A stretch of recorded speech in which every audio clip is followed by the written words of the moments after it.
Welcome to Sleeper History. Close your eyes and let the echoes of the ancient world lead you into a deep, peaceful sleep.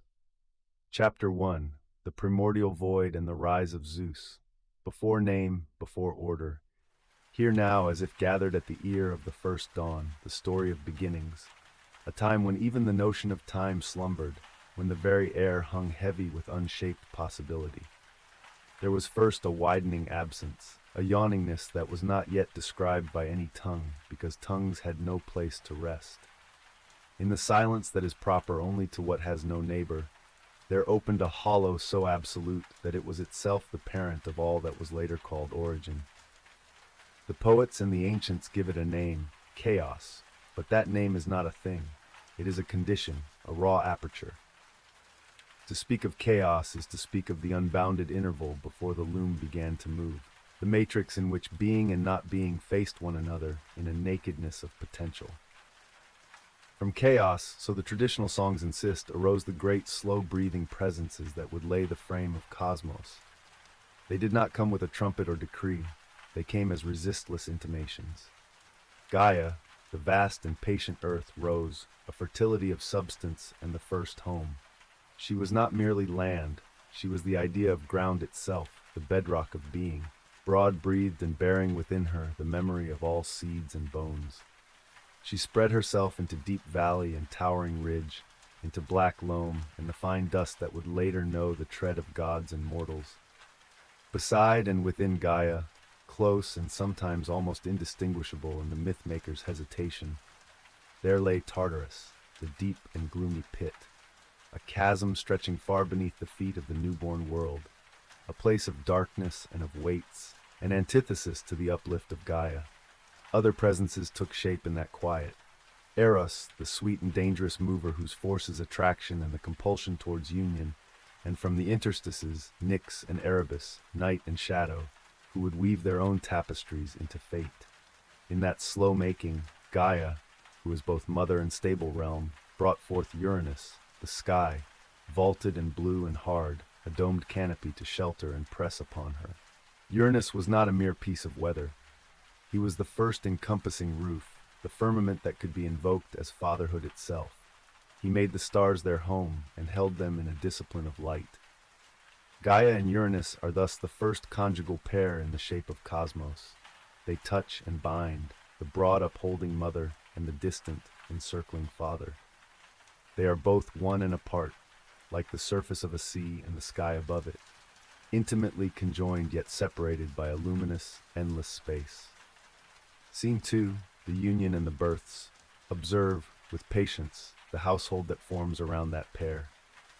From the coupling of Gaia and Uranus, a coupling at once literal in the old songs and symbolic in the deeper listening, came a generation of vastnesses, a chorus of beings whose names would be repeated through all subsequent telling. From the loins of Gaia and the expanse of Uranus were born the Titans, great in stature and in sentence, progenitors of many that were to fill heaven and earth. They are 12 in the most commonly given roll call, though their number and nuance stretch and shimmer in different tellings. The elder Titans, Oceanus, Crius, Hyperion, Iapetus, and Cronus. These 6 are called often the elder males. Their sisters and consorts, Theia, Rhea, Themis, Mnemosyne, Phoebe, and Tethys. These 6 are the great Titanesses whose presence is no less crucial. Each Titan is not merely a name, but a force, a province of experience. Oceanus encircles the world in flowing motion. Crius embodies inquisitive thought and the axis of intelligence. Crius is linked to the heavenly constellations and the ordering of seasons. Hyperion lights and governs the unblinking watch of day. Iapetus is associated with mortality and the human condition. Cronus, the youngest and most cunning among them, is tied to time conceived as harvest, to the sickle and the cutting of ages. Among the Titanesses, Theia is the luminous eye that confers worth and shining, Rhea the mother of things that will bear children of their own, Themis the keeper of divine ordinance, Mnemosyne the slow memory, who will later fathom song, Phoebe the luminous, and Tethys the wife of rivers and mother of many brooks. Know also that from Gaia in lonelier litanies were born other ancient and monstrous kin, the 3 Cyclopes, Brontes, Steropes, and Arges, craftsmen of thunder who hammer raw lightning into form, and the Hecatoncheires, the hundred-handed ones, Briareus, Cottus, and Gyges, each a mass of arms and a rain of force. These beings are not mere attendants, but primal artilleries and forges of the cosmos. Yet, though virile and vast, they would be treated with strange cruelty by Uranus, whose fear of their strength would set into motion the first true wound in the world. Gaia, in her immensity, bore also the sharp and jagged mountains and the abyssal sea Pontus, who would become father to the fishes and father of many marine nymphs. From the shadowed marriage of geography and sky, 1,000 lines radiate, the oceanids and river gods, the endless brood that would populate streams, lakes, and the borders of the earth. Scene 3. The tyranny of Uranus and the wounding. Hear the hush, and then the crease of anger that runs through these earliest actings. Uranus, though he is husband and father, becomes a tyrant. The old songs paint him as one who refuses to release his children, who thrusts them back into Gaia's dark womb whenever they take form. The Cyclopes and the hundred-handed, born in the blackness of Gaia yet manifest, are stacked into the bowels of earth, condemned to a cold and endless confinement. The Titans themselves, though mighty in breadth and thought, suffer this same suppression. Uranus will not let them ascend into the open air that he claims to govern. Gaia's patience breaks into a slow and terrible grief. She is the living ground that bears life, and to have her children hidden inside her is a wound rather than a comfort. It is Cronus, the youngest of the Titans, whom Gaia summons in secret. She shapes for him a blade, rough, but sharp enough for what must be done.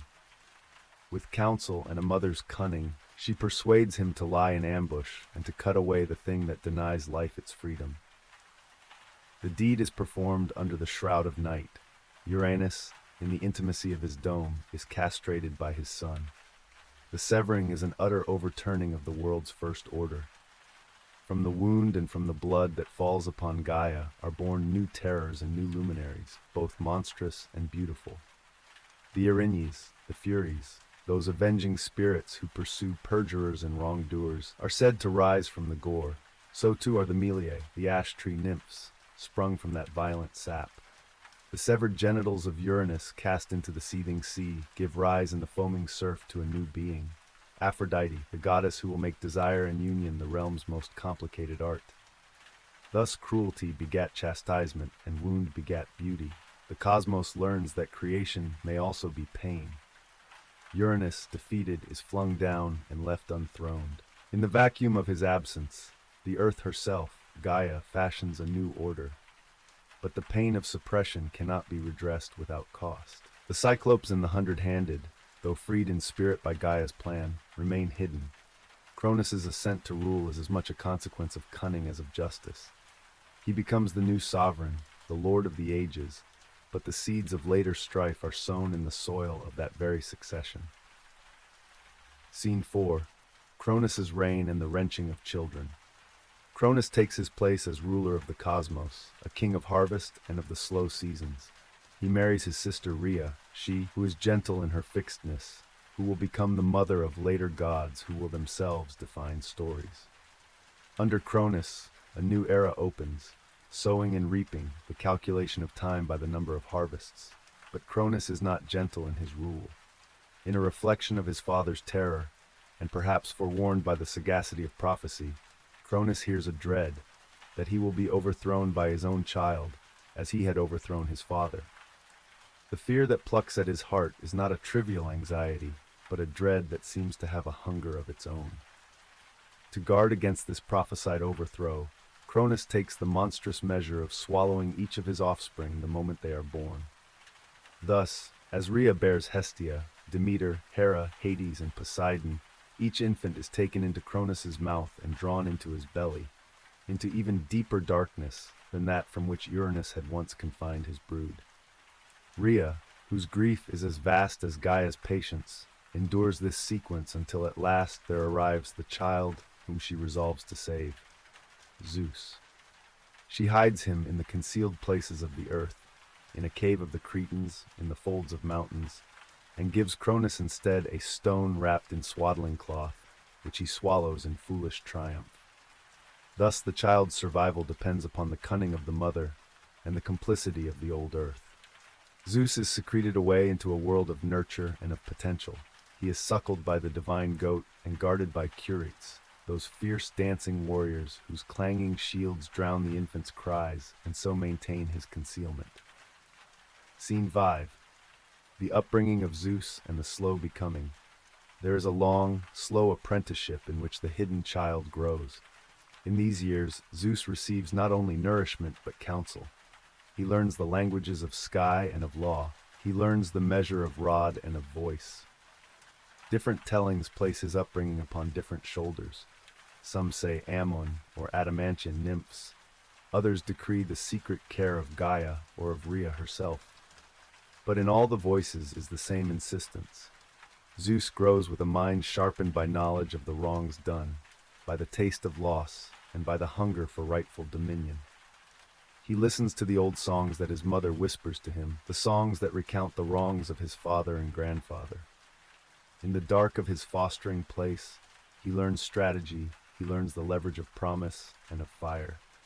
When maturity approaches, Zeus does not ascend to the world unprepared. He receives counsel from Metis, the Oceanid of cunning thought, who is said to have given Cronus a potion, an emetic, by which he would disgorge his swallowed children. Or, in other versions, Zeus forces from Cronus the regurgitation by trick or by strength. Here the stories diverge, and the mythic tradition permits multiplicity. What remains constant is that Zeus, by guile or by power, causes the swallowed gods to emerge again into day. Hestia, bearing the quiet of Hearth. Demeter, whose hand reaches to fruitfulness. Hera, who will claim the regalia of queenship. Hades, who will take the unseen places beneath the earth. Poseidon, who will open waters and storms. They return, clothed in the shock of what had been swallowed and reborn, and they form with Zeus the first firm-natured council of Olympians. Scene 6. Genealogy of Titans, atom by atom. Before the thunder is thrown, we must linger over the lines of kinship that the earth bore, for the shape of the later wars will follow the shape of these relationships. To speak of the Titans' genealogy is to trace the ways in which force begets force and name begets name. Let the list be laid out in the deliberate long speech of a herald, so each name may rise into comprehension. Oceanus, eldest and vast, River's father, he pairs with Tethys and begets a vast progeny. From Oceanus and Tethys come the river gods, all the named rivers of the ancient margin, and a multitude of Oceanids. Nymph daughters like the gentle Medes and other water nymphs who will marry gods and mortals and bear more lines into the world. Oceanus is not only a body of water, but the idea of encircling flow. His offspring include currents, springs, and the blue edging of the world. Koios, whose name is bound to the pillar of north and to intellect's pivot. With Phoebe, the luminous one, Koios is traditionally said to sire Leto and Asteria. Leto will carry Zeus's twins, Artemis and Apollo, when the larger world allows. Asteria will become connected with prophetic fire and with the starry paths of the night. Koios thus is the ancestor of a line that will touch prophecy and heavenly flight. Creus, son of the vault and of seasoning. He couples with Eurybia, and from them spring Astraeus, Pallas, and Perses. Astraeus will marry Eos, the dawn, and together they bear the winds, the anemoi, and the stars. Pallas becomes an ancestor of martial lines, and Perses is the father of Hecate in some accounts. Creus signifies the ordering of poles, the arranging of the sky into registers. Hyperion, the High One, Light's elder, with Thea, whose name is of sight and the worth of gold and of shining things. Hyperion fathers Helios, the sun, Selene, the moon, and Eos, the dawn. Thus the daily revolution of illumination, sun and moon in the soft opening that is dawn, springs directly from this titanic coupling. Their lineage is the visible thread by which the day is measured and the hours are given faces. Iapetus, linked with mortal straits, father of mankind's labors, in company with the Titaness Clymene, or sometimes with Asia, Iapetus begets Atlas, Prometheus, Epimetheus, and Menoetius. Atlas, who will be sentenced to hold the heavens. Prometheus, cunning and foresighted, the benefactor and trickster who will steal fire for humankind. Epimetheus, afterthought, whose name signifies the regret that follows rash deeds. And Menoetius, doomed to blinding arrogance. These sons are the immediate ancestors of the human condition, of culture and of punishment, and of the restless mind that attempts to make better the condition of men by art and trickery. Theia, with Hyperion as already named, yields the light-kin. She is the mother of luminaries and of that which confers value and vision. She is often invoked as the one by whose glance gold and preciousness become recognized. Rhea, who will mother the main Olympians, is the counterpart and the bearer of continuity. With Cronus she brings forth Hestia, Demeter, Hera, Hades, Poseidon, and Zeus. These children will be the axis around which later divinity will turn. Themis, the custodian of lawful things, will be mother to the Horae, the seasons, and to the Moirai, the fates, in many accounts. She is thus the source from which order and destiny spring. With Zeus, in many tales, she gives shape to law and to the very idea of justice. Mnemosyne, the slow-singing memory, will in later union with Zeus mother the Muses, the 9 who will govern song, art, and remembrance. To Mnemosyne belongs the capacity to recall, to retell, and through memory to consecrate the past. Phoebe, luminous in her own right, touches the lineage of Asteria and Leto, thus connecting to both prophecy and to the mother of the twin archers Apollo and Artemis. In some genealogies, she is linked to the oracle of Delos and to the radiance of the night. Tethys, spouse of Oceanus, pours forth rivers and nymphs in a seemingly endless cascade. She is mother to many, too many to name in the short breath of telling. For the watery edges of the world are filled with her children, river gods who shape borders, spring nymphs who tend hidden pools, and daughters who befriend sailors and travelers. This catalogue, thus proclaimed, is never fixed. The poets of many generations will add nuance, will alter parentage, will attribute to one Titan what another once possessed. Yet the web runs clear enough. From Gaia and Uranus the Titans emerge. From those Titans, in manifold unions, flow the gods and spirits of sun, moon, law, memory, sea, wind, and the human condition. Scene 7, the council and the gathering. Return now with slow footing to the day when Zeus stands revealed, a god who carries within him the secret of the swallowed and the determination not to repeat his father's cruelty nor his grandfather's mistake. He walks among the hidden groves and on the peaks of the future. He gathers about him not only his freed siblings, but allies wherever he can find them. Into the hush of the early world go the Cyclopes and the 100-handed, men of force who had been chained, first by Uranus and then perhaps by Cronus, and are now called upon to choose. Zeus makes with them a covenant. Give me your craft and your arms. I will give you their rightful reward. The Cyclopes, master makers of thunder and bolt, craft for Zeus the thunderbolt, a concentrated shard of lightning with which he may rend the sky and command it at will.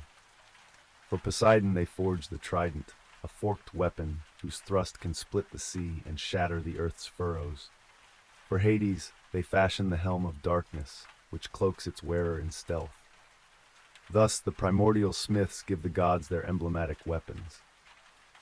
The 100-handed ones, whom the older king had feared, hurl now boulders and heave mountains with hands that are a tempest of rock.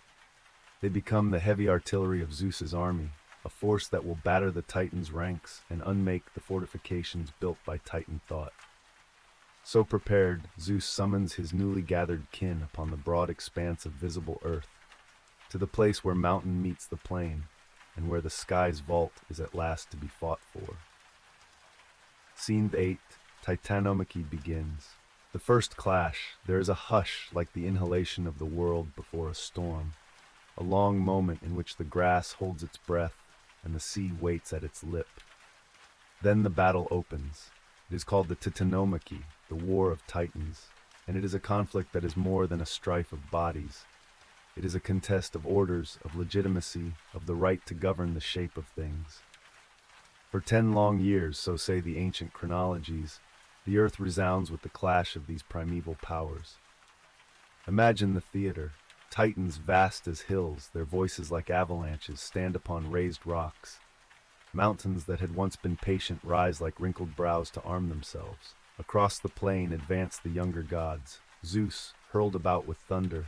Poseidon, river and sea in human aspect. Hades, the unseen hand. Hera, whose vigor is queen-like. Demeter, whose rage is of harvests. Hestia, steady and unyielding. At their side stand the 100-handed, sleeves full of arms, flinging boulders like hail, and the Cyclopes, their hammers lightning in each strike. The battle is of scale and of resonance. Thunder and basalt meet. Crags fall. The sea roars and climbs. The Titans, who had once held the vault of Uranus and the rule of seasons, hurl back with the weight of tradition. Zeus strikes with thunderbolt, a spear of light that rends the sky. Poseidon fights with trident and wave, shaking the ground and opening fissures. Hades, wearing the helm, moves unseen, cutting lines among the Titans as if they were shadows.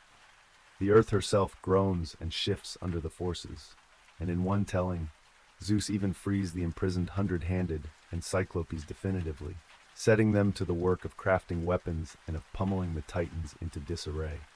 For 10 years the sky is a field of war. The stamps of the mighty make caverns where later men will dig for ore. Rivers change course under a blow of Poseidon's shaft. Mountains are sundered and rearranged as if by some cosmic plow. The roar of the combat is so great that the plants blanch and the stars flicker. Even the boundary between the realms trembles under the shock. Scene 9. The turn of the war. In the mid-war hours, when exhaustion has begun to claim both sides, the tide turns through subtlety no less than through force. Zeus, who is both thunderer and strategist, understands that brute force is insufficient. He must also claim legitimacy. He looks to the earth and to counsel, and he calls upon the Titans who would choose the side of order and of a new covenant. Some Titans withdraw their support from Cronus. Rhea, who had nursed him, now stands opposed to the swallowing hand. Themis counsels justice and the birth of law that does not devour its children. Mnemosyne looks on memory and warns against repeating the old cruelties. Others remain faithful to the old guard. The shame of family is mixed with the violence of politics. In this hour, certain battles become decisive. Atlas, a Titan of constancy and of the Axis, fights ferociously, but his fate is sealed when Zeus aims at the shoulders of the system itself. Atlas is singled out and, when the war closes, is given his terrible sentence, to hold the vault of heaven upon his back for all time, to be the living pillar that prevents sky and earth from collapsing together. Other Titans, those who had resisted Zeus's claim to rule, are hurled into the abyss of Tartarus, the prison under the earth, and there are bound in chains. The 100-handed ones, having proved their worth, are set as guardians over them. An ironic reversal in which those whom the earlier sky had imprisoned now watch over the condemned. Thus the cycle of imprisonment is inverted. The enslaved become the warders the avengers. Scene X. The end of the Titanomachy and the banishment. At last, when Zeus's thunder and the hammering of the Cyclopes have done their work, and when Poseidon's trident has split the terrain, the great hosts of Titan and Olympian fall into a battered silence. The Titans, immense and proud, are bound and led into Tartarus, an oubliette within the earth itself, where rock and shadow encircle their slumber. There they remain, gagged by fate and by rock, while the rule of a new order is set upon the world. Atlas, as punishment for his leadership among the defeated, is condemned to bear the weight of the heavens. Prometheus and Epimetheus, whose sympathies differ and whose choices will later produce the drama of humankind, are assigned roles that will make them arch-figures in later tales. Prometheus in his theft of fire and his suffering, Epimetheus in his mislaid gifts and in the creation of Pandora. This is not merely the defeat of a family, but the substitution of a principle. Uranus was the dome of disdain, Cronus the devourer of children. Zeus will rule, or so it is hoped, with a balance of law and a capacity for mercy unknown to his forebears. Yet the poet must pause and remind, power is never pure. Zeus's rise involves cunning and violence. The guilty and the wronged are many, and the memory of the Titans is deep and long in the soil. Scene 11. The establishment of the Olympian throne. With the Titanomachy concluded, the world opens to a new hieroglyphy of rule.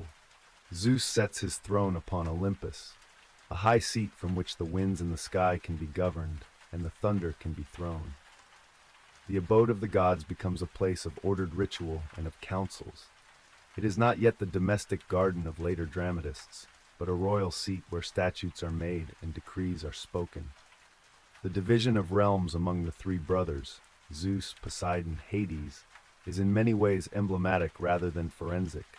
Zeus takes the sky and its sovereignty. Poseidon takes the sea and the flaying and swelling of waters. Hades takes the subterranean domain where the dead and the minerals lie. This partition does not render the gods absolute monarchs of their realms. Rather, it sketches a map of competency that will be argued and re-argued through ages. Zeus, now in royal guise, undertakes to arrange a world in which laws have teeth and oaths have weight. He appoints judges and dispensers of fate. Themis, sometimes wed to Zeus, becomes a judge of gods. Mnemosyne and the Muses give voice to memory and art, binding society with song. The Moirai, spinners of mortal and divine destiny, take their places at the loom of life. Clotho will spin the thread, Lachesis will measure it, Atropos will cut it. In these arrangements, the cosmos seeks to inscribe order into the fabric of being, but the enthronement is not a mere coronation. It is accompanied by ritual acts whose resonance would be felt in temple and hearth through aeons. Zeus establishes sacrifice as an ordered exchange, making the invisible bonds between gods and men into a ritual of reciprocity. He inaugurates councils and assemblies on Olympus, where disputes may be heard and decrees pronounced. And yet, even as he establishes these norms, he bears within him the memory of cunning and of violence. The thunderbolt is a testament to a means by which cosmic order was gained. Thus, the new reign will hold within it the contradictions of origin. A ruler who seeks justice, who also knows the language of force. Scene 12. Aftermath and continuing echoes. Even when the curtain falls upon the great usurpation and the Olympians ascend to a measure of triumph, the echoes of the older world remain. The Titans, though bound, are not wholly blotted. In storms and in the deep groves, their influence is felt in stubborn, dark ways. Gaia, who had borne and been wounded, and who had counseled the overthrow of Uranus, withdraws somewhat from the day-to-day, but remains the base and the maternal mind of the world. She nurtures within her the memory of wrongs, and from her potential there will in later ages arise other resistances. The giants, progeny of the wounded blood, who will challenge the Olympian order anew, and remind all that the settlement of victory is never absolute. Zeus, having won his throne, must now move from the role of conqueror to that of arbiter. The years following the Titanomachy are those in which he makes law, in which he establishes relations with humankind and with other divine beings, in which he fashions marriage and the limits of sovereignty. He does so with a mixture of magnanimity and severity, inspiring awe as much as devotion. He is not merely a deliverer from tyranny. He is the author of the next canonical order, a Pantarch whose decrees will shape both heavens and human hearts. Epilogue: the quietness of a world rearranged. So the first chapter closes with a world remade, from the initial yawning of chaos, through the generation of Gaia and Uranus, and through the terrible acts that rent and reshape their house, a new regime is set. The Titans, once sovereigns of larger principles, are imprisoned or assigned burdens. The Olympians rise, with Zeus foremost among them, to govern the cosmos with a new mix of law and force. Yet, as with all events of origin, the settlement is less a final contract than a deep precedent. It explains the shapes of power, the ambivalences of parenthood and of authority, the necessity of cunning now married to law, and the ever-present possibility that new strife may rise where old wounds have not fully healed. Listen then to the silence that follows. It is the hush of a cosmos that has been reordered, a quiet in which the gods will dwell, and in which mortals will first raise altars and speak names. In that quiet, the ancient instruments are sounded, Mnemosyne's slow recall, Themis's weighing hand, and the clandestine thrum of Prometheus' creative cunning. The world stands balanced upon decisions made in the deep hours of prehistory, and from that balance will come all the many stories that call the gods by name and the mortals by fate.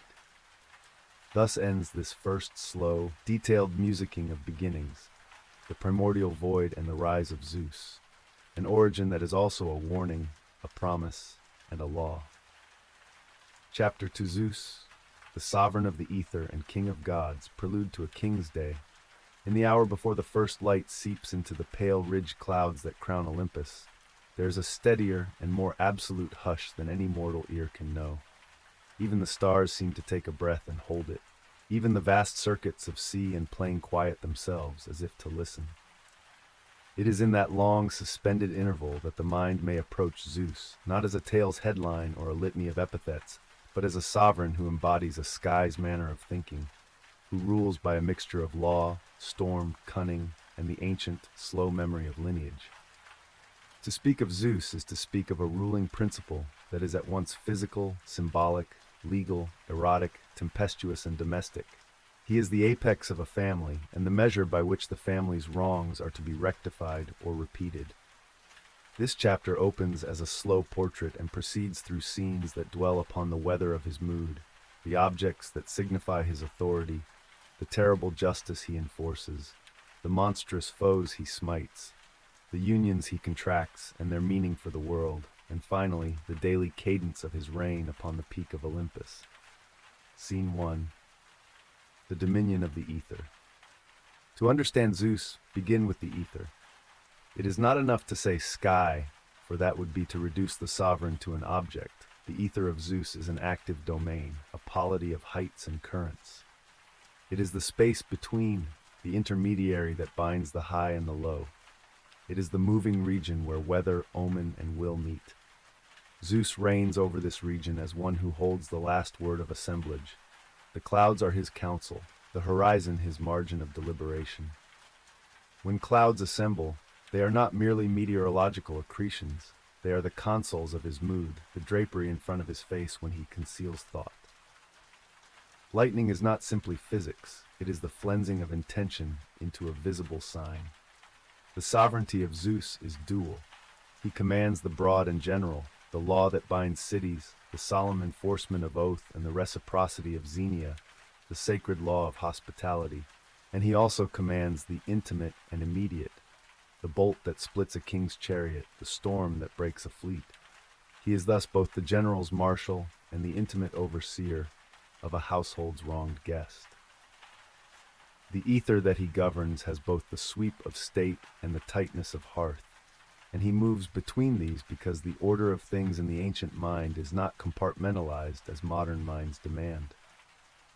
Consider for a private instant what it means for a god to be sovereign of an element so ubiquitous as air and sky. To govern the ether is to govern mobility, the way things change their position and their relation. To command the sky's hosts, sun and moon, wind and cloud, is to command the procession of day and night, and thus indirectly to regulate time's experience. Zeus is therefore a god of transitions, the passage of seasons, the opening of oaths, the instant before battle when fate tilts. The heavens are his jurisdiction not out of mere hereditary claim, but because they are the place where decisions show themselves. In thunder that pronounces an edict, in lightning that marks a boundary, in the contrail of a swift sign that announces favor or the ill will of a divinity. Scene 2. Form, symbol, and weight. If Zeus's dominion is partly an affair of weather and law, it is also a matter of emblem. At the center of the emblems lies the aegis. Say the word and the mind sees, in that slope between poet and priest, a cuirass-like mantle, a hide of some terrible creature, fringed with serpents and fringed also with the eyes and the beating light of the world. Yet the aegis is not merely protective gear. In ancient renderings, it is a portable altar of authority, a vibrating shield whose presence demands silence. It was carried not only by Zeus, but also, in certain images, by Athena as an instrument of protection and terror. In that sharing of sign, they both make the same claim to a certain brand of sacred power, the ability to hold chaos at bay by spectacle and by terror. The Aegis is described in long lines of detail by the old singers. It is edged in a fringe of serpents, whose coils are the metonymy of cunning and of the earth's hidden energies. It is studded with faces or the shining of eyes, perhaps the Gorgon's visage in some later recounting, which turns beholders to a visceral recoil. To place the Aegis upon the shoulders is to make the shoulder a locus of both comfort and dread. It is not merely protective, it is performative. When Zeus shakes the Aegis, storms gather. When he displays it, the hearts of men and gods alike stumble and ask whether they are being judged. Symbolically, the Aegis is a compression of attributes: kingship, terror, refuge. In its dual nature, it suggests that sovereignty itself shelters and terrifies, that the law's embrace can be both warm and implacable.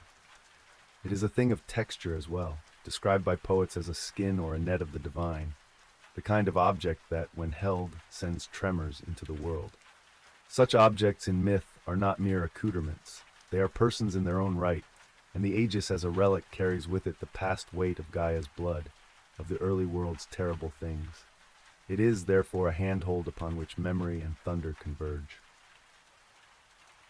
Scene 3. The Thunderbolt. Fabrication and meaning. No symbol of Zeus is more immediately recognized than the thunderbolt. It is his weapon, his signature, and his law-spelling rod. The making of the thunderbolt is itself a scene of mythic craftsmanship and of covenant. The Cyclopes, those primeval smiths of the deep, forged the bolts for Zeus in their subterranean forges. These Cyclopes, Brontes, the thunder, Steropes, the lights, the bright, hammered and shaped the concentrated violence of the sky into forms that could be hurled. The thunderbolt is thus a contracted portion of the sky, an atom of lightning made portable and given will. When Zeus tosses it, the act is both crafting and unmaking. He is shaping the world's fate and immediately undoing what he shapes by the heat of the bolt's descent. We must linger on the materiality of the thunderbolt for some time. Imagine a dart less like iron and more like condensed argument. It has a core of suddenness and a sheath of noise. It is capable of splitting oak and of striking down tyrant. It is equally capable of marking a place with an altar, of singeing the hair of a suppliant who has misstepped. Its physics in the old tales is less Newtonian than legal. The bolt traverses the sky not as inevitable natural law, but as verdict carried from the crown to the subject. In throwing a lightning spear, Zeus pronounces a sentence that, to the ancients, is both meteorological and judicial.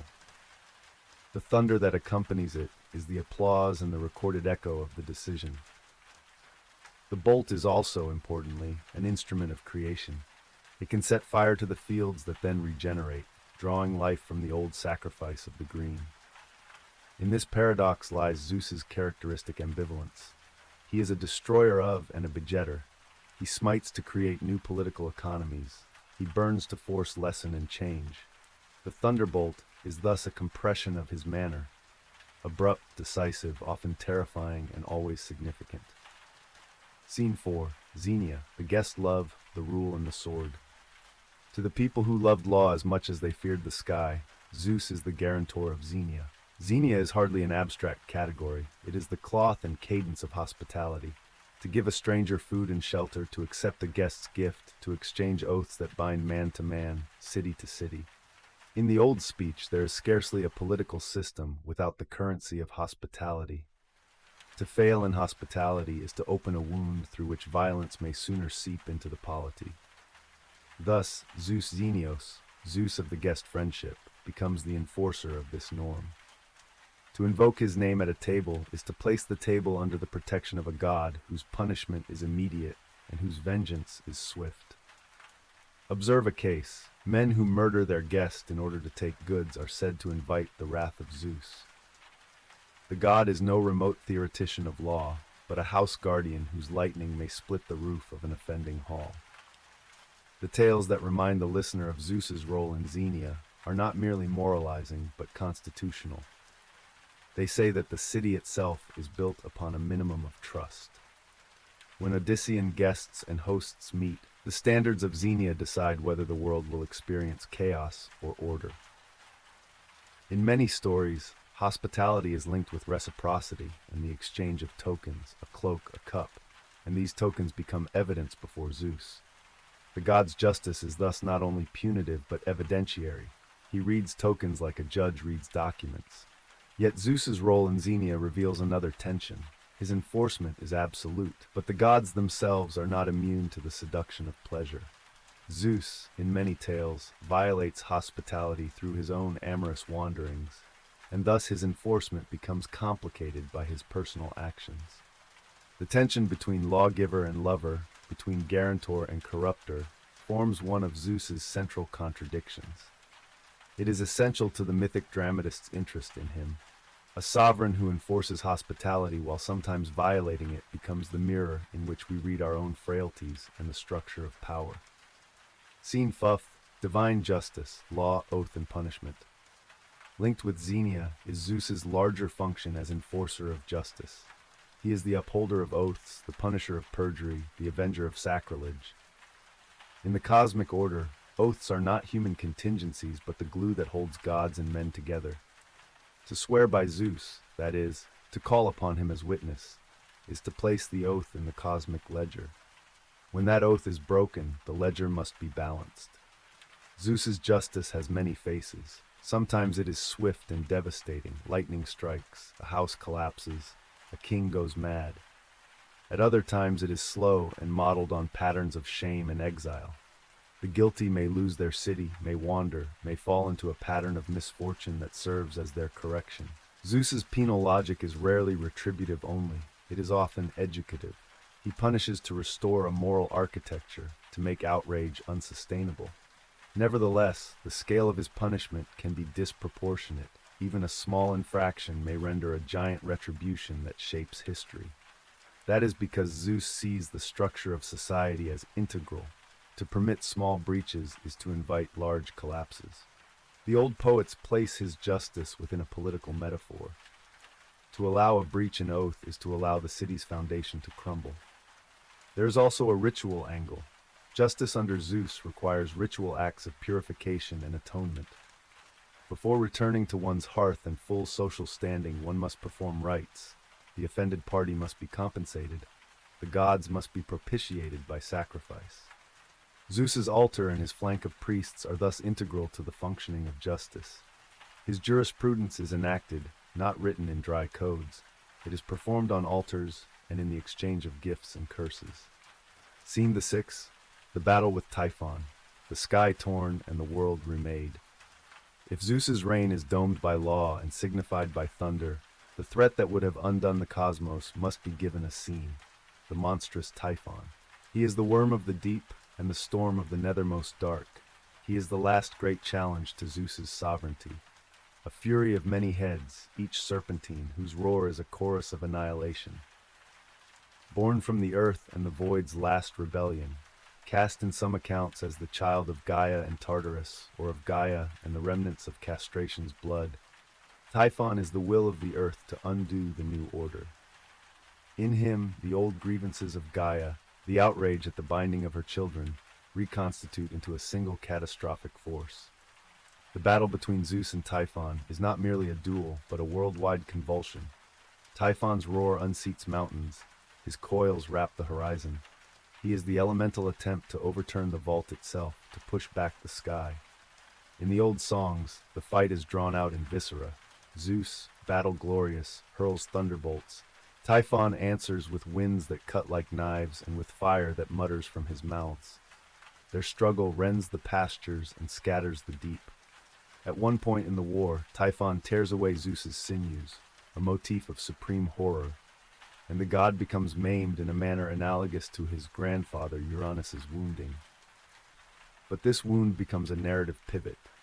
Hermes and others, clever and swift, steal back the sinews and restore Zeus to power. Some versions add that the god is confined momentarily and then escapes, or that he uses trick and disguise. The point remains, the battle is an epic of mortal stakes. At last, Zeus defeats Typhon by hurling upon him a thunder of unprecedented concentration. The monster is buried under mountains, in some tellings beneath Mount Etna, whose eruptions are then made legible as Typhon's unrest, and the Earth's old grievance is occluded. The war with Typhon is thus not merely martial, but cosmological. It prevents the sky's collapse and secures the new orientation of the world. It is a story that teaches the listener that even divine kings must fight for the continuity of order, and that denial of wound is sometimes a necessary violence. Scene 7. The Divine Unions, Politics, Progeny, and the Tattoo of Power. Zeus's marriages and liaisons are numerous, and have been the subject of endless poetic reflourishing. To catalog them is to map the politics of affinity and the permeating influences that constitute culture. One must resist a prurient reading and instead consider each union as an act of political and symbolic alliance. Zeus's unions produce gods who personify essential spheres of reality. They also create genealogical ties that make every mountain, river, and city an extended kin and potential claimant to his favor. His marriages and liaisons are thus constitutive of the ancient world's networked authority. First, there is his canonical marriage to Hera. Hera is not a mere spouse. She is queenly, jealous, and the guardian of marriage's sanctity. Together, Zeus and Hera embody the tension inherent in sovereignty and family. Their union produces offspring that are sometimes personifications, Ares, Hebe, Hephaestus in many tellings, and their relationship models the fraught politics of power couched in intimacy. Hera's jealousy and Zeus's infidelities are not trivialities but dramatizations of a god whose power includes both public obligations and private appetites. The stories involving Hera interrogate notions of fidelity and of the monarch's moral standing. Zeus's union with Metis, the first of his wives in some accounts, is of particular import.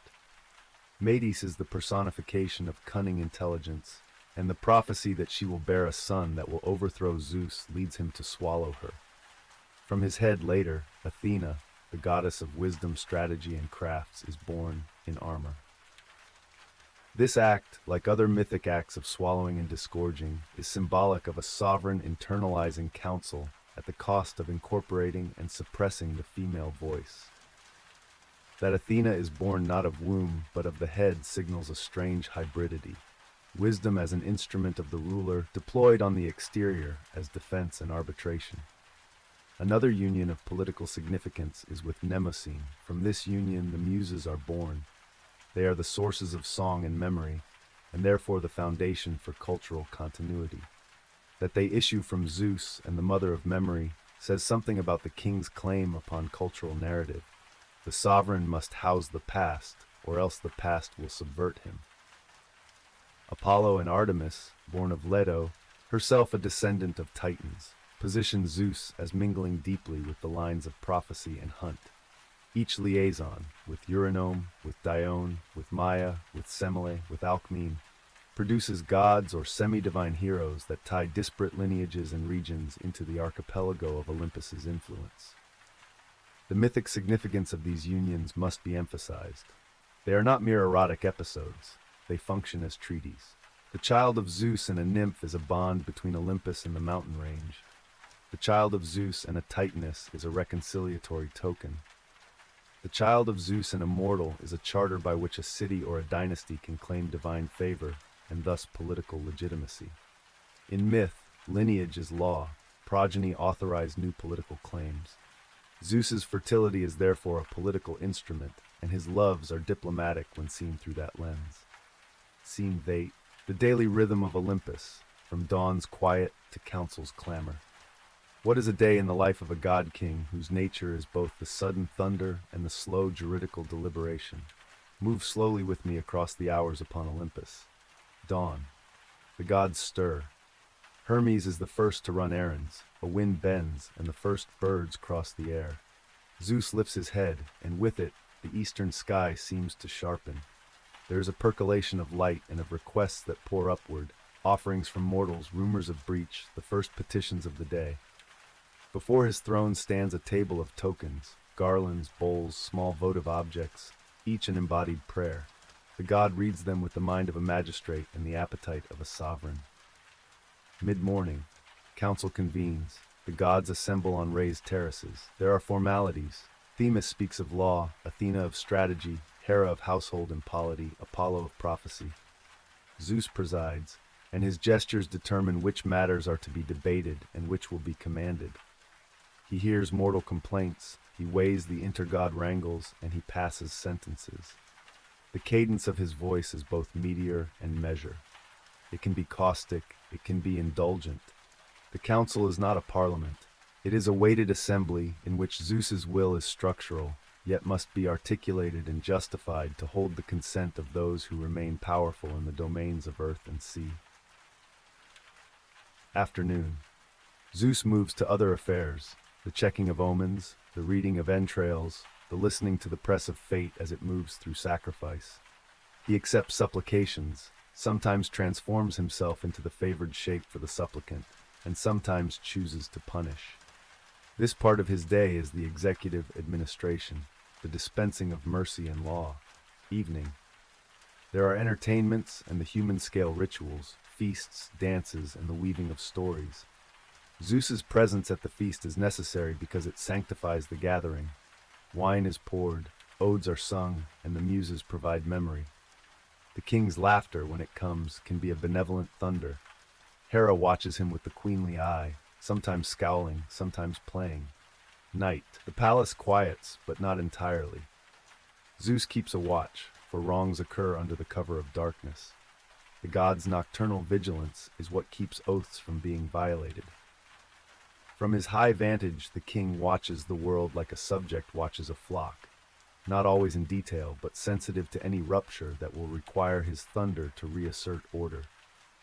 This daily rhythm suggests the duality of Zeus's reign, that of the magistrate and that of the meteor. He is both a scheduler of order and its most violent sanctioner.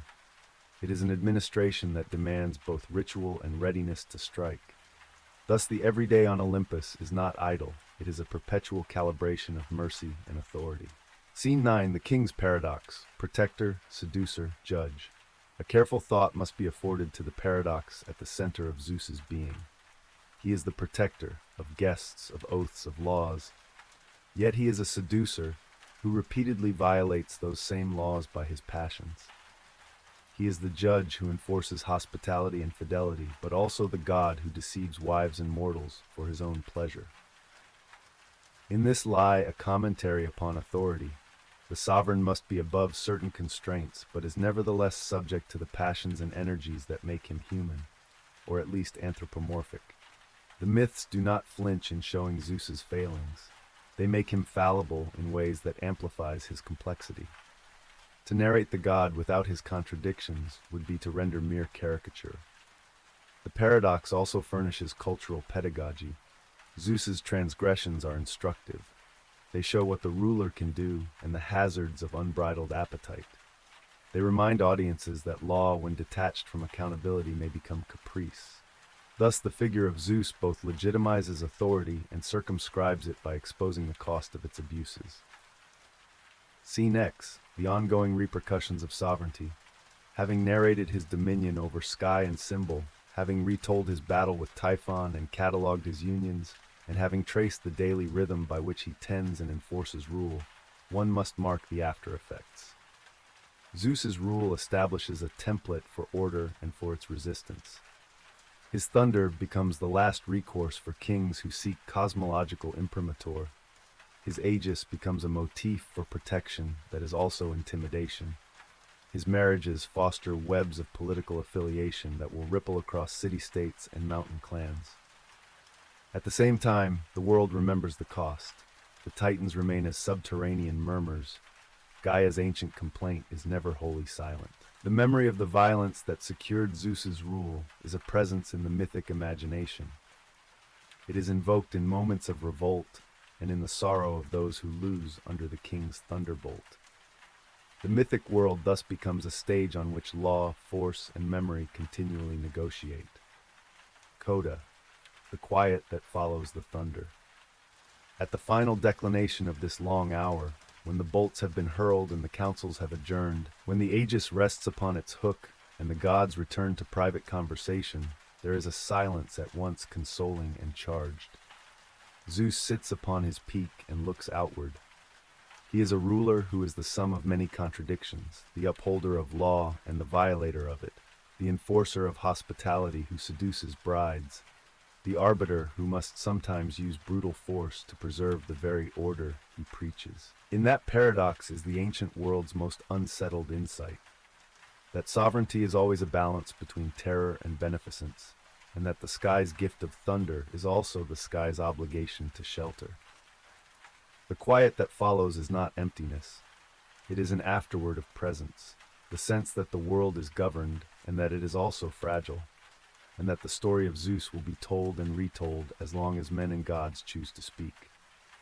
In this chapter, the sovereign stands at the crest of all things, a god who is at once meteor and magistrate, whose aegis is both refuge and menace, whose thunderbolt is both instrument of law and instrument of annihilation, whose enforcement of Xenia shapes cities and whose unions shape dynasties. He is, in short, the sovereign of the ether, the king who holds the sky, who sits upon Olympus, and who governs the difficult negotiation between the law that binds and the force that enforces. Chapter 3. Hera, the queen of the heavens and guardian of the sacred hearth. To speak of Hera as one speaks of a threshold. Speak softly, and let the words crowd toward one another like votive tokens upon an altar. For this chapter is the careful architecture of Hera. She is called many things in the long catalogue of names. Hera of Argive hills, Hera of Nemean doorways, Hera of the bridal chamber, Hera who sits beside kings on their thrones. To name her is to gesture toward both the grandeurs of queenship and the intimacy of home. She is a queen in full regalia, and a goddess who presides over the soft accidents of domestic life. To approach Hera is to stand upon the threshold. She is the figure whom the household invokes when it seeks to make unions sacred and when it seeks to keep hierarchical order intact.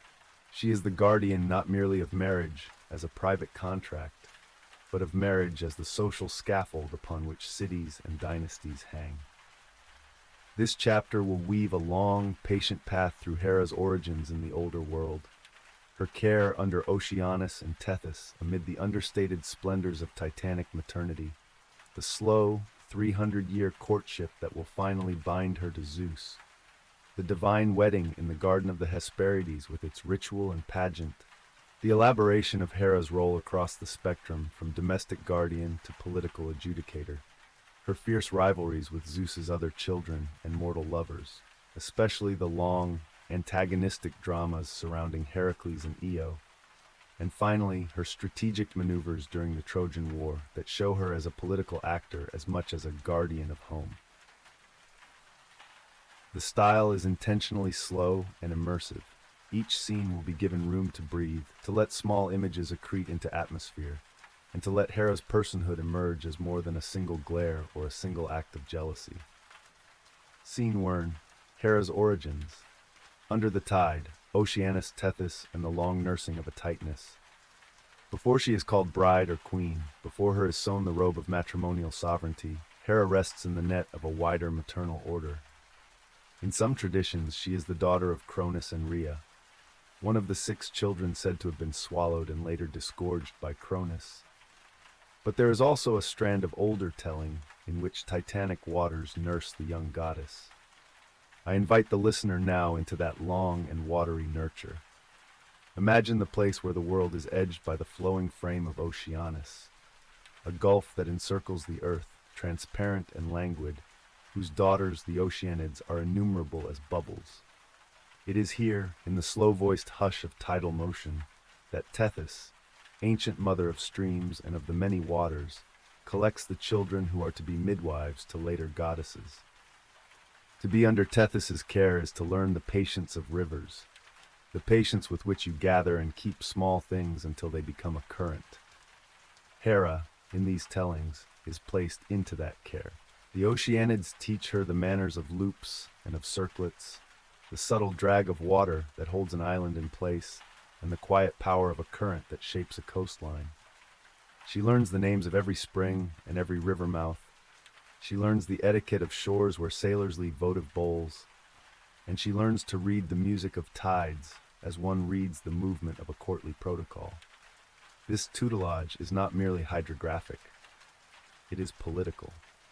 To be reared under Oceanus and Tethys is to be reared among kin that know the art of spreading influence by slow connectivity. Rivers bind valley to valley, the sea binds coast to coast.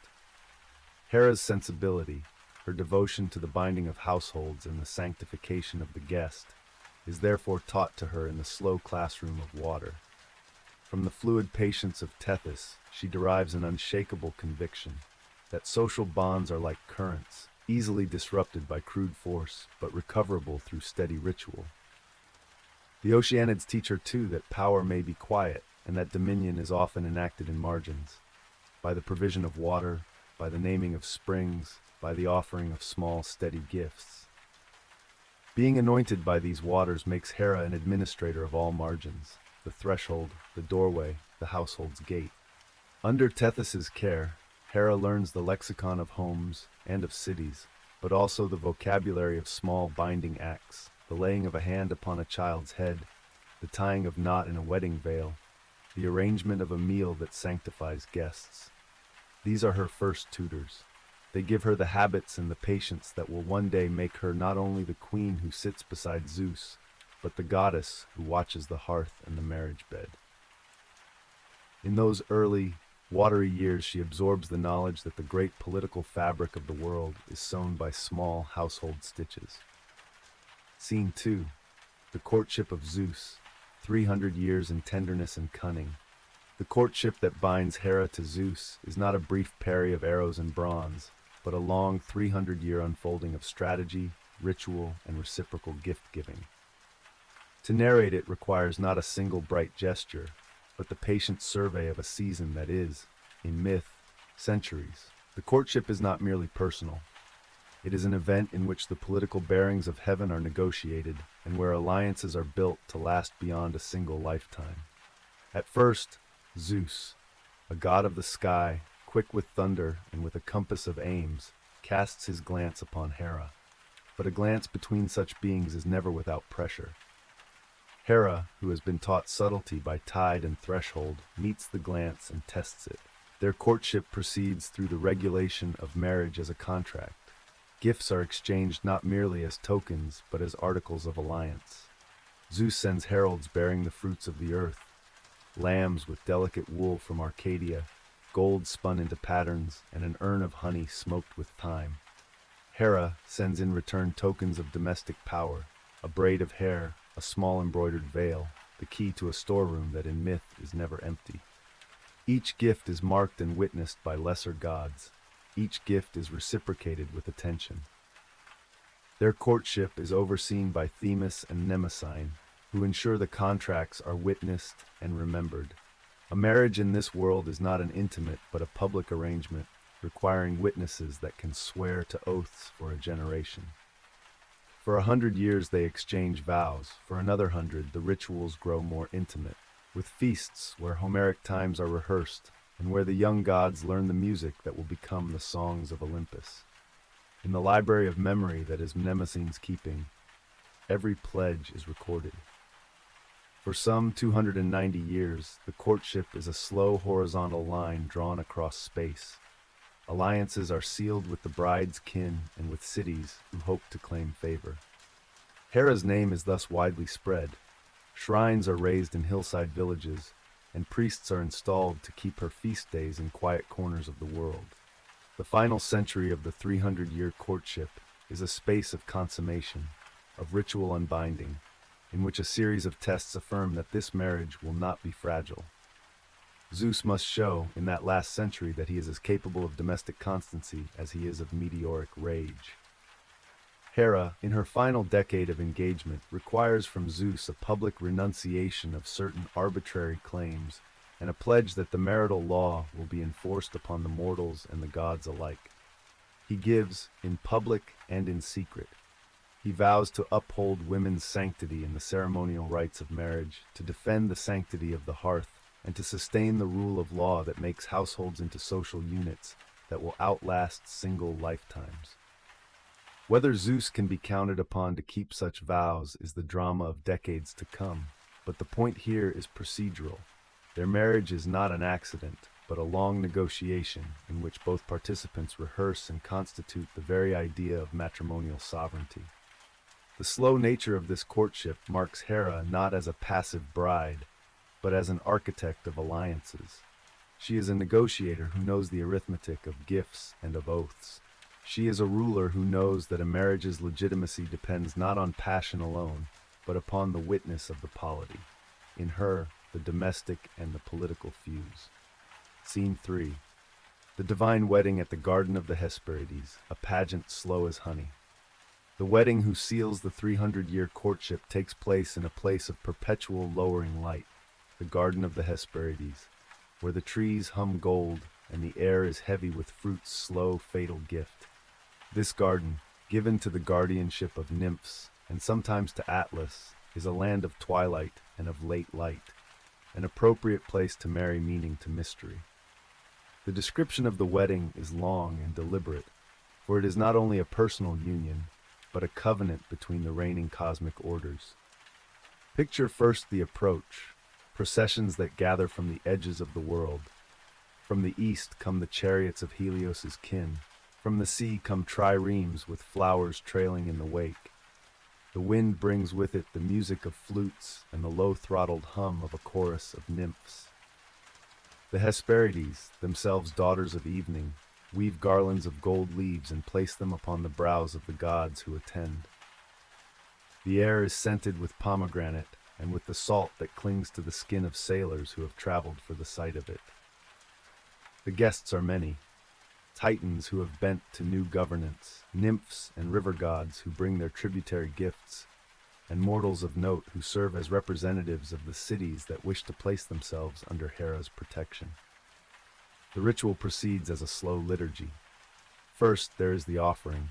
Cattle whose flanks have been anointed with oil and woven with bay are led up to an altar of stone. Second, the pledge. Zeus places upon Hera's hand symbolic tokens, the scepter that signifies his promise to share rule, and the diadem that marks her own claim to authority within the marriage. Third, the consummation. Not simply an erotic joining, but a public act of administration by which their union is recognized by the gods and by the slow law of custom. In each of these acts, the Garden of the Hesperides functions as more than landscape. It is a witness of twilight that will always bear the marks of the union in its long shadows and in the gold-laden branches that hold the memory like a fruit. The feast loops on for days. Stories are told that commemorate the lineage of both bride and groom. Dances are performed that mimic the slow joining of kingdoms, weaving in circular patterns that are translated by later mortals into the thread of marriage rites. In the final evening, Athena and Themis stand as witnesses, their presence signaling that marriage will now be protected by wisdom and by law. Bacchantes and flautists play, and the long night burns in the gentle, political heat of the joining. It is a wedding that will be invoked for generations, a charter ritual not merely of affection, but of the governing covenant between spouses who are in effect co-rulers of heavenly and human polis. Scene 4. Hera's multifaceted role. Protector of marriage and upkeep of social order. After the pomp and honeyed night of the garden, Hera enacts a reign as guardian of the marriage bond and of what the Greeks call oikos, the household. Her role is manifold and must be parsed with patience. 1. The bridal law.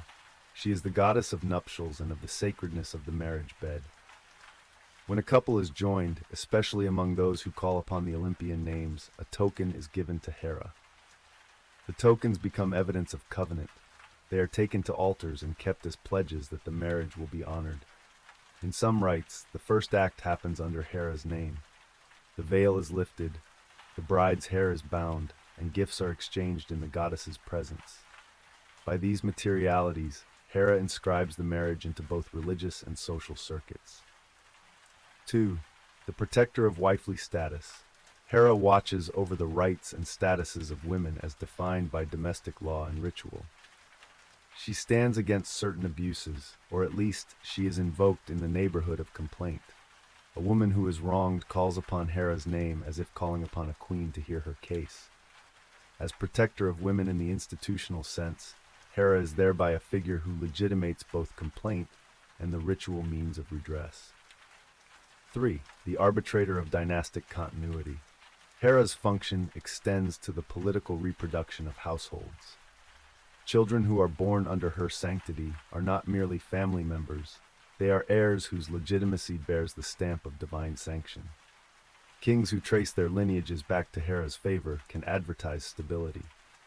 Hera's sanctification of childbearing and marriage helps to create predictable lines of inheritance and to stabilize the city's politics. 4. The enforcer of social norms. Hera's vigilance extends to the enforcement of the social laws that keep society together. Fidelity, the observance of guest rights, the performance of rites. She is invoked when breaches occur and when the state's quiet is threatened by domestic disorder. The goddesses and gods who stand under her surveillance are many. Their infractions, tears, infidelity, and breach of domestic honor are answered sometimes by finite punishments and sometimes by endless resentments. Because Hera's role is so tight to the fabric of social life, she is both beloved and feared. She is the guarantor of the network by which God and man recognize promise. Her cults are embedded in civic life. Sanctuaries to Hera are raised at city gates and near brides' houses. Her feasts, like the Heraia, are part pageant, part legislative reinforcement. The goddess stands at the hinge of public polity and private life. Scene Phi, Hera's rivalries, complexities, jealousies, and the loom of retribution. Hera's personality, as portrayed in a multitude of myths, is not compressed into a single tint. She is patient and urbane. She is fierce and implacable. The stories that involve her rivalries are, in one register, about petty jealousies and domestic quarrels. In another register, they are about the politics of lines of succession and the protection of the social fabric against what Hera views as undermining influences. The twin narratives of Heracles and Io provide a slow and careful way to trace the architecture of Hera's rivalry. Heracles, the bastard hero and Hera's plan. Heracles is, in many versions, the most painful emblem of Zeus's infidelities and of Hera's consequent rage. He is, by birth, a child of Zeus and the mortal Alcmene. Securing his paternity is thus a public challenge to the sanctity of Hera's marriage. To Hera, he is both a symbol and a practical danger. A powerful male, partly of the god and partly of the mortal line, creates a potential rival, not in the sense that Heracles would seek Zeus's throne, but in that he dilutes the divine house's dignity, and in that his prowess could shift the loyalties of polities that, in fearful admiration, might prefer a hero to the reigning order. Hera's engagement with Heracles is not merely vindictive. It is a political calculus conducted over decades. The goddess contrives a set of tests and torments that will shape the hero into something simultaneously useful and humiliating. The labors, those 12 tasks that will bind his fame, arrive in part out of Hera's machination. She sends madness into his mind that prompts a crime for which he must atone with the performance of inhuman tasks. She does not merely attempt to destroy the man. She attempts to domesticate him into a vehicle that will, at the end, publicly acknowledge Zeus's power and Hera's own moral claim. Heracles' suffering and redemption will become a narrative that instructs about the costs of divine illegitimacy and the order of the social world. Her attempt to eliminate or diminish Heracles is sustained and strategic. She sends serpents into his cradle, she thwarts his marriages, she places difficulties in his path. Yet paradoxically, Heracles' eventual apotheosis, his deification upon death, and his acceptance among the gods, becomes in some accounts traceable to Hera's design insofar as his suffering teaches the proper lesson of subordination to divine law. Thus Hera's enmity toward Heracles is not a mere feminine resentment. It is a policy that attempts to correct and to educate the social order through dramatic, often brutal spectacle. Io, the pursuit and the transformation. Io's story is a slow-burning tale of transformation. A mortal priestess of Hera or a maiden of who knows what origin, different sources differ, Io becomes the object of Zeus's desire. In some versions she is seduced, in others he simply desires and takes, turning Io into a heifer to hide her from Hera's eyes. The essential mystery is Hera's response. hurt, jealous, and aging into vengeance, she takes Io into the ring of her jealousy and sends a gadfly to chase the animal over lands and seas. The narrative is long and meandering. Io wanders across mountains and across oceans in the guise of a beast driven mad by pain and heat, stung until she becomes a living map of Hera's anger. This pursuit has several levels of meaning. It is, at the human level, the horrifying effect of a sovereign's resentment. It is at the political level a demonstration of how a goddess can enforce her will upon an innocent person. It is a cautionary tale about the precariousness of those who stand too close to the king's favor. The metamorphosis of Io into animal form is not merely a spectacle of vengeance. It is a humiliation that signals the fragility of mortal agency under divine sovereignty. Hera's treatment of Io sends mortals a message. The queen will punish those who become entangled in the king's transgressions, and the law of household sanctity will be defended even at the cost of a wandering beast's suffering. Scene 6. Hera's political influence in the Trojan War. Strategy, hostility, and the shape of alliances. If Hera's jealousies are domestic, they are not confined to the household. They extend into the arenas of diplomacy and war. The Trojan War, that long, epic knot, is one of Hera's moments of political engagement, wherein she acts not only as a jealous queen, but as a strategist who understands the stakes of dynastic prestige and of covenant breach. Her hatred for Troy is neither purely private nor purely national. It is ideational, an opposition to a city that has accepted a rival's favor. In mythic terms, the river Lethe and the mortal Paris who will award the apple to Aphrodite, thereby denying her due. Hera's participation in the Trojan War shows her as an actor who uses both cunning and allies. She conspires with Athena and Poseidon, and she draws upon the full might of Olympus's domestic grievances to tilt the fate of Troy. In the run-up to the war, Hera deploys the politics of denial and recompense. She promises kings gifts, she stokes the fires of grudge. During the war itself, she acts as an instigator. She lures Zeus with cunning tricks in certain scenes to create opportunities for Greek advantage. In one famous stratagem, she seduces him with a dreamlike beauty to distract him so that the Olympian council cannot countermand Greek fortunes.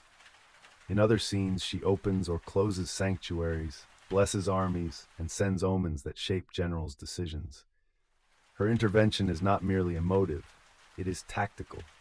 She recognizes that to hamper Trojan morale is to defend the sanctity of the marital order that had been insulted by Paris's judgment.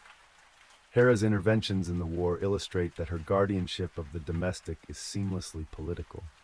She evidences patience and an ability to strategize over long time spans. The Trojan War is therefore an arena in which personal resentment becomes statecraft, and where the domestic goddess enters fully into the calculus of international conflict. Her machinations remind one that in the ancient scheme of things, the household's prestige and honor are intimately bound with state honor. Scene 7. Hera's cults, festivals, and the domestic codex. To understand Hera concretely, one must attend to the places where her worship is enacted. Hera's temples are often placed at city gates, at liminal spaces, and near marriage houses. They stand watch over thresholds and bind households into civic bonds. Her festivals, like the Heraia, are not idle revels, but ritualized renewals of the laws she enforces. Bridal contests and dedications, processions wherein brides present their tokens, and the public reading of sacred marital statutes. The cult is essentially educational. It socializes young women into rites of passage. It instructs brides into the meaning of bridal vows, and it provides a juridical apparatus by which to handle domestic dispute. Hera's priesthood is often female and charged with the rituals that sanctify marriage and manage family law. They carry with them the tokens of the goddess, a peplus, veils, and the key to storerooms that is symbolically sacred. In some cities, Argos being a prominent example, Hera's cult has civic primacy, and high priests and priestesses wield public moral influence that can in certain cases mediate between the city's law and familial disputes. Thus the goddess's presence is not merely religious but constitutional. She is written into the civic architecture, and her statutes become law's subterranean roots. Scene 8. The ambivalence of the queen, sympathy, severity, and the work of mediation. The stories of Hera's bitter rivalry and cunning are many, but the goddess also is often the actor who mediates disputes, who supports the faithful, and who extends protection to those who properly observe rites. Her severe side is matched by a capacity to mourn, to comfort, and to adjudicate matters in ways that protect the weak when they are the recipients of legitimate domestic wrongs. She is not a caricature of jealousy. She is a figure of careful regulation. She punishes to maintain social order, but she also provides sanctuary and legal recourse to those whom the social order might otherwise abandon. Indeed, the ancient moral imagination often retains a note of sympathy for Hera. She is a wronged spouse who must protect the family's honor in a patriarchal realm. The myths acknowledge that her rage is rooted in provocation, a narrative complexity that invites listeners to both judge Hera and to understand the justice of her cause.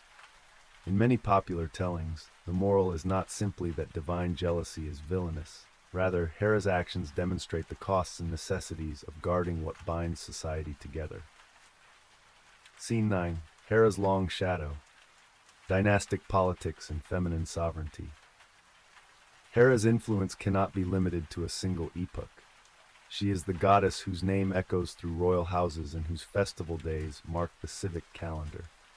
Generations of kings will invoke her favor to sanctify treaties and marriages. Priestly lines will sustain her rights across centuries. Liturgical law will develop in her name.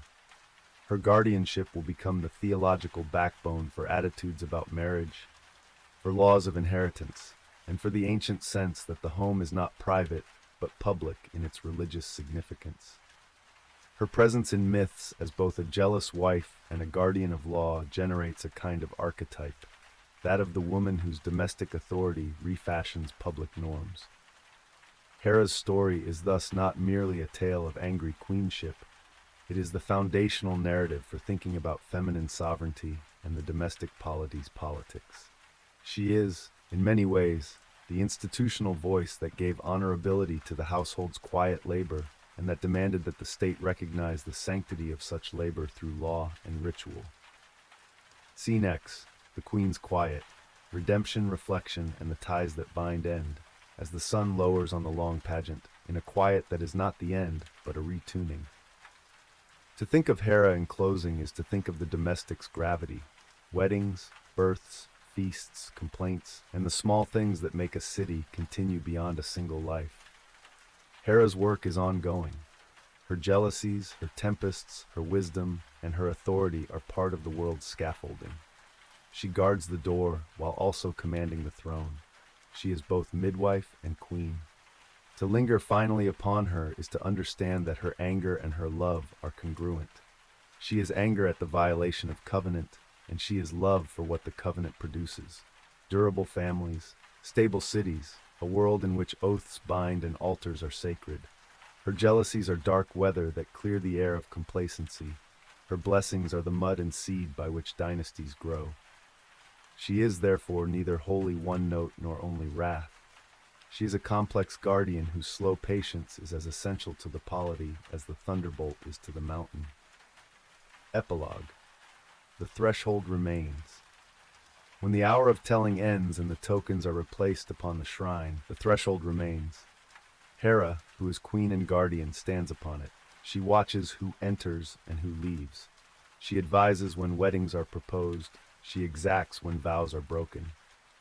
Her presence in myth and cult insists upon the message that societies are made from 1,000 small, fragile commitments, each one easily broken and each one ruinous if broken. Hera's sacredness is not therefore limited to the noise of thunder or to the spectacle of storm. It is the everyday economy of promises, the secret sanctity of the household, and the slow stitch that binds the political body together.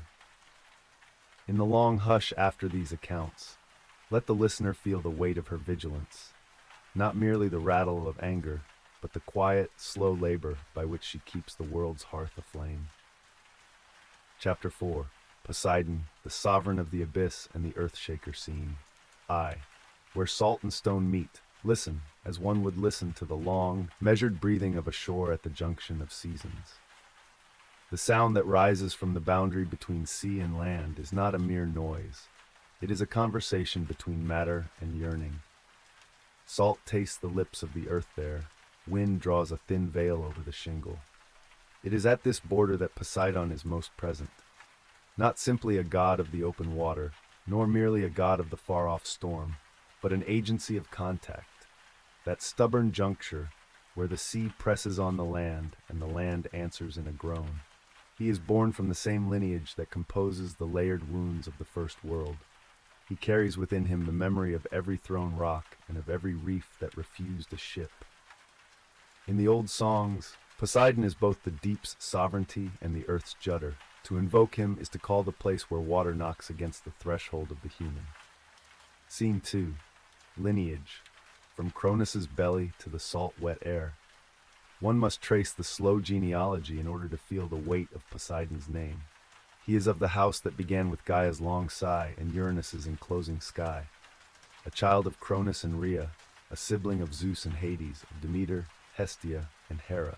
His very existence is marked by the violence of those earlier ages, swallowed as infant by Cronus, a devouring of potential that is both wilting and concealment, and later disgorged by the stratagems of Zeus.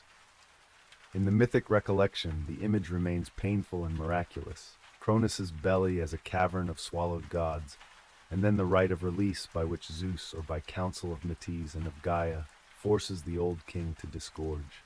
From Cronus's throat and stomach come the gods like mislaid seeds. One after another they step into the light. Poseidon emerges, sea-scented and salt-scraped, as though the pressure of such a retention had prepared him for the work of pressure between domains. It is important to feel the weight of that origin because it imprints on Poseidon a double nature. He is kin to the sovereign of the sky, Zeus, and to the ruler of the underworld, Hades. Yet he is in some sense neither wholly sky nor wholly under. He is set between them, a third domain whose borders are fluid. The sea is porous, the earth is continuous, the air is mobile. This middle status, the son of a swallowed line and a rescuer sibling, determines the unhappy dignity that will shape his conduct. He is at once a partner in the Olympic Council and a god whose moods are quick and whose resentments are subterranean. He takes his place after the Titanomachy alongside Zeus in the division of realms. The lot falls to him not by chance but by the very logic of geometry. Zeus casts for sky, Hades for the unseen realms, and Poseidon for that which laps at the margin. And with that allotment is given an instrument of office, not the lightning that belongs to his brother, nor the helm of invisibility to the other, but the trident, forged by the underground smiths and given with a kind of grudging respect. The trident is both rod and instrument. When he drives it into the earth, the crust will shudder. When he rakes the sea, it will boil. It is an extension of his will as much as the thunderbolt and the helm are of theirs. Scene 3. The first hours beneath Aegae. Construction and sensory atmosphere of Poseidon's palace. There is a place beneath the waves where the rock opens like a clock and reveals a hall of a kind that no mortal architect could imagine. The ancients call it Aegae, a name that carries the bray of waves and the suggestion of goat-like, bristling force. And here Poseidon keeps his residence. Listen to the slow construction of that palace. Its arches are not hewn from terrestrial limestone, but grown from the living bones of the sea. Corals, in patient years, have been directed and shaped into buttresses that shimmer with improbable colors. They hold up vaults through which the deep light travels like slow gold. The floors are mosaics of shells and polished sea stone, fit together by hands that know the sea's secret geometry. Each tessera is a disk of mother-of-pearl or lacquered oyster, and when Poseidon's footsteps echo, they produce a music like an anemone's sigh. Imagine entering that palace. The pressure is felt first in the ears, a low, abiding pulse, the heartbeat of the water sphere, so steady that it is like a drum that marks the slow passage of aeons. Light here is filtered through curtains of water. It refracts and multiplies, so that the columns become rivers of gold and green. and the faces of attending deities are doubled and made luminous by bioluminescence. Gardens of kelp and seaweed sway in perpetual slow choreography. They are planted upon terraces where sand has been compacted, where tiny schools of fish make their own light show, and where the Nereids, daughters of Nereus, braid Poseidon's hair like he is a mortal king and she is his maidservant. The architecture itself is hybrid, elements of veranda, of grotto, of amphitheater, and of the stables into which the first horses breathe steam. The smell is complex, salt foremost, yes, but not merely the brine which the shore knows. Here is the scent of deep cold, of spore and of plankton. There is a metallic edge where old anchors and the bones of ships have been drawn into altar shapes. There are also the ephemeral perfumes of incense burned on coral altars, cedar, myrrh, resin. This palace is layered with presences. Oysters grow upon the balustrades and open to present pearls as if they were votive offerings. Lamps are conches struck so that their thin ridges sing when air passes. Their sound is what the attendants call the king's dawn. Soft carpets of sea silk, woven by tiny artisan mollusks through mythic patience, lie in the inner chambers. The throne itself is a slab of basalt encrusted with veins of mother of pearl. It is slightly elevated so that when Poseidon sits, a gentle current circulates across his knees, as though the sea itself flanks him like a court. There are rooms whose walls are lined with amphorae that hold brine distilled from different corners of the ocean. A jar of Black Sea fog, one of Ionian chill, another of warm Levantine depth. Poseidon keeps them like kingly vintages. The attendants who tend them know exactly which temperature calls for which. There is a hall of the winds where the lining behind shell doors opens and closes to simulate the different gusts he might call upon. In another room there is a long line of seahorses tethered to coral practices, their manes formed from filamentous algae and their eyes rimmed in salt. These beasts shuffle and stamp, exhaling steam that is the horse's hospitality to the tide. The palace, finally, has many balconies that look out into ocean gloom. From them trumpet-like dolphins leap and bring news of ships and of men. In short, Aegae is a palace formed as a continuity of tidal living. It is a city that breathes with the slow rhythm of the sea, and is, in every tile and shell, a testament to Poseidon's governance of motion. Scene 4. The Trident's Thrust. Earthquakes and the Birth of the Horse. Poseidon's power over the earth is expressed with the staccato of his trident. The trident is not merely a symbol, it acts as an instrument through which he punctures the membrane between elements. When he strikes the ground, it answers not as a complacent plane, but as a reluctant throat that coughs and spasms. This is how earthquakes are imagined in the ancient mind, not as mere stochastically emergent vibrations, but as the body language of a god who asserts himself. The soil heaves, buildings crack, the sea rises to meet inland with a confusion of spray. The very axis on which villages turn becomes a little unmoored. Villagers run to their altars, fling branches and pour libations, not because any meteorological explanation will satisfy them, but because they feel the god's finger moving through the world. There is also a correlative myth of creation that makes elegant and terrible sense in its own figurative logic.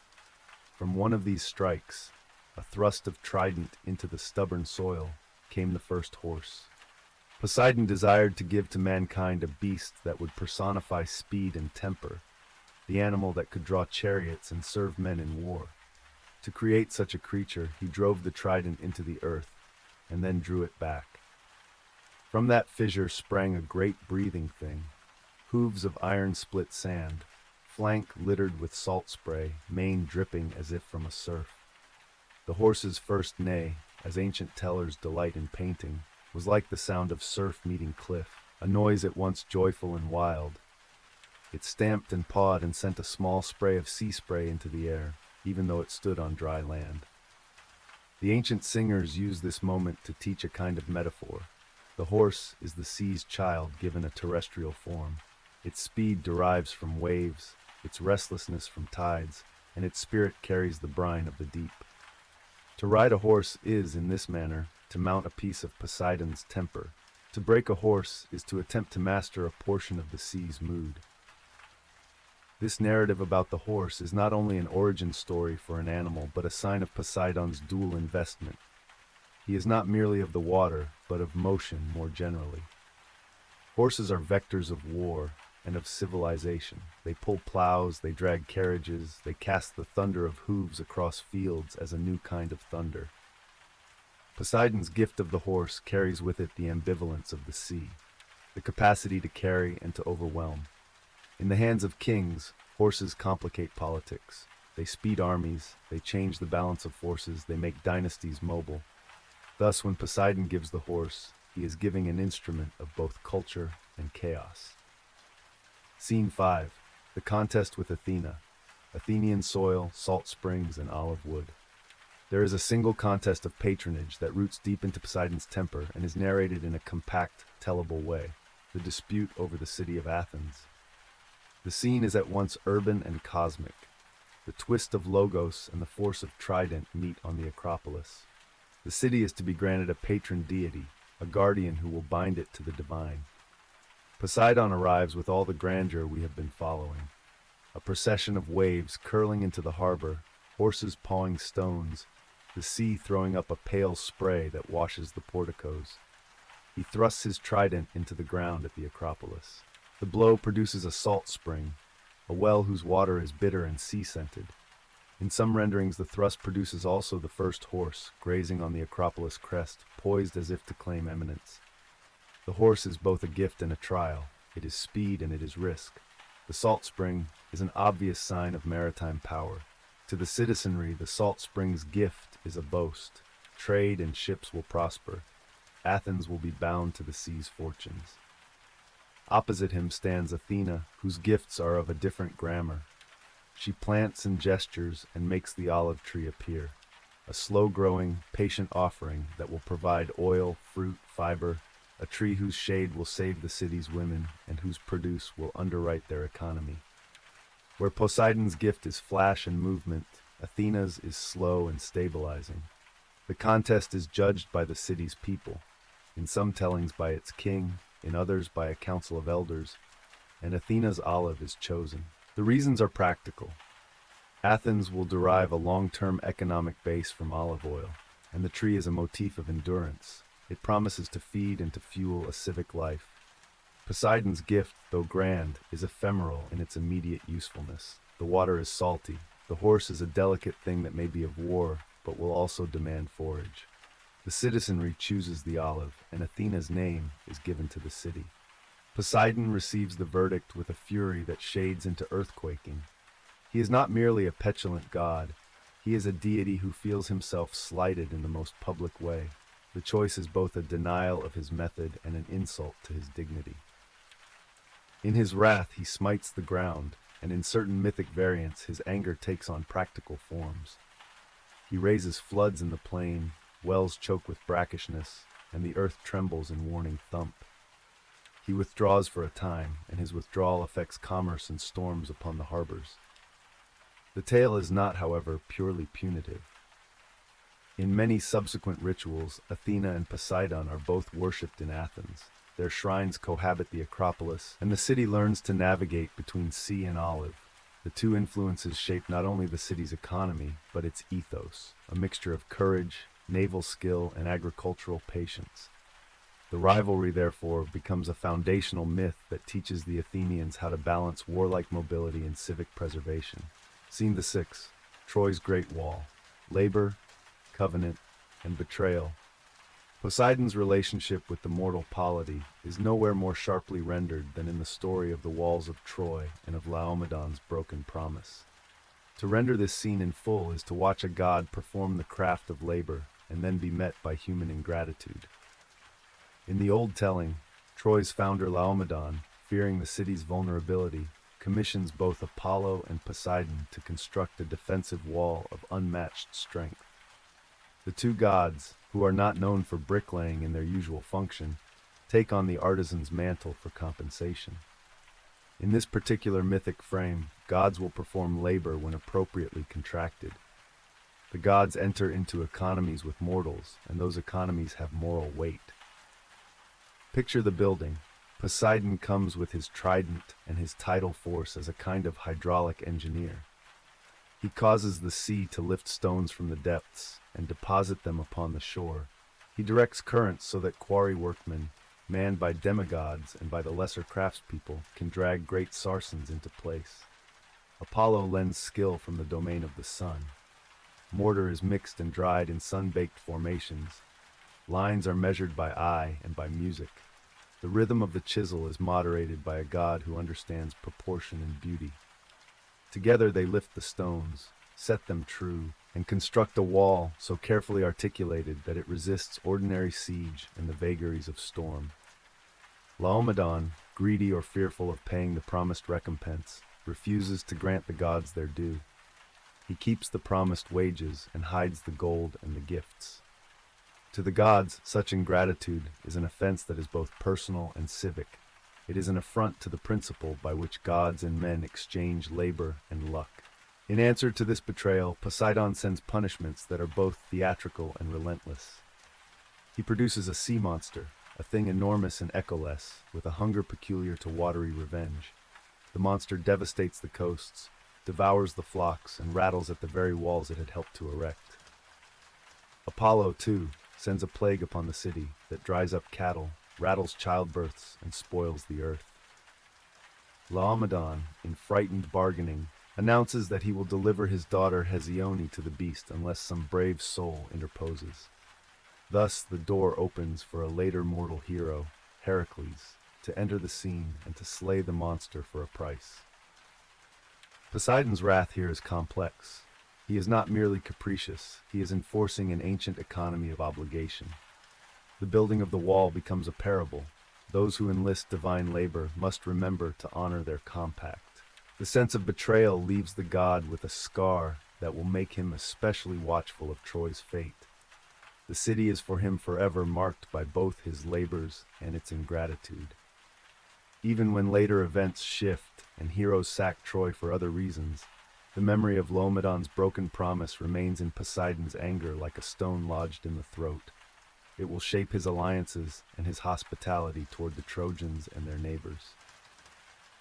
Scene 7. Storms and Sea Punishments. How Poseidon Acts Upon the Mortal World. Storms are, in the language of sailors and of the majority of the polities that live by the sea, Poseidon speaking in prose.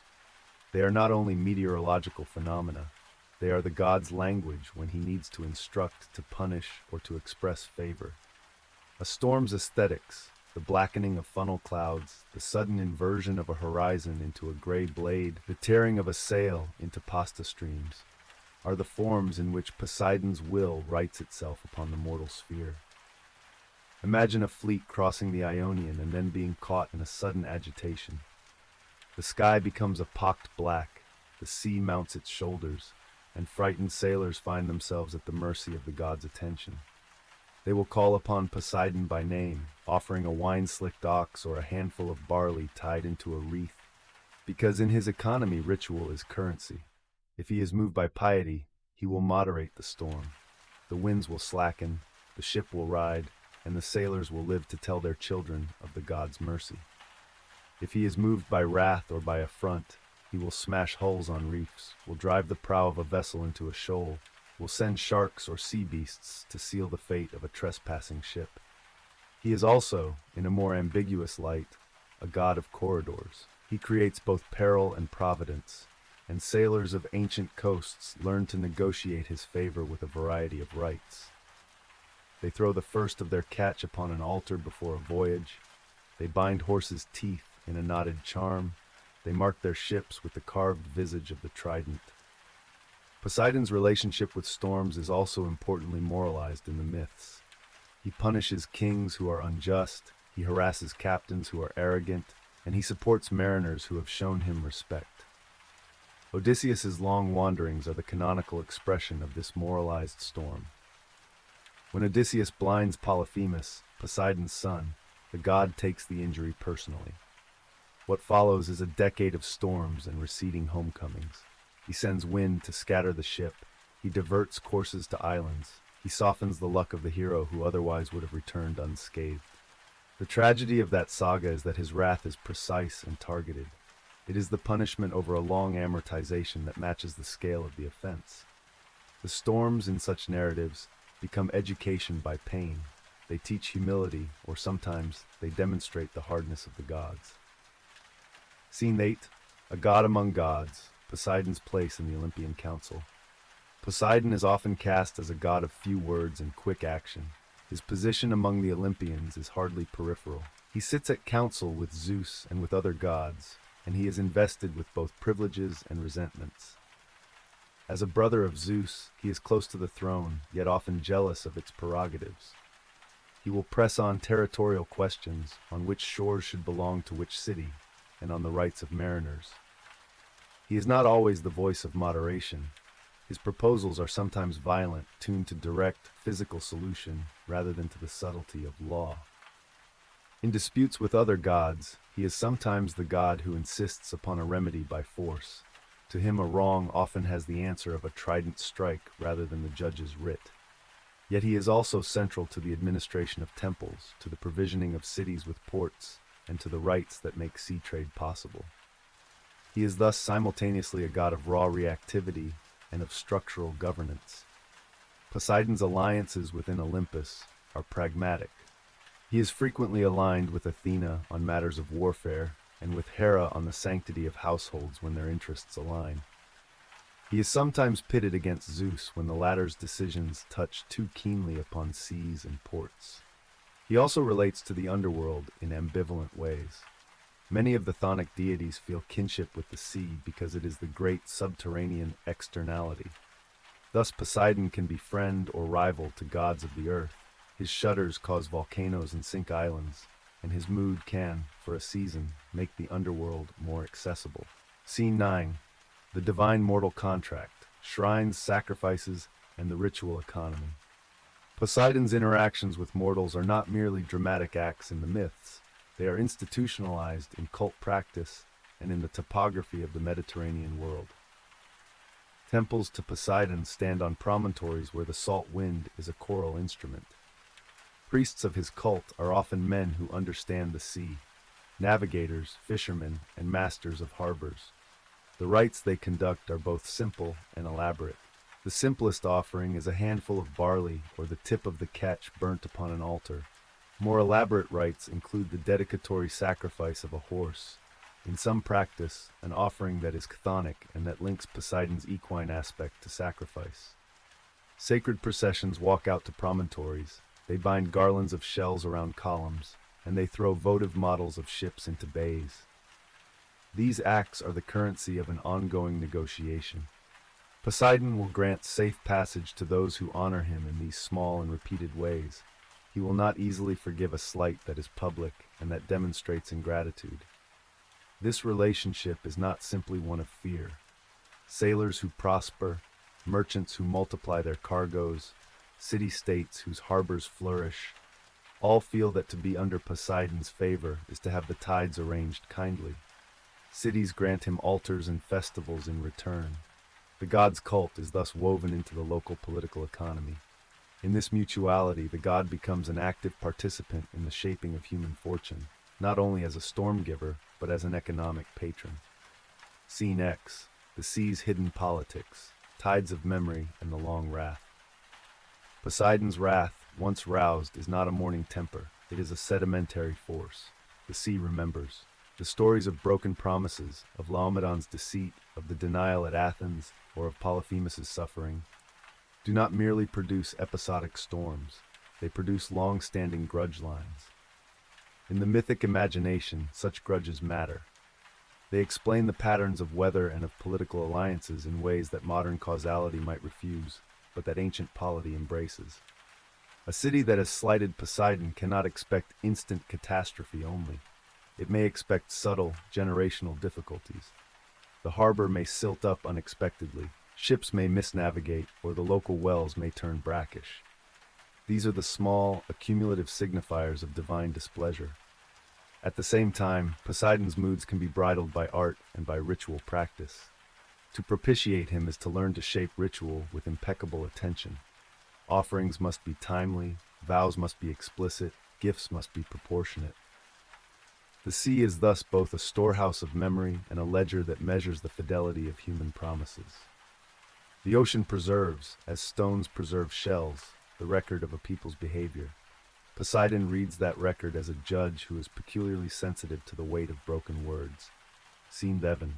A quiet moment at Aegae, tide, memory, and the god at rest. Return once again, slow-footed to the palace in Aegae. It is a gentler hour, bioluminescent algae dim, and interestingly, because gods have private regimes, Poseidon sits upon the basalt throne, his trident leaned against the coral balustrade. Around him are Nereids who braid his beard, a seahorse lowing like a furnace of breath. He listens to the news that the dolphins bring, and he gazes at a shell that vibrates faintly because it carries, in that small hollow, the echo of a harbor's bells. In these private instants, he is less the furious earth-shaker and more a god of long reflection. He remembers the first thrust of the trident that made the horse, the building of Troy's wall, the bitter taste of salt at the Acropolis when the Athenians refused him. He is not uncomplicated. He is a god with scars and with a patience for the slow arithmetic of resentment. He will, when necessary, unleash storms that write history in wreckage. He will, likewise, grant calm that allows a plowman to cut a field in peace, because the sea near his town has not found it convenient to drown the margins. There is also a tenderness in his watch of certain places. He is not entirely indifferent to the loves that washed up on these shores. He tends certain sacred coves as if they were private gardens. In so doing, he demonstrates that his rule is not merely about destruction, but also the provision of liminal sanctuaries where worship can be enacted with dignity. The sailors who pass whisper a prayer. The children of coastal towns learn the gestures that will keep their harbor open.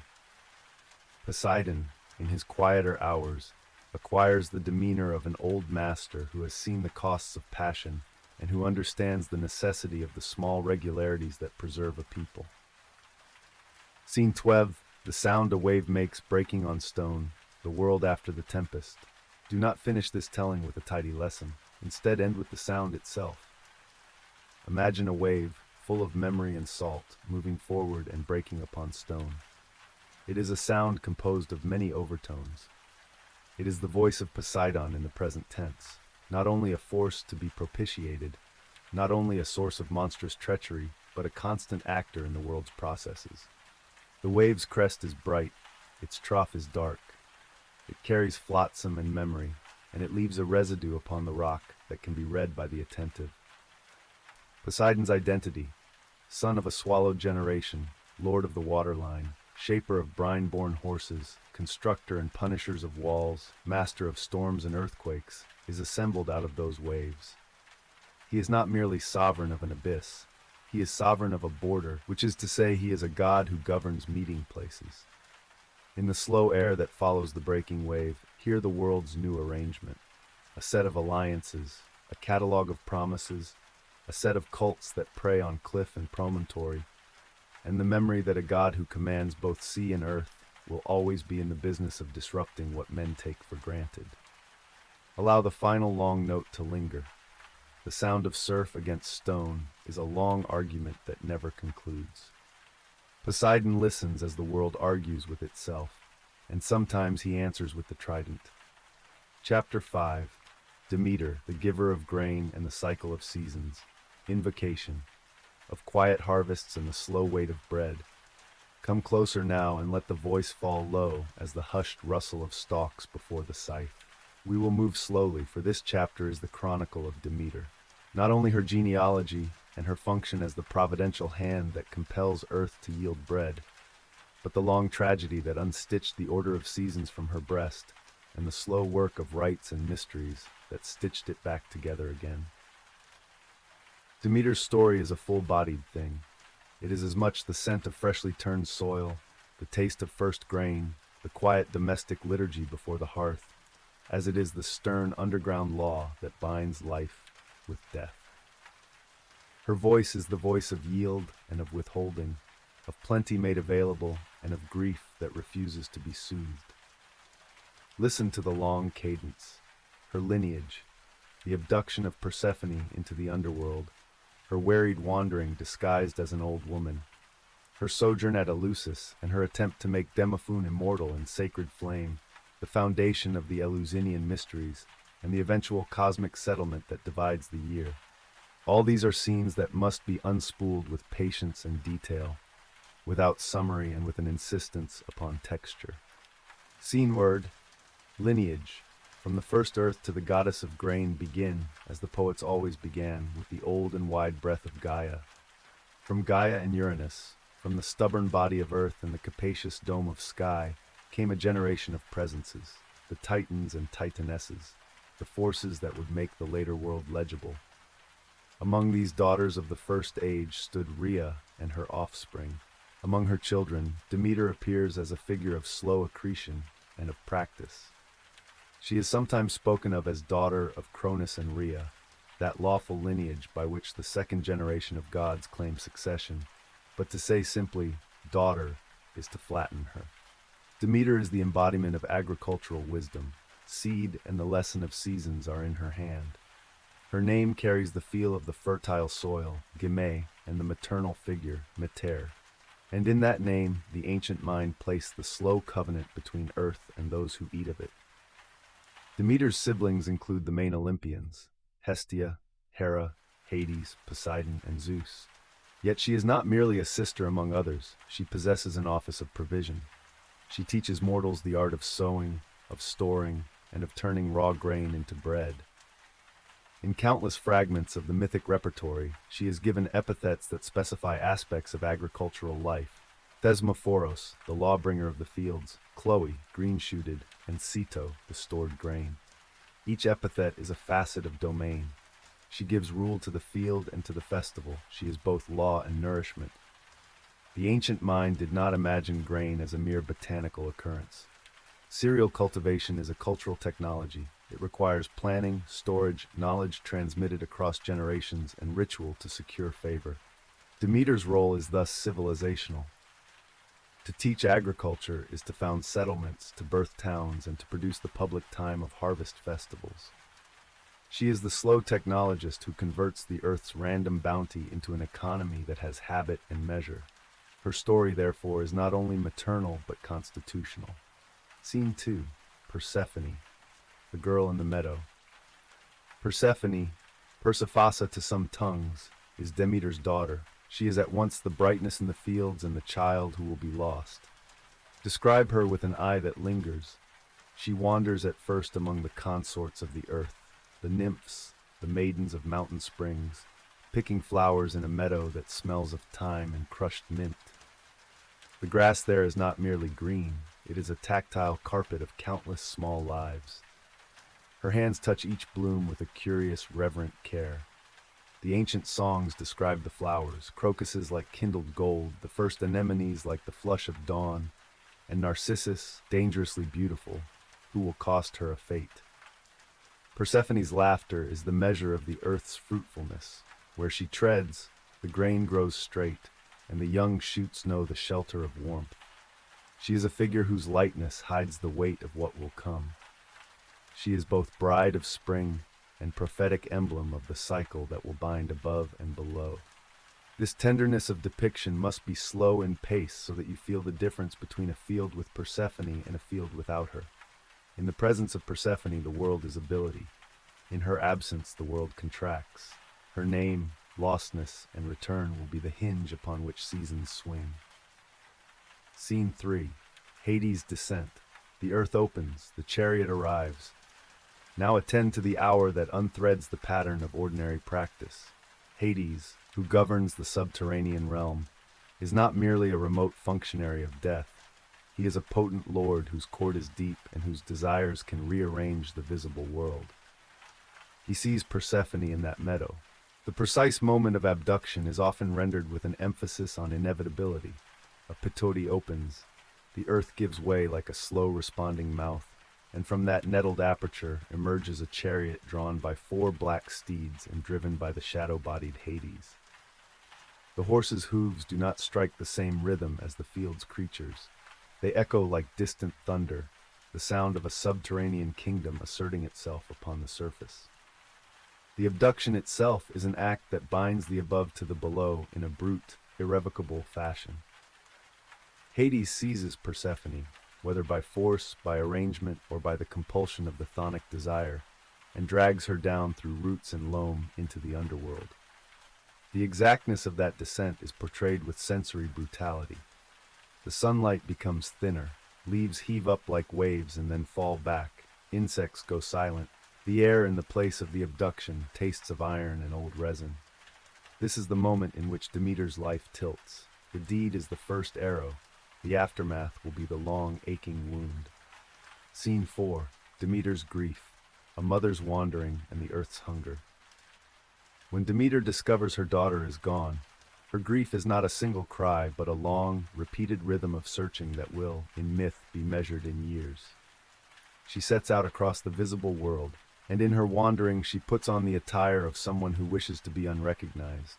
She bends her back, she drapes herself in an old woman's cloak, and she walks with the slow gait of the earth. Her face is a map of 1,000 harvests lost. She is an elderly walker whose grief ages her immediately. The ancient songs insist on the mundanity of her disguise, no less than a hat, a staff, a cloak. It could be bread baked by a neighbor if a neighbor could recognize it. By wearing this oldness, Demeter learns the texture of mortal suffering. She moves among houses, she misses festivals, and she is often neglected in the cities she once blessed. Her wandering has a double valence. On the one hand, she is searching for her child. On the other, she is, by her absence from the field and from the liturgical calendar, removing her blessing from the earth. The world, in those seasons, responds with decline. Grain chokes in the soil, vines fail to set, cattle bear thin calves. The people feel the withdrawal but cannot read its cause. The old women divinities recognize the pattern. The priests and kings quake for reason cannot be easily called upon for explanation. In mythic economy, Demeter's grief is not private. It is agricultural catastrophe. She is the goddess becoming withered, and thus the world's lack of yield manifests as a social crisis. The famine becomes the language in which the gods speak with the mortals and demand to be heard. Scene: the sojourn at Eleusis, hospitality, deception, and the old woman's role. Long before the idea of Eleusinian mysteries crystallized into ritual, there is a long, quiet scene in which the goddess, in her wanderings, comes to the court of Celeus in Eleusis. There she assumes the role of an old nurse woman and is taken in by the royal house, Celeus, Metaneira, and their infant son Demophon. The hospitality is broad and careful. The royal household is represented by servants who move like a fable's careful instruments. In the old entrepreneurial register, hospitality to a suppliant is not merely generosity. It is the dialogic reserve from which gods either bless or punish. Demeter is received with a kindness that is heartfelt and that embodies a crucial social contract. The household's care for a stranger is both pious and politically pragmatic. Demeter, grateful, reveals skills that are beyond mortal capacity. She takes the infant Demophon into her arms and begins a slow ritual of nurture. According to the tale, she sets him upon a hearth and at night places him into the sacred flames to anoint him with a divine kind of immortality. In the slow liturgy that she performs, there is a calculus. To make a mortal child divine is to alter the order of life and of death.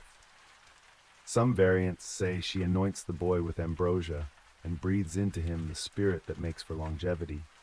Others say she burns away his mortal swaddlings in the hearth, so that what remains is something closer to immortality. This attempt to make Demophon immortal must be described with the same careful slowness.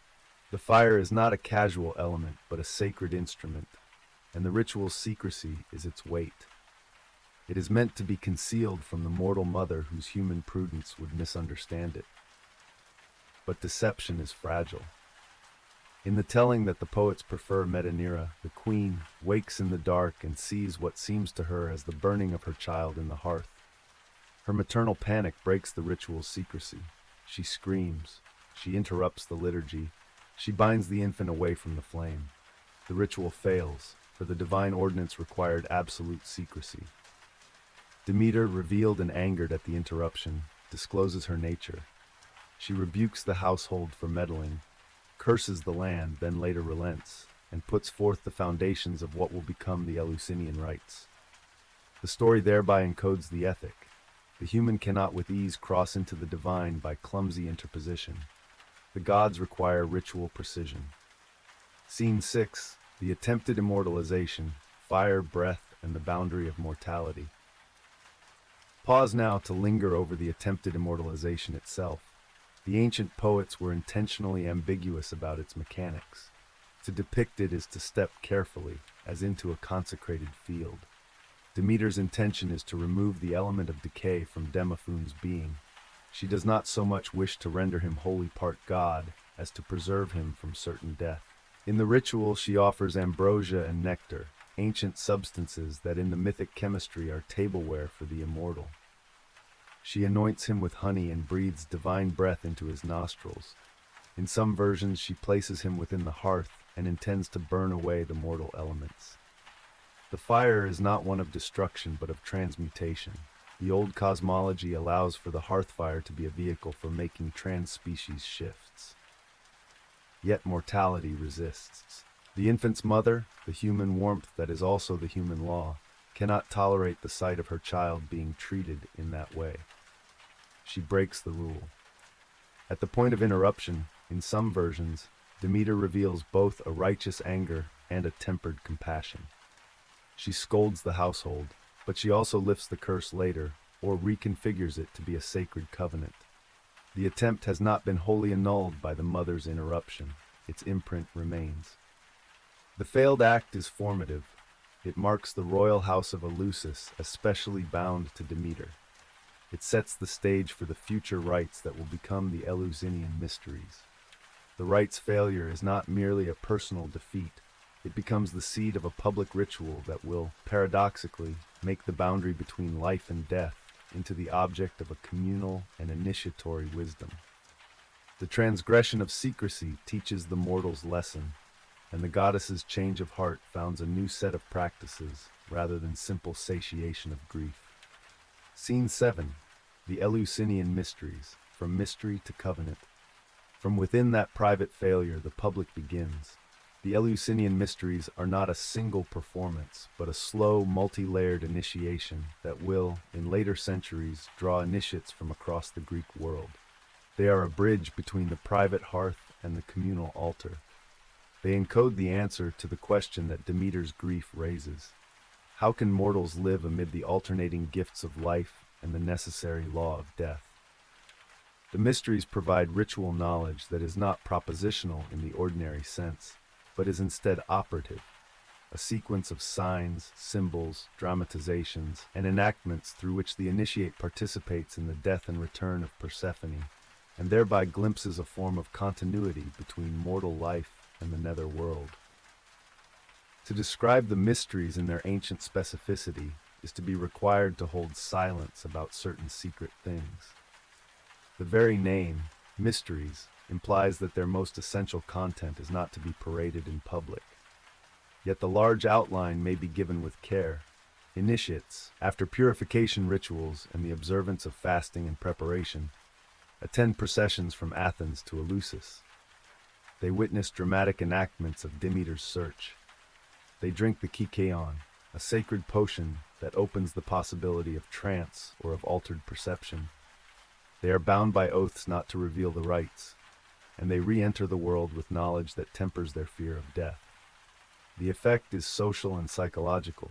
Those who have been initiated into the mysteries are said to live more piously, to honor the gods and their oaths, and to face death with less dread. It is as if the ceremony placed a kind of pedagogical balm on the wound that the abduction opened. The mysteries are also political. Eleusis becomes a sacred site that draws pilgrims and that allows the city certain prominence. Its priests accumulate prestige. Its rituals become part of pan-Hellenic identity. Yet the origin of all this, the private hearth, the interrupted ritual at Silius's court, remains the deep layer. The mysteries stand as an institutional answer to an existential calamity. Loss itself can be ritualized so that its terrifying power becomes culturally manageable. Scene 8. the bargain with Hades, the return, the partition, and the law of seasons. Recompose now the slow negotiation that eventually allows Persephone to return to the light. Demeter's searching is long and patient. In some versions, the goddess refuses to lift her famine until a cosmic settlement is reached. She withdraws her blessing from the earth, crops fail, and men and gods feel the hunger. The Olympic Council cannot wholly ignore the social catastrophe. Zeus, in the posture of the elder brother and in the calculus of power, who himself is not indifferent to maintaining civic functionality, sends Hermes to fetch Persephone from the nether realm and to negotiate with Hades. But Hades, with a stubbornness that is part of the underworld's law, offers Persephone not merely a stay but also seeds of permanence, the pomegranate. The pomegranate's red seeds function as a legal token in the subterranean court. When a being eats of the foods of the underworld, they are bound by a principle that is deep and logical within that mythic economy. Persephone's consumption of a few seeds, the tale gives different numbers, makes her a part dweller of Hades. The number is small, but its force is irrevocable. Once one consumes the underworld's fruit, one cannot wholly return. Thus the negotiation must be reworked not as a unilateral release, but as a partition. The compromise that is finally forged is both precise and elegant in its cosmic simplicity. Persephone will spend part of each year with Hades below and part with Demeter above. The time she remains below corresponds to the period in which the earth is barren, the cold, stark season in which harvests are not possible, and the time she returns corresponds to the season of bud and blade. Demeter's grief, then, gives name to winter and to barrenness. Her joy in reunion gives name to spring and to harvest. The world is thus permanently divided into cyclical sections by a bargain that is at once familial and juridical. It is a contract that names centuries. Scene 9. The cycle, agricultural practice, and religious anthropology. This division of the year into seasons is more than symbolic. It becomes an orienting framework for human practice. The harvest festivals, the sowing calendars, the rhythm of work on the land, all of these are synchronized by the mythic rhythm of Persephone's descent and return. Farmers come to know when it is appropriate to sow and to reap, not only by meteorological observation, but by ritual calendars tied to the goddess's movement. This integration of myth and labor is not merely opportunistic. It shows the way the religious imagination shapes and stabilizes economic necessity. Demeter's sorrow operates like a regulatory mechanism. It is the cosmic sanction for fallow ground. Ritual silence and forbearance during the barren months are both ethical practices and practical requirements for survival. The Eleusinian rites, therefore, are embedded in practical life. The rites do not merely console, they instruct. They make patterns habitual. Those who participate in the mysteries come to recognize that life and death alternate, and that agricultural labor is a way to manage that alternation. In this manner, Demeter is not only a goddess who controls grain, she is the civilizer who teaches men to respect intervals of rest and of recuperation. She shapes a culture's relation to scarcity and to abundance. She argues for the observance of time as a way to sustain both ecological balance and human society. Scene X, Demeter's return to Eleusis, the foundation of ritual and the grief that becomes law. After negotiation, and after the years in which the fields have compassed his absence, Demeter returns to Eleusis and to the royal house of Celeus with intention. She establishes rites that will commemorate both the attempt to make Demophon immortal and, more broadly, the long search for Persephone. The rituals that form there are not mere gestures. They are pedagogical sequences that institutionalize grief and hope. They range from the dramatized lamentations that remind communities of the cost of life's continuity to the rejoicing festivals that celebrate the return of green and of grain. These ceremonies are precise in their performance. Hymns are sung, processions move out from the center, everything is timed. Priests and priestesses rehearse their roles over years so that the community's memory is preserved with strictitude. Crucially, the rites are organized so that their inner secret, the lesson about life and death, is not reducible to a didactic formula. Instead, the mysteries place the initiate within a symbolic reenactment. The participant's experience is meant to be transformative. It is not that the initiate receives a metaphysical secret in the sense of a proposition. Rather, they are placed into a liturgical structure that reconfigures their relation to mortality. The effect is both psychological and social. Those who have seen the rites become better bound to civic life. They become less likely to fall into despair when death arrives, because they have been given a ritual path that has placed mourning within a larger cosmological narrative.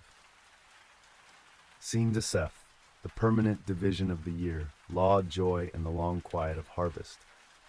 Now let the senses be still for a long while and feel the cycle itself.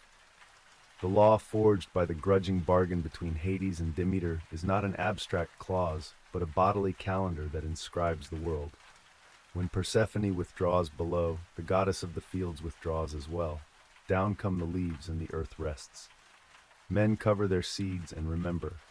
When Persephone rises, the earth stirs and yields. The joy is not merely the exuberant return of green.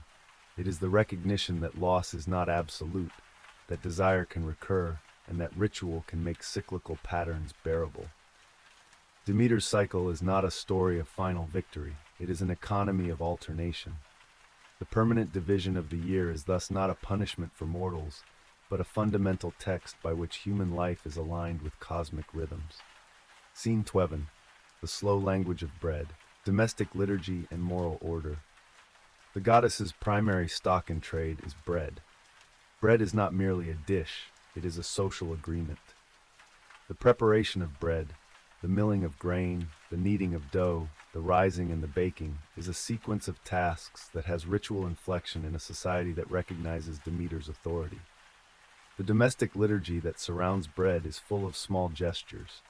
The first sheaf set aside as an offering, the first portion of a loaf reserved for the gods, the careful storage of grain in times of plenty, and the cycles of fasting and feasting that keep the household aware of scarcity and abundance. These practices are an ethical training about moderation, charity, and patience. Demeter, as patroness of these workings, becomes the moral engine of domesticity. She legitimates kindness to the hungry and insists upon rituals that remind the household of its dependence upon divine favor. Scene 13. The palimpsest of memory, Demeter's quiet power and the ongoing mysteries. If one listens carefully, one hears that Demeter's power is not the storming frenzy of an Olympian anger, but a long palimpsest of memory.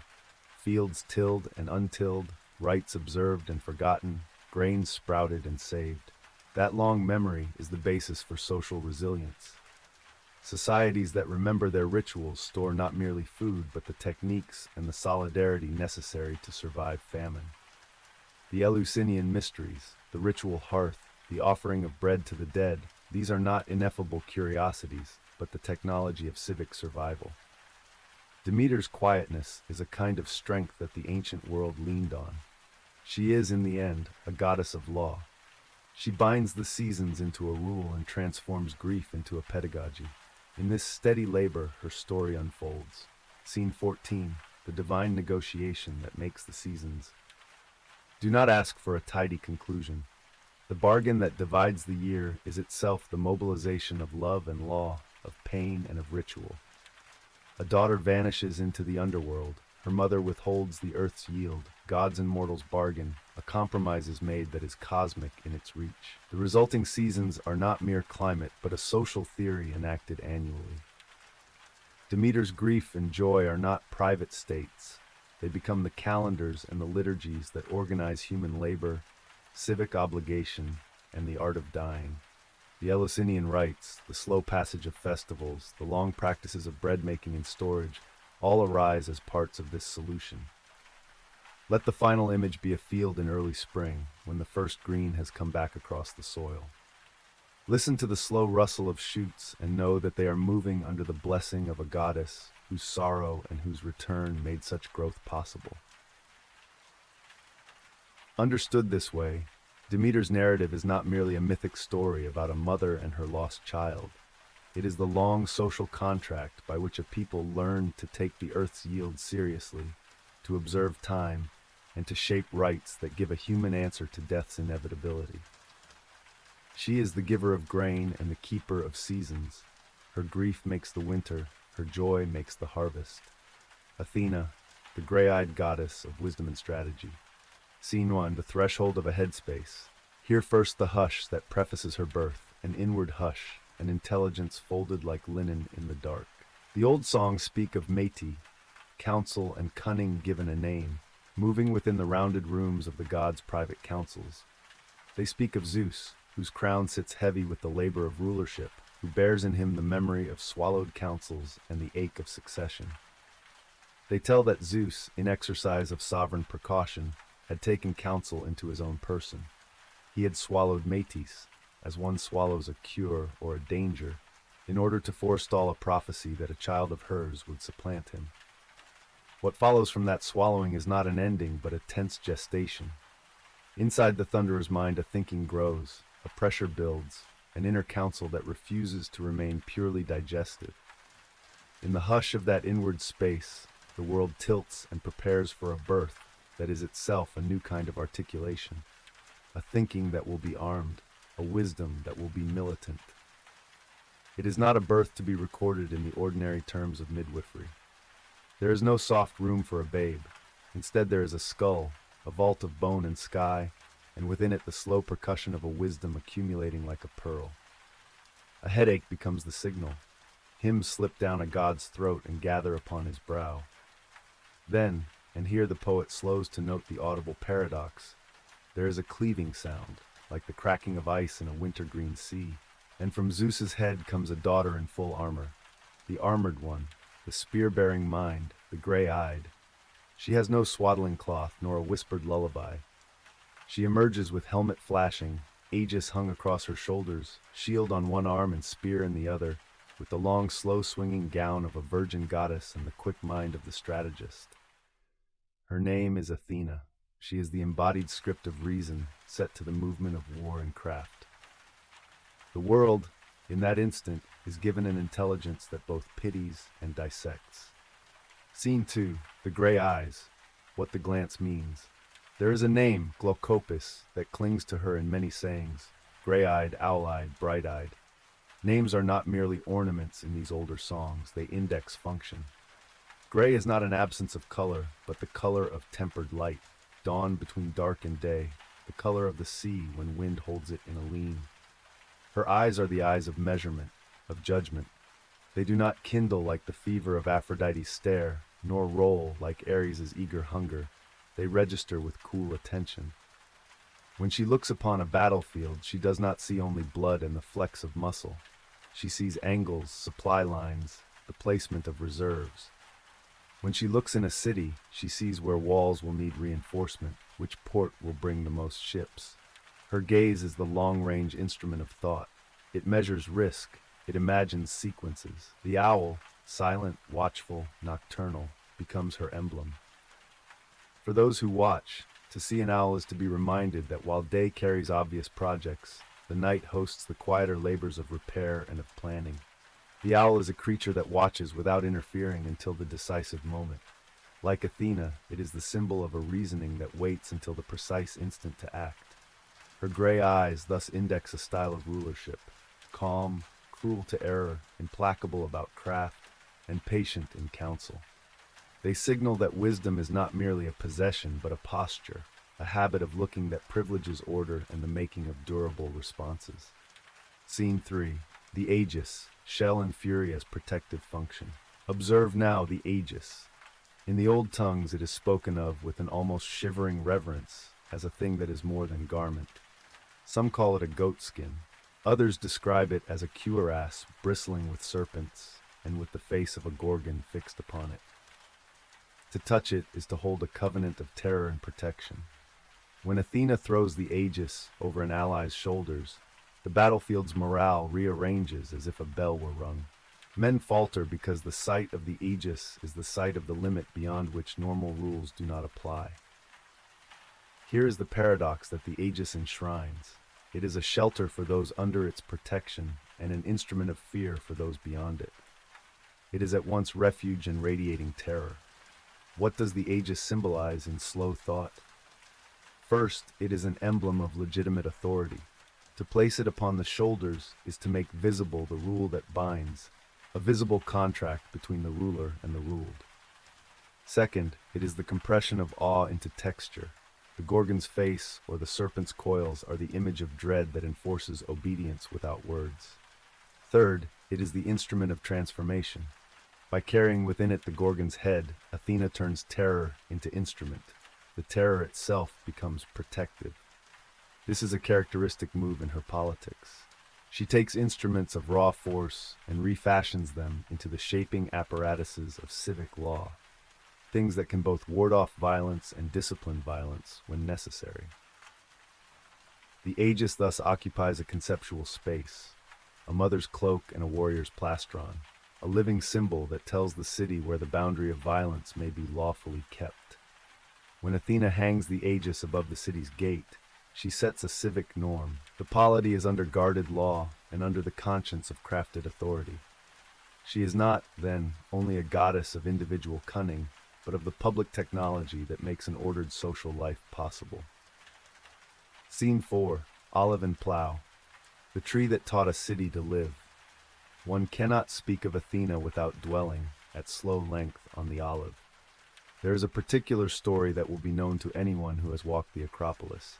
A contest between Athena and Poseidon for the city that would be ours to name. The moment when each deity offers a gift, and the citizens choose which will bind them. Poseidon strikes the rock with trident and gives a salt spring, a boast of naval power and of sudden motion.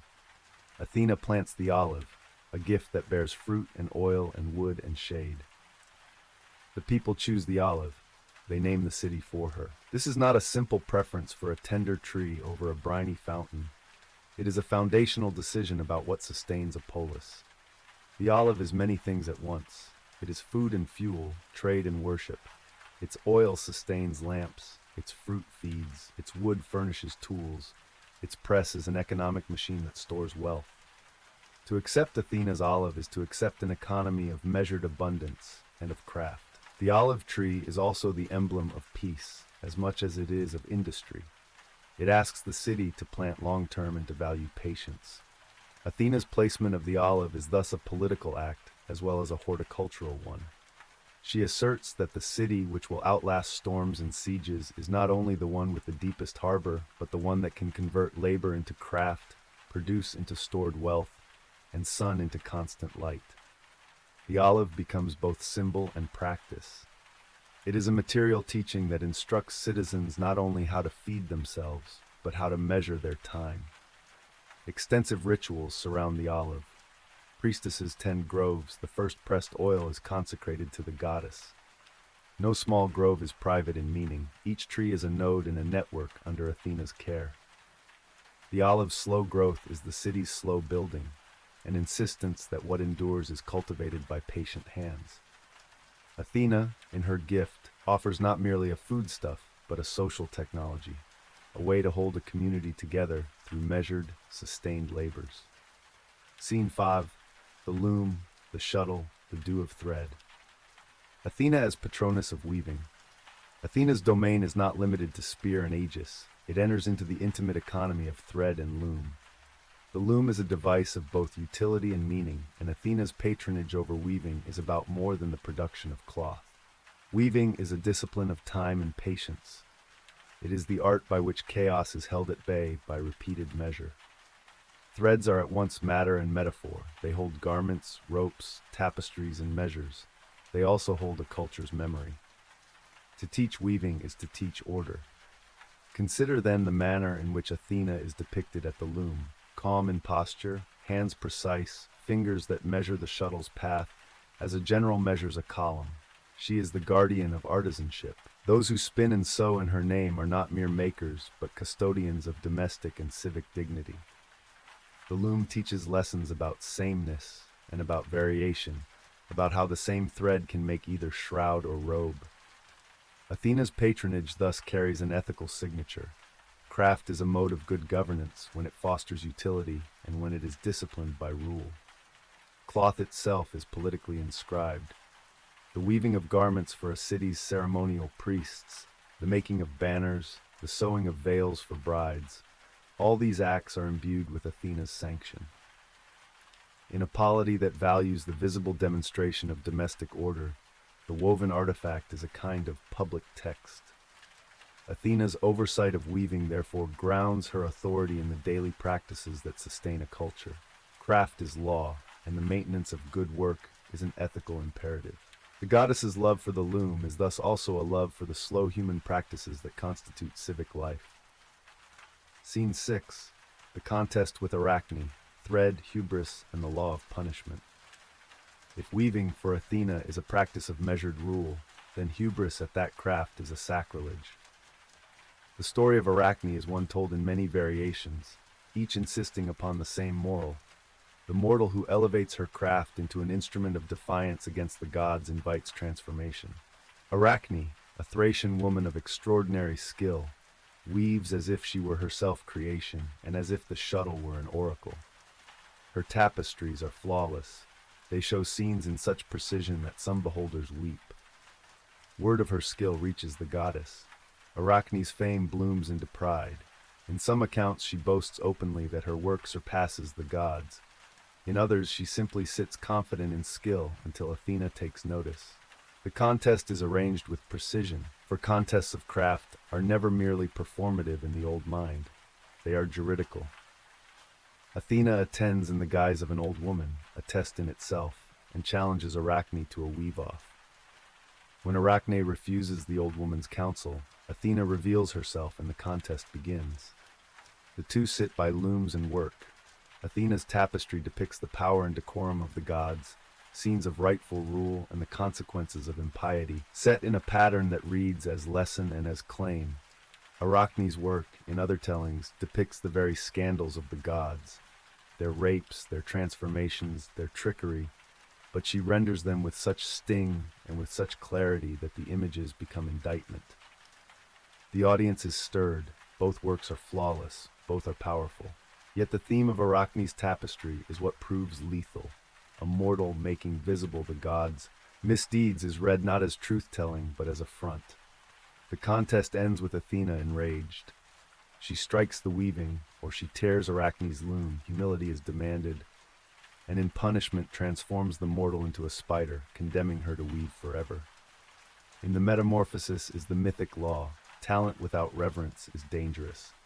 Listen to this at the slow pace of harvest talk. The story is a negotiation of craft and hierarchy.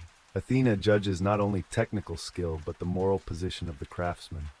Her anger is not aesthetic alone, it is juridical.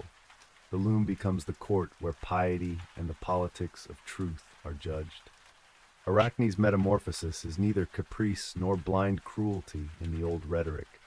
It is a thundered message about where the limits of mortal expression may be set in a world that holds the gods' authority as both real and constitutive. Scene 7. The strategist in war, Athena's guidance in the great struggle. Athena's wisdom finds its most visible expression in war, yet she is a strategist rather than an appetite. She holds the paradox dear. War can be a tool of justice and a ruinous waste. The difference hinges on measure. In the long mart of Troy, her presence is decisive. She counsels kings and commanders. She places particular heroes under her protection. She devises stratagems that reify the meeting of craft and violence. She is the goddess who prefers stratagem over blind force, craft over bravado. Her interventions in the Trojan War, and in the careers of particular heroes, provide exemplars of how reason may be allied with arms. Consider Odysseus first, the hero whom other gods sometimes prize for his cunning. Odysseus is not loved by all the gods. Poseidon, for one, enraged by the blinding of his son, Polyphemus, will later punish him. But Athena cherishes his wiles. She sees in him a mind that mirrors her own, adaptable, inventive, and willing to use guile as a substitute for brute strength. In the long sequences of the Homeric wanderings, Athena is the patroness who appears in disguise, who may assist by changing a man's appearance or by admonishing him toward humility and shrewdness. She instructs Odysseus in the arts of falsehood and revelation alike. She advises him to present a false face when necessary, to weave a lie that will take him home. In counsel, she provides the pattern of prudent behavior. concealment when necessary, directness when required, and always a consideration for timing. For Odysseus, Athena's guidance is the difference between shipwreck and homecoming. Diomedes receives another sort of favor, the kind that allows a warrior to do what is necessary on the battlefield without letting fury consume him. Athena lends him courage and, at one decisive hour, grants him the clear-sightedness to attack even the gods who take sides in war. In one celebrated episode, she grants him a boon, that he may wound the gods Ares and Aphrodite with their own weapons. It is a strange and difficult gift to strike the divine, but Athena's provision is strategic. She permits a mortal to hit not as an act of sacrilege, but as a demonstration of the measure that separates brutish attack from calculated strike. Diomedes, acting as Athena's instrument, thus reveals what mortal courage looks like under divine sanction. Perseus, too, is touched by Athena's hand. In the quest that will confront Medusa, the Gorgon whose gaze petrifies, Athena furnishes Perseus with a polished shield. This shield is not merely armor, it is a tool of inversion. By seeing Medusa only as reflection, Perseus avoids the direct gaze that would kill him. Athena's counsel here is a lesson in distance and representation. To confront a horror is to construct a mediated vantage from which one can operate safely. The polished shield is thus an instrument of knowledge formation. It is the fiction by which a man may approach death with the capacity to act. In this scene, Athena is the mentor who provides instruments as much as wisdom, which is consistent with her status as patron of crafts. Athena's warcraft thus exhibits a relationship between three things: prudence, instrumentality, and timing. She rejects untempered rage and embraces the discipline of the mind that prepares for the possible. Her favor is not bestowed on the bravest by brute example, but on those who best translate thought into action and who can subordinate personal glory to civic ends. Scene 8, the foundation of law, Athena and the Areopagus. Athena's patronage of law and of civic order finds its institutional crown in the establishment of the first court of law at the Areopagus. The rocky hill that bears Ares' name, the Areopagus, becomes the site of juridical function in Athens.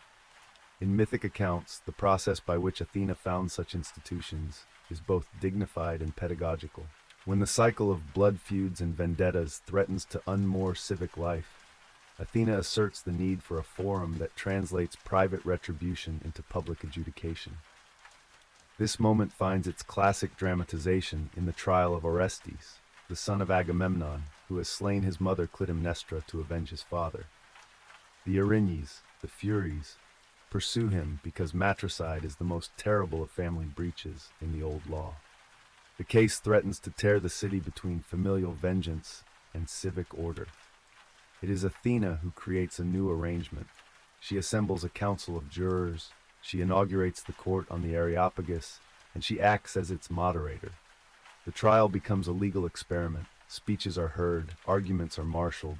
Justice is performed as adjudication rather than as private vengeance. In the end, the jury returns a verdict that converts the Erinyes from persecutors into protectors of the civic order, transformed into the Eumenides who bless the city. Athena's role in the scene is twofold. She is both a legal innovator and a ritual mediator. She invents the procedure that moves the community from endless vendetta to public hearing. In doing so, she installs a legal technology more important than any single verdict. The Areopagus is thereafter associated with homicide trials and with the guardianship of civic law. Athena's imprint on that institution is emblematic of her larger political work. She fashions devices by which cities may channel violence into law, and she tends the rituals that make courts acceptable and sacred. Law under Athena is not an abstract ledger. It is enacted in rituals that circumscribe violence and remember the community. The goddess thus teaches the polity to think of justice as procedure, and to view courts as sacred spaces where private fury is reinterpreted as public claim. Scene: Athena, crafts, and the artisan's ethic return now under slow illumination to the workshop and the forge. Athena's patronage of craftsmanship is not an accidental adjunct to her martial and civic personas. It is a coherent ethic. The crafts that she oversees are those that turn raw material into measured artifacts, wood into ships, bronze into tools and plowshares, cloth into garments and veils, pottery into storage vessels. Each item is both utilitarian and symbolic. The artisan who works under Athena's patronage is expected to produce work of measured quality, to obey the discipline of the craft, and to understand the social use of the finished product. The guilds and workshops that venerate her are thus bound by norms about quality and about the proper distribution of goods. Athena's relationship with Hephaestus, the smith, is telling.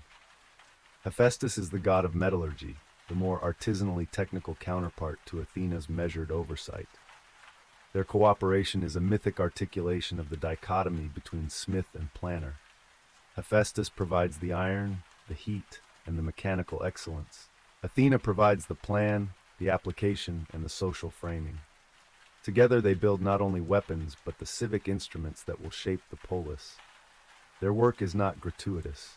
It is directed to a purpose, the strengthening of habitations, the improvement of tools, the making of cult objects that will mediate the relationship between gods and men. Craft in Athena's hand becomes a moral endeavor. An artisan cheats on material, and he does not simply steal from a customer, he undercuts the polis' stability. Therefore, the goddess's patronage is both supportive and disciplinary. She fosters excellence and punishes arrogance. Where the craftsman's work serves the common purpose, Athena smiles. Where it is used for predatory ends, she intervenes. This ethical dimension of craft binds economic production to moral formation. In it, Athena fashions citizens as much as she fashions tools. Scene X, the gray-eyed strategist in quiet council. There is a certain domesticity to Athena's interventions that belies her martial reputation. She is, in many tales, the advisor who sits quietly and divides attention among many projects. The design of a city wall, the advising of a magistrate on proper procedure, the instruction of a young artisan in a technique that will preserve the craft across generations. She is at once activist and pedagogue. Her counsel is not a monologue. She listens to petitions, weighs evidence, and then prescribes a measured course of action. She is the public mind that prefers institutions to improvisation. Athena's dignity is best consumed as a slow habit of mind, a posture that privileges the shaping of long-term stability over the lust for immediate gain. She is the goddess of plans, long-lived, durable, painstakingly executed. She privileges the construction of cities, not only in their stones but in their laws, their festivals, their workshops, and their schools. Her city is a place where craft and law, war and peace are held in tension but subordinated to the public good. That is her most enduring political legacy. Scene Vev, the aegis reclaimed, Medusa's head and the shelter of terror. One of the near-mythic images bound to Athena's iconography is the face on the aegis, the severed head of Medusa, or the elusive image of Gorgon force-fixed to an instrument of protection. The story of Medusa has many versions, and Athena's involvement is complex. In one telling, the Gorgon is a creature whose gaze petrifies. Perseus is given a shield by Athena to view Medusa indirectly, and thus to slay her. Athena fixes the severed head to her aegis after the act. What must be lingered upon here is not only the gore, but the symbolic meaning. By fastening the Gorgon's head to the aegis, Athena converts an emblem of terror into a deterrent. The face that once petrified now protects. The transformation is emblematic of Athena's craft. She takes a raw, dangerous thing and repurposes it as a public instrument. This gesture is both pragmatic and moral. Athena is not endorsing terror, she is domesticating it. The Gorgon's head becomes a boundary. At the threshold of the civic space, it is the sign that law need be enforced and that boundaries will be defended. The transformation is also a parable about the governance of fear. To rule is to reframe fear into law-enforcing tools, rather than to allow fear to be raw and destructive. Scene 12, Athena's quiet dominion. Domesticity, warfare, craft, and the city. We should not attempt to compress her into a single phrase. Athena is a plurality, a virgin goddess who nevertheless concerns herself with the life of households, a war deity who prefers stratagem to frenzy, a patroness of artisans who insists that craft be disciplined by public need, a founder of legal practice who insists that justice be performed in order. Her gray eyes watch both the hearth and the rampart. Her aegis both shelters the altar and intimidates the battlefield. If you would see Athens in the light that Athena intended, do so slowly. Walk along a city wall, measured by a craftsman's grid. Enter a sacred grove, where olives are tended by women whose hands have learned the slow craft of pruning. Observe a weaving room where a woman sits with her shuttle and thinks, as Athena thinks, about pattern, endurance, relation. Watch a court where jurors deliberate on homicide, trying to transform the raw grief of murder into a measure that is public and defensible. See also the ships in harbor, their keels strengthened by the designs of those who have learned to mediate force into function.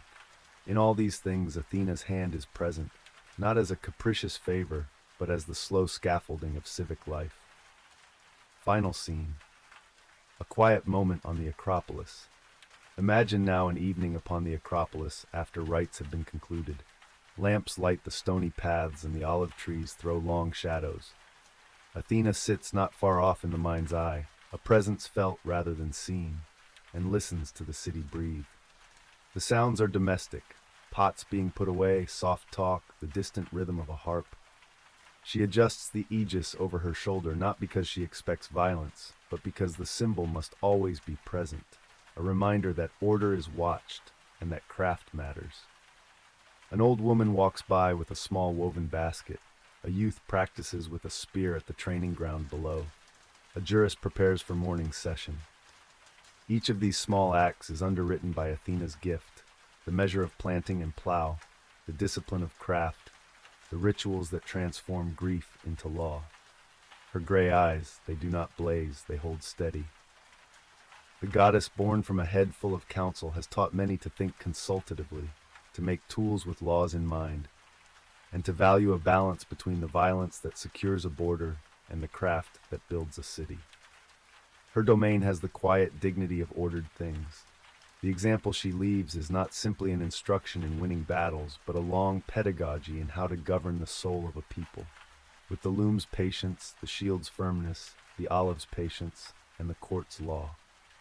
Chapter 6, Athena, the gray-eyed goddess of wisdom, war, and weaving prune, of heads and looms. Hearken first to the silence that takes hold before a thought is born. It is a silence not of emptiness but of potential, like the still air of a room before a loom's shuttle is cut loose, or the hush that precedes the first bark of a campfire at dawn. In that silence the oldest of the gods arrange their counsels. An inward counsel breathes. A hungry prophecy stirs in a sovereign breast. Athena is the child of such a silent calculus, not a gradual growth from a mother's flesh, but a sudden, armored cognition sprung as if from a great god's mind. Her arrival is the myth's way of making a point about wisdom, intelligence that is ready for battle, craft that is ready for the city, and reason that is already armed for execution. From the head of Zeus she comes forth, helmet gleaming, aegis upon shoulder, spear in hand, eyes gray as tempered metal, the living expression of a thinking that immobilizes panic and disciplines force. This chapter will tell that birth slowly, touch the aegis and the olive tree as if they were artifacts kept in a temple chest, weave the long cloth of Athena's patronage of weaving, set the Arachne story upon the loom of hubris and skill, recount Athena's manner of strategizing in wars and her guidance of heroes, Odysseus, Diomedes, Perseus, and attend to her foundation of lawmaking at the Areopagus. The narrative voice will be deliberate. The telling will breathe in slow rhythms, letting each image have its weight, its texture, and its moral contour. Scene 1. Birth from a head, the unconventional beginning. The beginning must be handled with care. The tale is not cruel in some lurid sense. It is rather a mythic compression of a metaphysical idea, that some kinds of knowledge are so cunningly precise they are born as instruments rather than as infants. The story is told thus: to avert a prophecy that a child of Metis, cunning thought personified, would supplant him, Zeus consumes Metis. He keeps counsel inside himself. he will digest or domesticate the danger. Inside Zeus's skull, however, thought does not simply dissolve. Métis's mind keeps making, thinking. The god's forehead tightens. The pressure becomes a pain that no monarch can abide, an ache of governance that is itself an argument. At last, in an image meant to make the listener start, but not to pruriently shock, the head of Zeus opens, and out steps Athena, fully grown, clothed in bronze, helmet crested, spear in hand, the aegis slung across her shoulders. In one smooth motion she is warrior and counselor, virgin and civic mother. The mythology conceives of her emergence as a birth that is not of lineage in the usual sense, but of reason's emancipation from mere appetite. To be born from a head connotes a thinking that is organ-formed. It tells us that Athena's domain is insight that can command action. There is no cradle for this goddess. The cradle is the council chamber in the battlefield. Her first breath is strategic. Her first movement is the arrangement of order. Scene 2. Gray eyes and the owl, vision as practice. In the epithets that accompany her, one is dominant. Glaucopus, gray-eyed, owl-eyed, bright-eyed. The gray stare is not the pale vacancy of a corpse, but the tempered hue of dawn sky, the coolness of a blade taken from the fire and then cooled in clarity. The owl, her familiar, is at once emblem and teacher. It sees at night, it listens. It perches and watches without hurry until the precise instant to strike. Athena's gaze is like that owl's habit, measured, attentive, strategic. Her was not the burning glare of an inflamed passion, nor the blind rage of a war-mad deity. To be under Athena's gaze is to feel the cool pressure of a mind that measures consequences. This gaze matters politically. A ruler who looks as Athena looks commands a certain kind of obedience. The obedience of those who recognize themselves as being judged by a measure that is procedural and humane, rather than capricious. Her sight privileges proportion, discerns structure, and punishes what distorts order. The gray-eyed stare is thus less a physiognomy than a social ethic.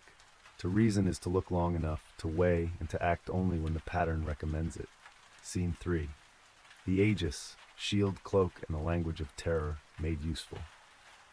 Move now to the aegis. It is spoken of differently by different tellers. In some there is mention of goat skin, a transliteration to a body form. In others of a shield, serpents at the edges, and the face of a gorgon set into its heart. The aegis straddles several symbolic economies simultaneously. It is protection, a material of physical defense. It is also a visual instrument of authority. Whoever displays the aegis without right improvises not merely a shield, but a claim to law itself. When Athena drapes the aegis, the sky quiets. Men feel the chill of law's presence. But there is a deeper move embedded in the aegis, the adoption of terror as a public instrument. The Gorgon's face, petrifying, monstrous, is affixed to the item that protects the city. This is not sheer brutality. It is a domestication of what terrifies. Athena takes something that induces paralysis and repurposes it to prevent harm. It is a subtle, ethically complicated gesture. She refuses to banish terror entirely, and instead harnesses it for order. Thus the aegis not only protects, but communicates to those on the outside. There is a limit here. You may not pass without consequence. The aegis, then, is a shorthand for Athena's governance, protective, didactic, and corrective. She is not merely a warrior, she is a magistrate of fear, a curator of instruments that keep cities intact by making the cost of transgression visible and immediate. Scene 4. The olive, a tree that teaches economics and patience. The story that binds Athena to the city of Athens is one of gifts and choices in which the political character of a polis is decided by what it prefers to plant. Poseidon, lord of the salt and of sudden motion, strikes the rock and gives, as a proof of his patronage, a spring of brackish water. Athena plants an olive tree. The citizens, asked to choose, favor the olive. To comprehend the depth of the choice, do not reduce it to a preference for food over water. The olive is economic technology, oil for lamps and lamps for industry, oil for the body and for trade, wood for ships' fittings, fruit for food. The olive is the slow asset. The olive tree's symbolism is a long pedagogy. It teaches husbandry across seasons. Pruning yields better fruit next year. Patience yields a harvest in years. A grove is a multi-generational investment. To choose the olive is to choose a form of city that values planning, trade, and craft. Athena's gift binds the polis into an economy that privileges sustainable production over immediate conquest. It binds also into ritual practice. The first pressing of oil is consecrated to the goddess. Festival days celebrate the tree's yield. The olive therefore becomes a sign around which civic identity will grow. Even the tree's relation to warfare is instructive. An olive grove is a place to hide and to make olive oil for troops. Its presence discourages wanton pillage because each tree is a long-term stake. Athena's gift is thus a technology of civil stability as much as an agricultural boon. Her domestic politics are embedded into soil. Scene 5. The loom and the shuttle. Weaving as a mode of knowledge.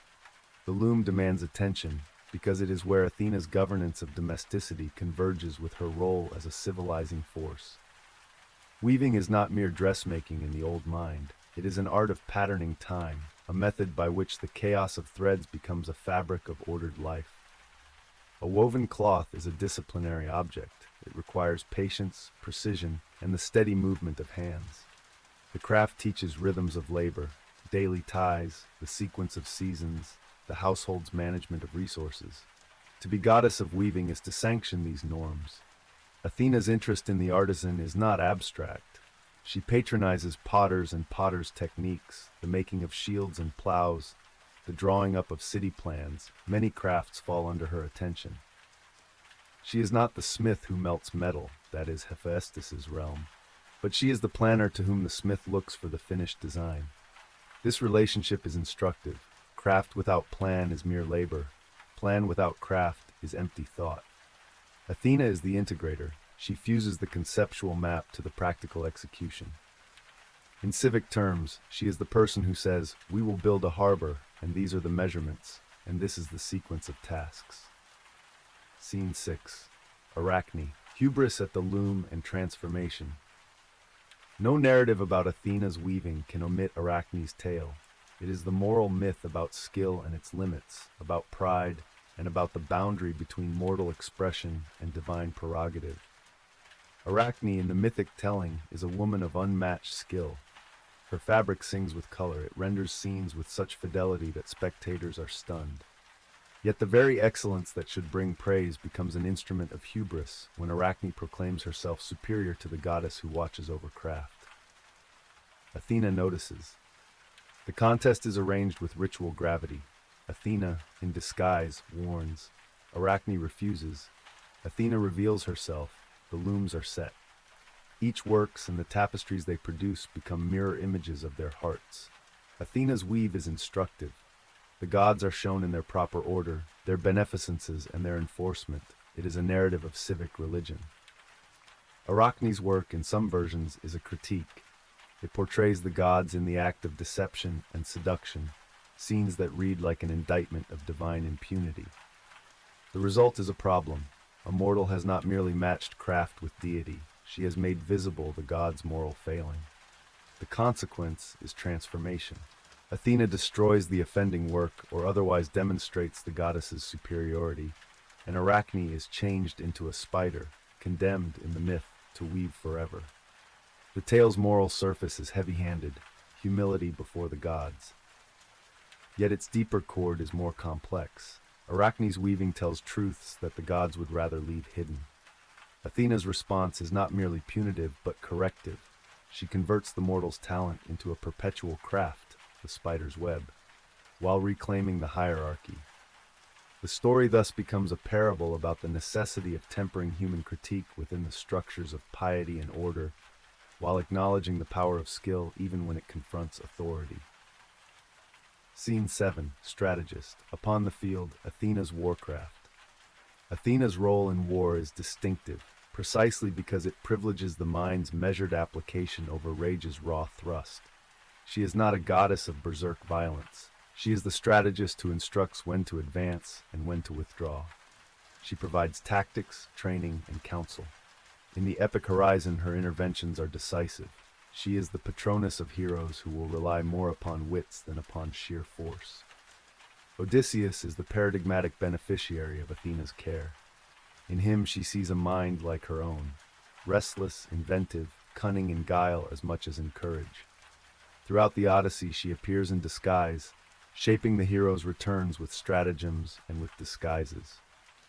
She instructs him, concealment when necessary, performance when necessary, the art of persuasion that will save him in the palace of Penelope and at the threshold of home. She is at once his mentor and his moral chaperone. She insists upon cleverness used for the preservation of family and polis. Diomedes in the Iliad receives from Athena the audacious boon to wound gods whom he encounters. She grants him clarity of sight, enabling him to see the gods on the field with human eyes, and to strike at their wavering parts, a moral and physical amplification that allows the mortal to act as instrument of divine justice. Athena's direction is not gratuitous violence, but the disciplined execution of what law and strategy require in the theater of war. Perseus, facing Medusa, is aided by Athena in the symbolic economy of distance. Athena provides Perseus with a polished shield, a mirror that allows him to see Medusa's reflection without staring directly into her petrifying gaze. The shield is not an escape from the horror, but an instrument that transforms an encounter, converting terror into a manageable object. Athena's guidance teaches a lesson. To confront a monstrous truth, one often must construct an indirect vantage that permits action. Her patronage of Perseus thus exemplifies the ethical grammar of combat: measure, instrument, and distance. Scene the 8, Athena's Law, the Areopagus and civic adjudication. Athena's care for the polity extends into the sphere of lawmaking and of institutional innovation. The Areopagus, the Rock of Ares, becomes, in myth and in civic life, the place for adjudicating the most violent of crimes.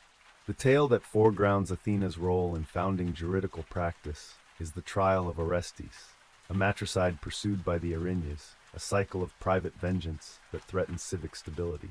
Athena proposes a different mode: assemble a jury, set the case in public hearing, and render judgment according to reasoned argument rather than unending retribution. She establishes the court, recruits jurors, and presides in spirit as a guarantor of procedure. The Erinyes, alienated and wrathful, become in the end converted into a civic force, protectors rather than avengers, who accept the verdict and the practice of law. This is no minor innovation. It is the inscribing of violence into the statute and the ritual that renders it accountable. Where previously blood demanded blood, Athena's court offers frames by which punishment can be measured, testimony can be heard, and the city's moral economy can be preserved. The Areopagus is thus more than a hill. It is the institutional enactment of Athena's political philosophy. Conflict must, where possible, be translated into deliberative forms. For a goddess born from a head and armed with the aegis, to give a polity a court is both consistent and central. Scene 9. Patron of crafts, from workshop to war room. Athena's sovereignty over crafts is not merely domestic. It extends to technologies that make a city habitable and defensible. She instructs shipbuilders in the balance of keel and load. She guides potters in the composition of clay and the tempering of glazes. She advises architects in the placement of walls and gates. The artisans who look to her do so with the reverence of disciples to a schoolmaster, because her directives combine aesthetics with utility. She does not tolerate slovenly work. Craft is moral here, as well as technical. A faulty chariot is not merely a poor object, it is a public hazard. Her patronage thus confers a public ethics upon workshops. Apprenticeship, precision, and the public use of artifacts. These are the elements of a craftsman's covenant with Athena. The goddess's presence in the workshop is a steadying discipline. She will not simply bless a good object, she will expect the maker to understand the object's end use in the city. In this, Athena's ethos merges the domestic loom with the city's armory and argues that every artifact has a civic destiny. Scene X, the Aegis revisited, Medusa's head and the reversal of terror. The narrative thread with Medusa and the Gorgon's head is an emblematic study in Athena's procedural logic. When Perseus decapitates Medusa, Athena affixes the head to the Aegis. The Gorgon's petrifying visage, once a raw terror, is domesticated into an emblem of protective law. The conversion is a paradigmatic Athenian move. She transposes brute horror into a boundary sign that prevents unlawful incursion. The transformation underscores the goddess's signature talent, not to eliminate fear, but to harness it for civic purposes. Where others might yield to panic, Athena manufactures measures to keep panic from unbinding order. In the Aegis, the Gorgon's face is thus not an end, but a tool. Scene 11. Quiet Council, Long View. Athena's governance is most fully appreciated in its temporal scales. She places tools in the hand of the city not only to solve immediate problems, but to open a policy of durable maintenance. Olive groves are planted for future harvests. Courts are established to mediate cycles of vengeance. Crafts are disciplined to serve civic ends across generations. This patience is the essence of her rulership. The goddess thrives where institutions can be maintained and where the practice of craft is valued and transmitted. She is less a deity of momentary glory and more an architect of continuities. There is also the private face of Athena that the poets sometimes allow. She visits the workshop, she listens to the concerns of apprentices, she weighs counsel in the council chamber. In these small acts, she is less a terrifying patroness and more a guiding intelligence. She instructs in the balance of ruin versus order, in the care of tools, in the methods of argument. To be under her tutelage is to be inculcated into a way of living that values prudence, engineering, justice, and the disciplined use of force. Scene 12. The quiet after the council end. In this long, slow chapter, not with a hammer blow, but with the echo of a shuttle. Imagine the sound of a loom at evening on the Acropolis, a rhythmic click, the slow passing of thread, the measured breath of a woman who weaves cloth for ritual. Nearby, olive trees spread their pruned branches. In the distance, the sound of soldiers practicing formations mixes with the laughter of apprentices at the potter's wheel. Athena's presence is implied in these noises. She is the structuring principle by which a city learns to pace itself, to bind violence in law, and to make beauty and utility mutually sustaining. Her gray eyes watch, her aegis waits, the owl's silhouette moves.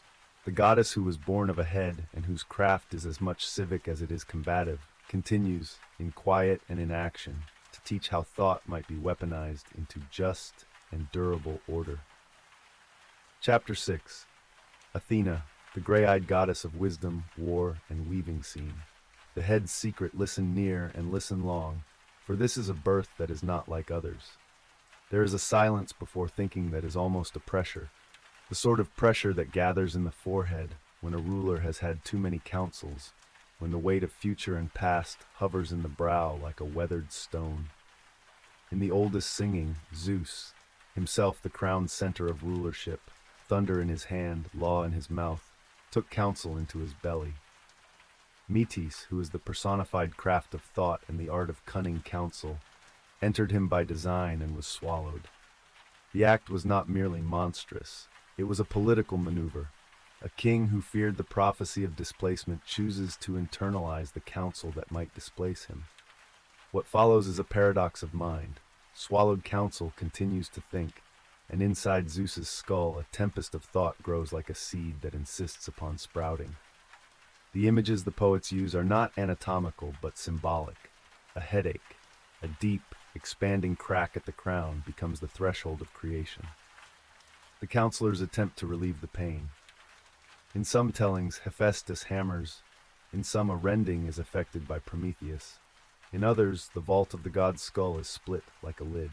And from that split, not from a womb, but from the god's thinking, Athena issues. She steps out already arrayed, helmet high, spear in hand, gray cloak hung upon shoulders, aegis across her breast, eyes that are gray as the sea when it is shallow and thinking. She is not a babe who must be fed. She is a principle that must be enacted. Her first act is to speak with the voice of a strategist and to set counsel in order. Her birth, so the singers say, is the emblem of intellect given body and the admonition that wisdom will be militant when it must be. Scene 2. The gray eyes and the owl's light. Let us sit with the image of those gray eyes for a long while. They are not the flaming orbs of passion, nor the rolling pupil of frenzy. They are lenses of calculation and of watchfulness. The eyes of the owl that perches at the city's margins and sees by night what others cannot. In the old language, Athena is glaucopus, gray-eyed, bright-eyed, owl-faced, a description that compresses visual acuity into an ethic. The owl observes, the owl waits, the owl takes action at the precise, unpredicted instant. Athena's gaze is the enactment of this ethic on the level of civic practice. She observes the ways in which a polity unravels, notes the frayed seams of law and custom, and intervenes not with blind fury but with calculated resolution. The owl also becomes a political emblem. A city that displays Athena's bird makes visible a preference for sentience and prudence. That city will favor craft and law, planning and waiting, over the immediate gratification of conquest. Athena's eyes are therefore pedagogy. They tell a people that wisdom is a daily practice of seeing a few moves ahead, of setting snares for hubris, of preserving the conditions of life through measured action rather than through ungoverned violence. Scene 3. The Aegis, from goatskin to the face of terror. Few images so terrify and console in the same gesture as Athena's Aegis. The Aegis is described in many forms across the poems. Once as a goatskin, its name derived perhaps from Igo, goat. Once as a shield, once as a mantle studded with Gorgon's face and with serpents racing at its edge. The Aegis occupies an ambivalent geometry, simultaneously maternal and martial, comforting to those under its expanse and terrifying to those who face it. When she throws it wide, it is as if the very idea of the city's boundary were revealed. Here is protection. Here is the indignant might that will answer those who cause chaos. The presence of the Gorgon's face upon the Aegis, most famously the severed head of Medusa in later tales, is without doubt one of the oldest and most astonishing conceptual moves in the mythic repertory. What petrifies may be turned into a device that petrifies. Athena, in adopting the face, does what a good statesman occasionally must do. She institutionalizes terror so that it becomes deterrent rather than raw horror. The Aegis is thus two things at once: shelter and catechism. It teaches that protection sometimes requires a daunting sign, and it instructs the polis that the maintenance of order is sometimes achieved through the public exhibition of boundary making. The Aegis sits, too, within a familial logic. Given that Athena herself was born of Zeus's head, a living emblem of thought and of sovereignty, the Aegis as an article of protective dressing binds her again to the father's authority. It is one more way in which the goddess's protection is the protective law of a household writ large, scaled to the city and beyond. Scene 4. The Olive, a tree that speaks of peace, oil, and civic sustenance. Pause now, more slowly, and imagine the Acropolis yawning before dawn, the hills pale, the air cool with the inland's memory of night. In myth, a contest is called between Athena and Poseidon. Each seeks to be patron of a future city. Poseidon strikes the stone with trident and offers a salt spring, an emblem of the sea's power and of maritime potential. Athena plants an olive. The choice made by the polis will not be accidental. It will be a charter in miniature about what a city values. The olive is not merely something cooked and peeled. It is a long-lived economic technology. Olive trees produce fruit and oil. Oil fuels lamps so a city can work beyond day. Oil anoints the body and the cult object. Oil is a portable commodity for trade. An olive grove is a form of wealth that accrues over decades. A tree planted today reforms the economic horizon for the next generation. Athena's gift is therefore not only agricultural, it is civic pedagogy. Plant long-term assets, value craft, pressing and storage, and build a polity that is sustained by productive labor rather than by predation. The olive's shade is also a social space. Feasts are eaten under its branches. Its presence inscribes the idea that the city will measure success not only by victories won, but by harvests kept and stored, and by the distribution of resources through disciplined craft. Once the olive is accepted, its presence is ritualized. The first pressing is devoted to the goddess, vendors pay tithe, priests care for the sacred groves, and the olive becomes the recurring emblem in votive offerings. The olive is, in Athena's hands, a technology and a moral teaching. Plant slowly, store wisely, sustain the community. Scene 5. The loom and the craft of rule. From the olive we move to the loom, because Athena is as much goddess of weaving as she is of the spear. Weaving is not mere household drudgery in the ancient imagination. The loom is a device of time binding. To sit at a loom is to practice rhythm, patience, and discipline. To make cloth is to translate the irregularities of life into a pattern repeatable and shareable. Athena teaches the skill, attends to the workshops, and becomes the patron of artisans whose labor composes the texture and dignity of civic life. The loom is thus a microcosm of the polity. Threads are cast and interlaced, warp to weft, tension to slack. A fault in either undermines the whole. The weaver's vigilance is therefore a civic virtue. The weaver learns the virtue of attention to future bonds. Athena's oversight of weaving is not confined to women's crafts. It extends to all the skilled labor that holds a city together. The potter's wheel that shapes amphora to hold the olive oil. The carpenter's saw that shapes beams for the shipmaker. Even the mathematician's rule that measures angles for the stonemason. She is the patroness of technical thought and disciplined labor. Consider also how weaving operates as a medium for social memory. Tapestries display histories, victories, mythic genealogies. To instruct a community in the art of telling its story in woven images is to control, in part, what will be remembered, and thus what categories of action will be sanctioned or shamed. Athena's interest in the loom therefore becomes an interest in the inscription of civic identity. The weaver is a keeper of forms, and Athena is the goddess who consecrates that custody. Scene 6. Arachne, the contest and the consequence. We must now sit with Arachne because her story crystallizes Athena's attitudes toward craft, truth-telling, and the moral order. Arachne is a woman of extraordinary skill. Her tapestries are so flawless that the local women, and sometimes the men, gather to watch her work with astonishment. She becomes proud, perhaps too proud. She claims that her skill is not the equal of the gods, but better than theirs. Pride in skill is already a dangerous note in a world that holds the gods' prerogatives to be ultimate. How Athena responds must be read as juridical and pedagogical, rather than as mere caprice. Disguised as an old woman, Athena approaches Arachne and counsels humility.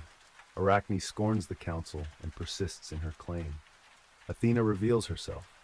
A contest is arranged and the two sit at looms side by side. Athena's tapestry is a didactic array.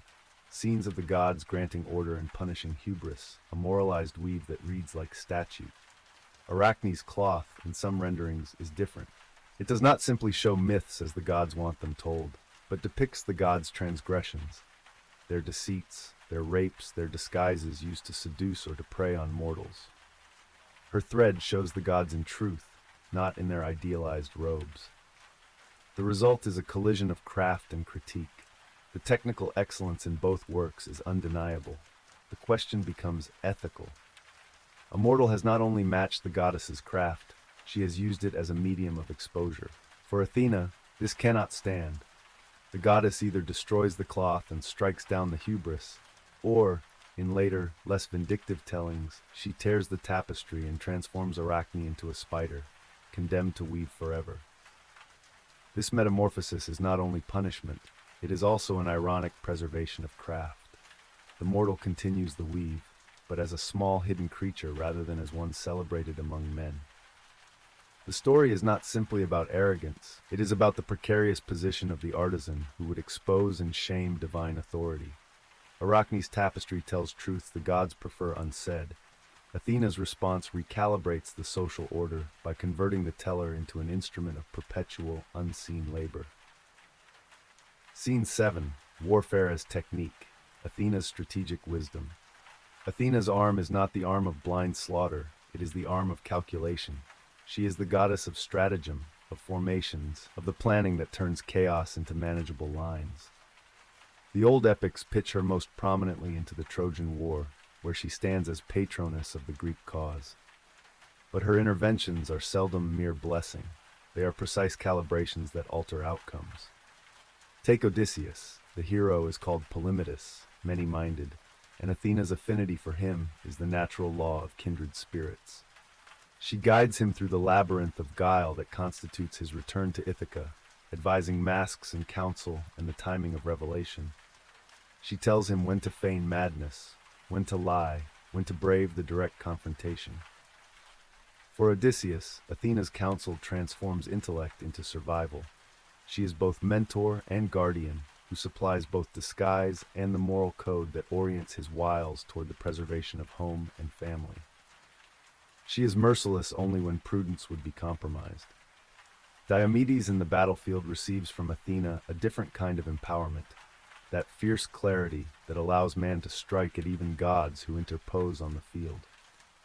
In Book 4 of the Iliad, Athena grants Diomedes the capacity to see and wound deities, instructing him in the correct measure and target. It is an unusual favor, permitting a mortal a godly reach. Yet Athena's sanction frames the violence as proportional and lawful within the epic's moral economy. She does not wish for needless cruelty. She wants the right application of force to protect the polis. Perseus, too, benefits from Athena's mind. In the confrontation with Medusa, Athena's gift to Perseus is not merely a weapon, but a method, a polished shield to view the Gorgon by reflection, thus avoiding direct sight that would petrify. This is emblematic of Athena's method. If the monster must be confronted, construct an instrument that allows distance, reflection, and considered action. Her patronage is therefore about the composition of tools that convert horror into manageable problems. Scene 8. Athena's legal mind, courts, councils, and the Areopagus. If Athena's craft is about the ordered production of objects and strategies, her institutional talent is about the ordered production of law. The foundation of the Areopagus and the law councils of Athens are mythically associated with Athena's hand. Her role in these foundational juridical moments is not simply as a protector, but as an inventor of modes by which violence can be transmuted into adjudication. The myth of Orestes' trial is the canonical enactment. Orestes slays his mother to avenge his father. The Erinyes, avengers of blood, pursue him in a wrath that threatens the civic fabric. Athena convenes a new type of adjudication, a jury drawn from citizens, a public hearing in which argument is weighed, a vote is taken. The result is not merely a legal decision but a ritual reconstitution. The Erinyes, originally instruments of private vengeance, are reconceived as guardians of the civic order, Eumenides, kindly protectors. This conversion is Athena's signature. She turns private, spiraling fury into public, deliberative structures. Her invention of jury courts is the political analog of her reworking of terror into aegis. Athena's jurisprudence is also institutional. She is credited with ordering assemblies, establishing norms of deliberation, and stabilizing rituals of oath and testimony. Her mind works in days-length and decade-length view.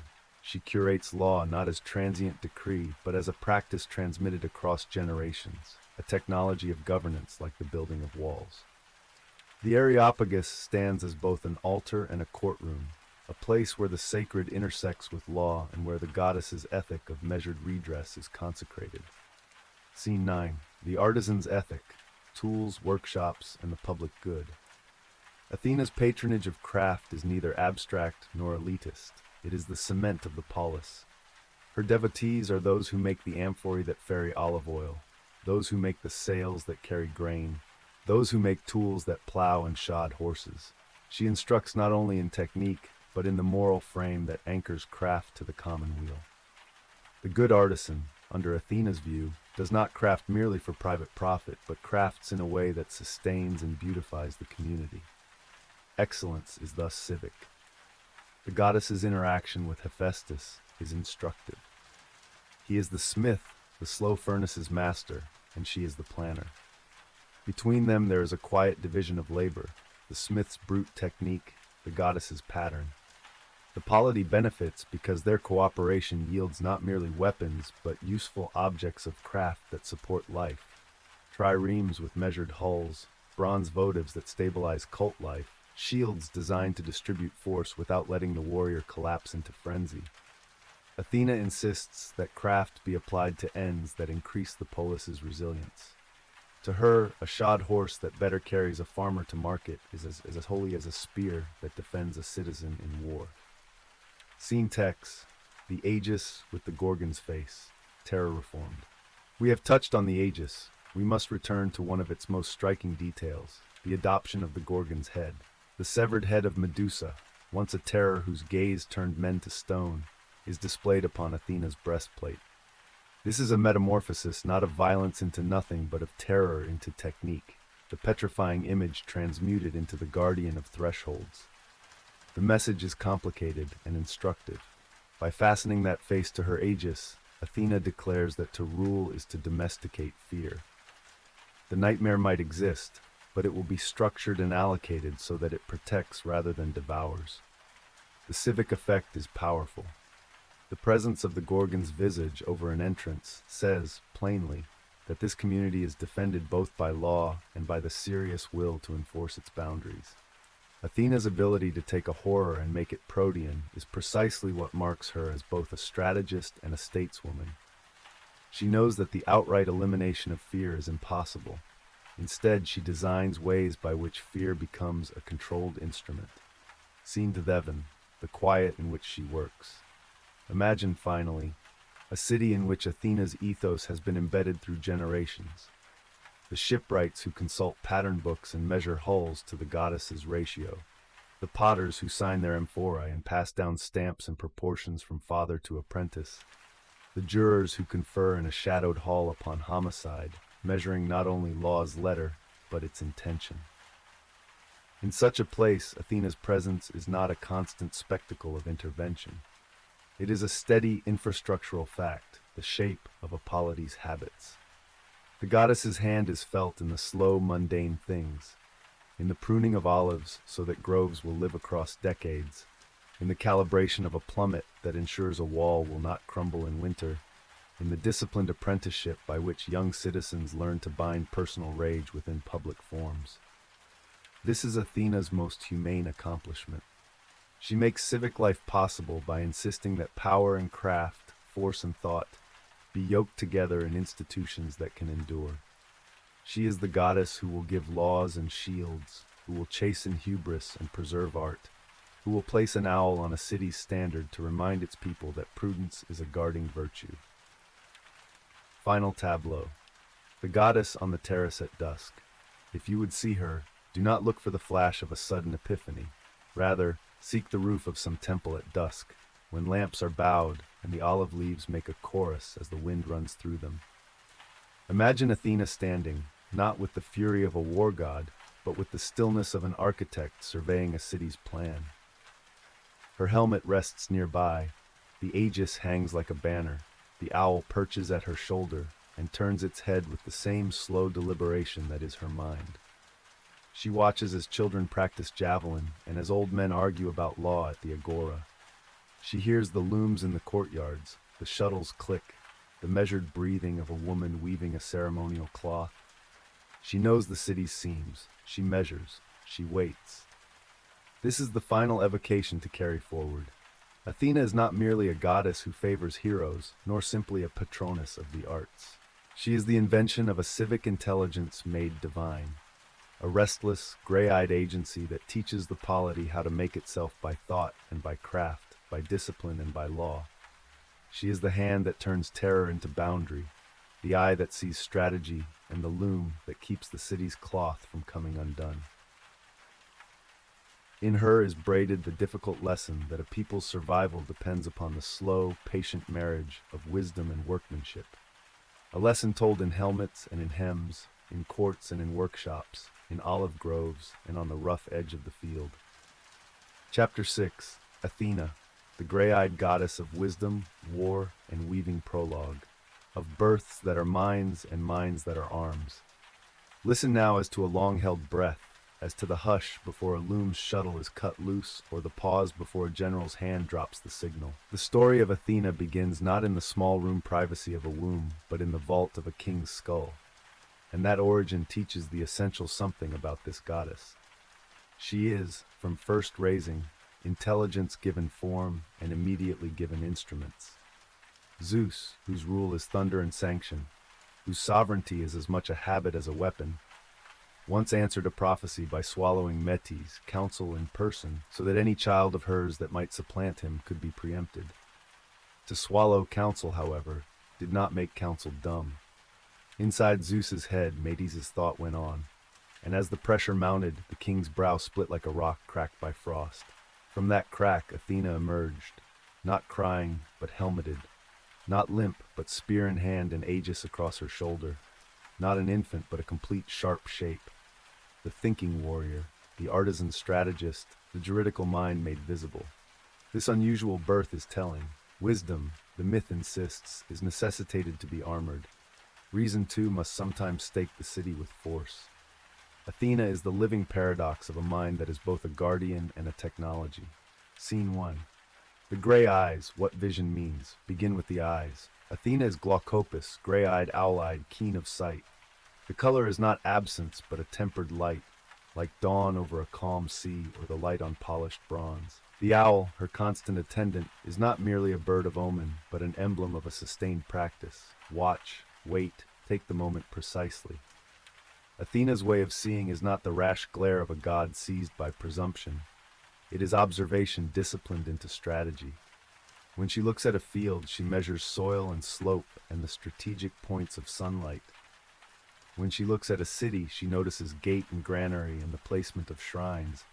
When she looks at men, she sees the arc of choices that will make them wise or ruinous. Her eyes teach a civic ethic. The polity that favors her looks ahead and cultivates habit, not only heroics. The gray-eyed look is thus a pedagogy on a face, a method telling a people how to be deliberate. Scene 2. From ahead, the aegis and shield. The aegis rests upon Athena's shoulders like a second skin, and in its ambivalence shows how she transforms terror into political instrument. Some describe it as a goat skin, others as a shield studded with a Gorgon's visage whose stare turns men to stone. The object is both protection and sign. When the aegis is displayed, the effect is the making visible of authority. It is a device that tells enemies, here is a boundary you will experience as inescapable. But the aegis is not simple intimidation. Its presence over an altar or upon a city wall is a ritualized assurance. Those beneath it are within law's protection. Those without must guess at the cost of trespass. Athena's genius is to domesticate fear. The Gorgon's image, whose raw power petrifies, is mounted where threshold and temple meet so that the sight of it is not merely paralyzing horror, but a deterrent that preserves order. The logic is subtle. Do not seek to efface fear, but to cradle it, to make it an instrument of communal safety. Thus the aegis is a figure of Athena's method, simultaneously maternal and martial, protective and punitive. It reveals her consistent practice of transforming elemental force into civic technology. Scene 3. The olive, planting a politics. Athena's gift to a city is often pictured concretely as the olive, and in that slow theatrical episode is encoded her whole politics. Poseidon strikes the rock with trident and offers a salt spring, the boast of naval power and sudden motion. Athena plants the olive. The olive tree is not simply a plant. It is a technology of the polis. Oil fuels lamps, oils anoint bodies and cults, olives feed, olive wood furnishes tools. An olive grove is a long-term investment that will feed generations. It is a slow economy. When the citizens choose Athena's olive over Poseidon's rapid waters, they opt for a regime of patience, craft, trade, and measured prosperity. They choose to value durable provisioning over the caprice of waves. The olive's adoption is ritualized. The first pressing belongs to the goddess, groves become sacred, priestesses tend the trees. The olive becomes a civic emblem of economy and restraint. Athena thus teaches a city how to orient itself in time. Plant now for harvest later, prefer craft to pillage, build institutions rather than rely on sudden advantage. The simple planting of a tree is a covenant with the future. Scene 4. The loom and the state. Weaving is the hand language of domesticity that Athena formalizes into civic virtue. The loom is an instrument of time management, repetition organized into pattern. The weaver's hands produce not merely fabric, but the discipline of attention and the ability to organize a complex process across seasons. To give a goddess to weaving is to sacralize the everyday crafts that make a city livable. To weave is to produce clothing for warmth, banners for polity, curtains for sanctuaries, the very cloth that covers altars. Athena is patron of a broader category of skill, not simply weaving, but those crafts in which concept and technique converge, metalworking, shipbuilding, architecture, those crafts that require plan and patience. She sits at the meeting of idea and execution. Hephaestus will temper metal, Athena will provide the pattern and purpose. This division is instructive. Technological excellence is not independent of ethics. The crafts she oversees are socialized. Their products must serve the commonwealth, not merely the entrepreneur's private avarice. Her patronage thus insists that skill be disciplined by public ends. Scene: Arachne. Weaving as trial and hubris as crime. Arachne's tale makes explicit the moral Athena holds toward craft. Arachne from legend is a mortal whose skill is such that men stand and weep for the perfection of her tapestry. Pride swells. Arachne boasts she is superior even to Athena. The goddess, sometimes in disguise as an old woman, warns her. Arachne scorns it. The contest ensues. Both webs are perfect. Athena's narrates the gods' lawful deeds and the order they secure. Arachne's, in many versions, depicts the gods' misdeeds, their disguises and transgressions. The mortal's precision becomes a form of truth-telling. The gods would rather be kept hidden. The end of the contest is striking. Athena tears Arachne's weaving, or strikes it, and in most accounts transforms the mortal into a spider, condemned to make a web forever. Some readings cast Athena as capricious and punitive, others read her action as juridical. Arachne has weaponized craft as a public indictment. The gods will not be publicly exposed and remain gods. Athena's punishment is thus both sanction and containment. Yet the irony remains. The mortally talented judge is preserved in mode of craft. Arachne is condemned to weave eternally. The story is a meditated caution about the relation of skill to authority, an argument that talent, when turned into public critique, must be framed by ritual and respect for the social order. Strategy, not rage. Athena on the battlefield. Where errs is the blind tide of fury. Athena is the measured current that guides fleet and phalanx. Her favor is not simply for heroes who can strike. It is for those who can think. Odysseus, whom she favors for his cunning. Diomedes, whom she emboldens and grants clarity to wound even the divine. Perseus, whom she equips with a polished shield to perceive Medusa indirectly. Athena's military genius is threefold. She prioritizes timing, she values instruments and their right use, and she trains leaders to act with foresight rather than fury. The Odyssey offers perhaps the most intimate portrait of Athena's strategic tenderness. She loves Odysseus because his mind mirrors hers, inventive, resourceful, wary of waste. She guides him home, a disguise here, a counsel there, an intervention to open his own voice in time. With Athena, cunning is a moral category, not merely an expedient. Use of craftful deceit is permissible when its end is the preservation of oikos and polis. That is the arithmetic she sets. Ends must be civic, means measured. Athena's interventions on the battlefield are similar. She arranges lines, she advises generals to conserve certain reserves for the decisive hour, she instructs on siegecraft, and she favors those whose courage is calculated. Diomedes' terrible day in the Iliad, when he wounds Aphrodite and challenges Ares, is not casual brute. Athena grants him sight and sanction. In her hand, even the violence of war becomes a discipline and an instrument of justice rather than mere appetite. Scene 7. Athena and Perseus, distance as device. Perseus's mission to overcome Medusa is emblematic of Athena's epistemic method.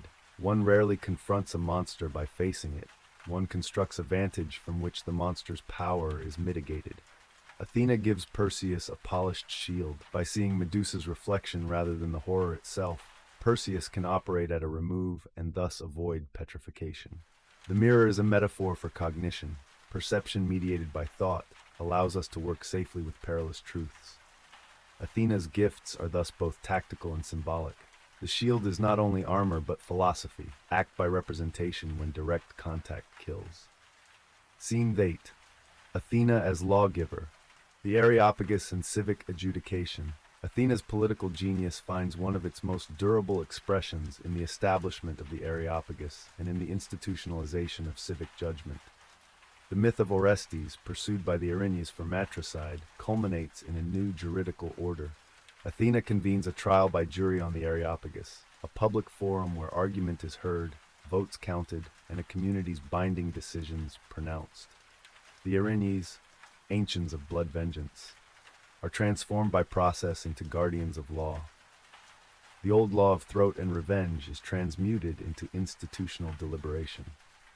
This founding myth does two things. It sanctifies the procedure of civic adjudication, and it shows Athena's preference for converting private vendetta into communal resolution. The goddess prefers jury and discourse to endless blood feud. She is the architect of the polity's capacity to channel violence into accountable forms. In so doing, she shapes a social technology. The court is not merely a place where verdicts are pronounced, but a temple in which the city reconfigures vengeance as law. Scene 9. Patron of crafts and the workshop ethic. Athena's oversight of craft is not simply patronage of artisans, but the institutional cultivation of an ethic for work. Workshops are under her aegis. Potters, carpenters, shipwrights, shield makers, weavers, those who make the artifacts that sustain the city. She instructs not merely in technique, but in the moral valence of making. The work of the hands bears consequences for the commonwealth. A shoddy ship may founder merchants and break the city's economy. A poorly forged plow can ruin harvests. The craftsman under Athena's protection is therefore a public steward. Apprenticeship is sacralized as the means by which quality and civic responsibility are transmitted. Her collaboration with Hephaestus, the smith whose furnaces move like subterranean stars, further enfolds her into the domain of technical imagination. He provides molten matter, she provides patterns, purpose, and proportion. Their combined labors build not only instruments for war, but vessels of trade, cult objects, and civic infrastructures. Athena's patronage thus aligns the production of useful objects with the training of virtue. The city's survival depends on the crafts being both disciplined and devoted to the public good.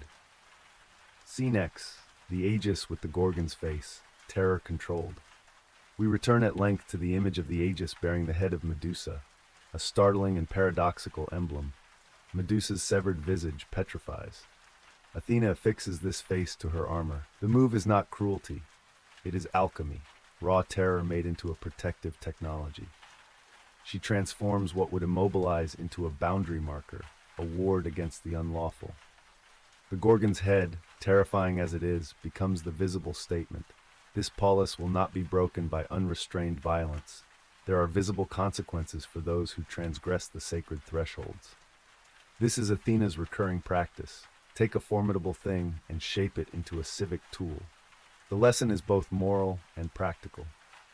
Fear cannot be expunged. Governance is about allocating it so that it serves law and order rather than becoming an instrument of chaos.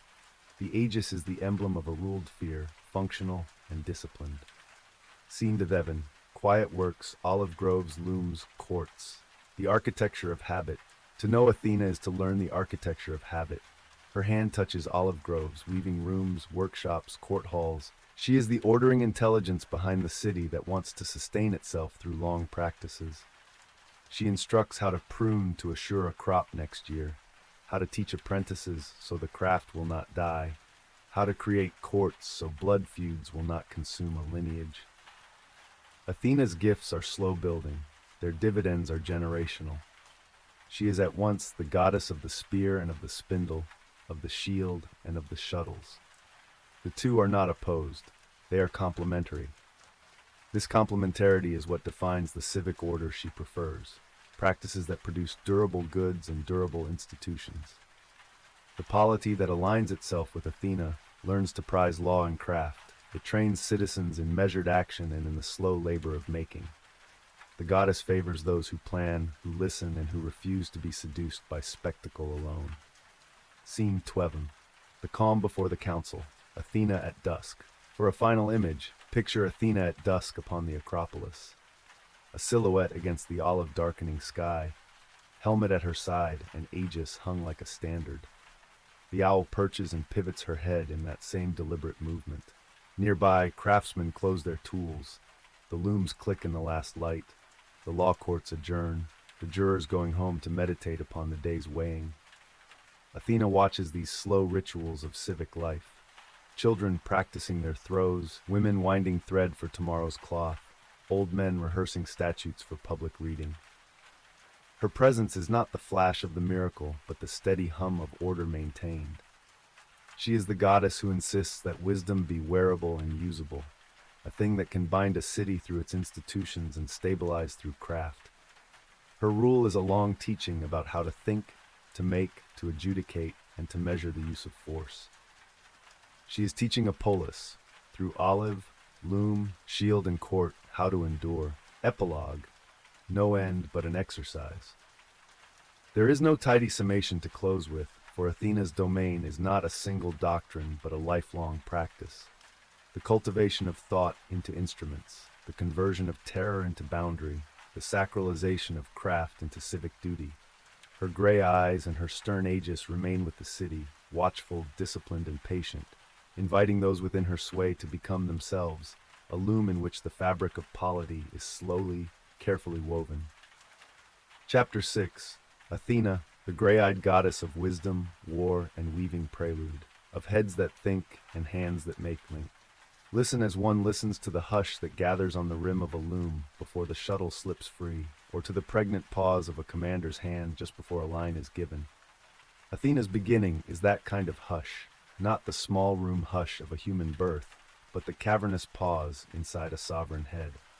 Zeus, who ruled by thunder and counsel alike, took into himself Metis, wisdom-formed, cunning-willed, to avert a fate in which a child of her making might outstrip him. He swallowed counsel to keep counsel, and counsel did not die, but worked like a hidden machinery. The pressure mounted in the royal brow, and at last, in a rupture that is symbolic rather than merely anatomical, the king's head split, and out of that fissure strode a fully armed goddess. Helmet braced, spear in hand, aegis across her breast, gray eyes steady and severe. Athena's birth is the mythic insistence that thinking must at times be proleptic and armored. Wisdom, the tale teaches, is a form of sovereignty and a craft practiced under threat as much as in peace. Scene 1. Gray eyes and the owl, sight as method. Athena is glaucopus, gray-eyed, bright-eyed, owl-faced. The epithet is not mere ornament but a coating of her method. Gray is an equilibrium color, a tempered dawn. The owl that watches by night is the sign of a particular governance. Watchful, patient, striking with precision rather than with excess. Athena's gaze is a pedagogy of foresight. She sees the flow of cause into consequence, the small fray at a city's margin that will, if unstitched, enlarge into ruin. She instructs a people by example. See carefully, measure before you move, prefer the instrumented act to the furious lunge. The goddess's eyes teach citizens to become architects of calm, to weave contingency into policy. Scene 2. The Aegis, refuge in the visible law. No single object so plainly names Athena's paradox as the Aegis. Descriptions vary, sometimes a goatskin, sometimes a shield, sometimes a mantle studded with serpents and the petrifying visage of a gorgon. The Aegis acts both as shelter and as a public sign. When it looms over a threshold, it is the visible measure of a polity's claim to protection and its willingness to answer transgression. The gorgon face fixed upon it is the most striking inversion. What petrifies becomes a ward. Terror is harnessed to prevent chaos. Athena's genius is to take raw destabilizing force, horror, fear, frenzy, and to transmute it into a measured prophylactic. The Aegis does not banish fear, but makes fear legible and enforceable. In this is embedded Athena's political lesson. Threats can be enrolled into the code of the civilized. Scene 3. The Olive, a gift that shapes a polis. A tale that will be known by anyone who has passed the steep approach to the Acropolis records a contest between Athena and Poseidon. Each god offers the city a gift. Poseidon thrusts his trident and offers a salt spring, a laugh of the sea that promises naval power and sudden motion. Athena plants an olive. The choice is not a trivial preference, but an institutional charter. The olive is a slow-yielding technology, oil that feeds lamps to lengthen labor and craft, oil that anoints bodies and cult images, olives for food, wood for tools, and ship's parts. An olive grove is a trust invested in decades rather than days. Choosing Athena's tree is choosing an economy of patient provisioning, craft, and civic sustenance over the caprice of immediate navies. The olive becomes a civic pedagogy. Plant now, harvest later, shape institutions around long production and steady work. Its sacramental and economic functions fold together. The tree's first press becomes a vow, its growing care a temple duty. Athena's gift is practical wisdom, turned root and harvest. Scene 4. The Loom. Weaving as civic technology. Athena is not merely a war authority, she is the goddess of weaving, of the shuttle, of the ordered hand. Weaving is a cultural technology, a practice that teaches rhythm, patience, attention to pattern, and the discipline to produce ordered material from raw, unruly thread. To teach weaving is to teach civic discipline. The loom requires steadiness. A miscross of thread destabilizes the whole cloth. Athena's patrons are not only makers of garments, but potters, carpenters, shipwrights, those who translate abstract design into functional artifact. The pattern is her grammar, the product, her law. Under her tutelage, craft ceases to be private vanity and becomes public virtue. The figure of the weaver at the hearth thus becomes, under Athena's care, the slow shaper of the city's stamina. Scene 9. Arachne. Hubris at the loom. When Arachne declares her craft to be equal or superior to a goddess's, the tension crystallizes into a myth that reads like civic instruction. Arachne's tapestries are flawless. Her designs move the eye and heart. She boasts, Aphrodite's allure aside, that she surpasses the goddess of craft. Athena visits her in an old woman's guise and warns. Arachne bristles and insists on a contest. At the looms they sit. Athena's cloth is a paean to cosmic order and divine sanction. Arachne's, in certain recensions, is a sharp depiction of the gods' misdeeds, their rune of transformations, seductions, and trickery. The mortal, by exposing the gods' transgressions through the excellence of her craft, exchanges technical skill for accusation. The punitive response, Athena's destruction of the tapestry and the metamorphosis of Arachne into the spider, reads on several levels. Technically, it is a punishment for hubris. Socially, it is the restoration of hierarchy. The metamorphosis is cruel, yet oddly conservative. It turns the human's creative power into a perpetual, small, hidden craft. The myth asks the listener to consider limits. Skill that criticizes without ritualized restraint becomes a social danger. It is also a meditation on truth-telling and power. To expose the mighty by beautiful craft is heroic and dangerous. And in myth, the gods will reassert the public order. The spider's web, delicate, precise, isolating, becomes the lasting emblem of a mortal's talent, domesticated into inescapable servitude. Scene 6. Athena's strategy, war as discipline, not frenzy. Athena's presence on the battlefield is not the frenzy of Ares, but the discipline of the planner. She is the patroness of stratagems. Where Ares is the storm, Athena is the mariner who knows the currents and the shoals. She tends minds more than limbs, instructing generals, arranging reserves, timing charges so that the decisive moment is seized, yet exhausted men are not squandered. The heroes she favors are those whose victory is measured in effect rather than spectacle. Odysseus is her protégé par excellence. His cunning is of her mind. She aids him with disguises, counsels on speech, and guides his returns. In Athens' narratives, she is often the silent aide, appearing as an old man, a bird, a friend, then vanishing again, teaching him when to conceal truth and when to reveal it. Her gifts to heroes are as precise as they are varied. She gives Diomedes the audacity and the sight to wound gods when the situation demands. She gives Perseus a mirrored shield so that distance will protect him while he judges and acts. Athena's method is not to incite pride. It is to enable order, victory that secures the polis rather than ego. Scene 7. The Shield Beholder. Medusa and the Conversion of Terror. Perseus's tale brings forward one of Athena's most telling acts of technology, furnishing the polished shield that allows a mortal to confront a monstrous gaze safely by reflexive sight. Medusa's face petrifies. To approach it directly is death. Athena provides a mediating instrument, permitting action through reflection. The symbolism is sharp. The right instrument reframes the relation between the actor and the danger. Reflection is not evasion, but technique. The story does not stop there. By placing the Gorgon's severed visage upon her aegis, Athena performs a civic magic. The raw, petrifying horror is institutionalized into a ward. The Gorgon's face, terrifying on its own, becomes once again a boundary marker, protecting rather than randomly destroying. Athena's maneuver is consistent. Fear exists. Governance's job is not to pretend it away, but to assign it limits and forms that preserve order. Scene Fate.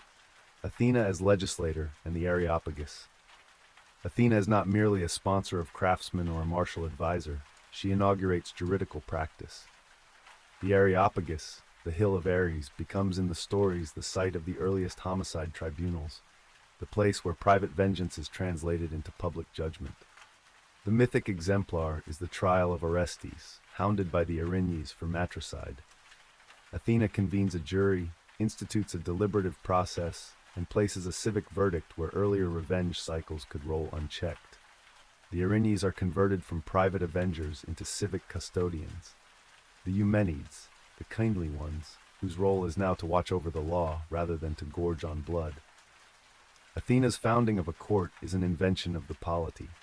She builds a system that transforms naked retribution into adjudicated penalty, ritualized restitution, and public settlement.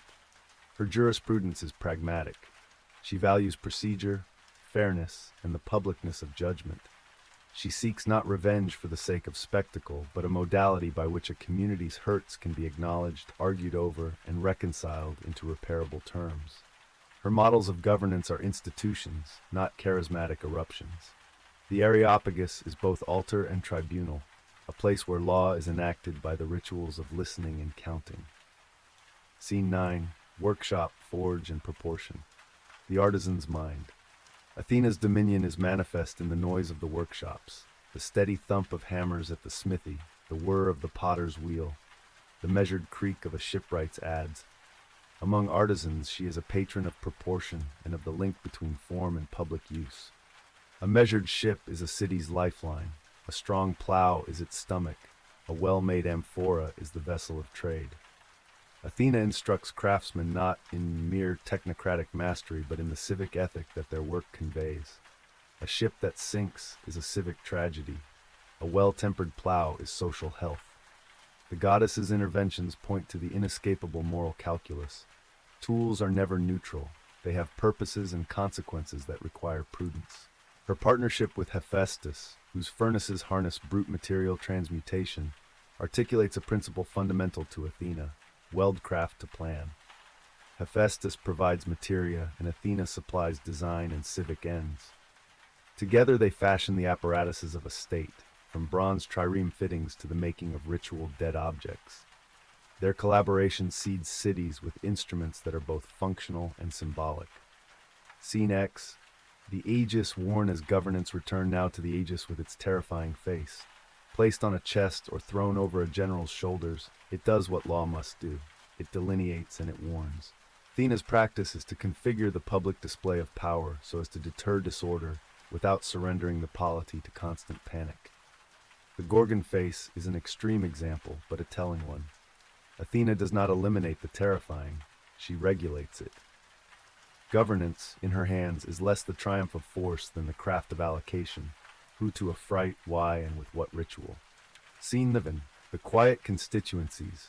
Olive groves, looms. Courts. Athena's particular greatness is not only in heroic episodes, but in the slow institutions she cultivates.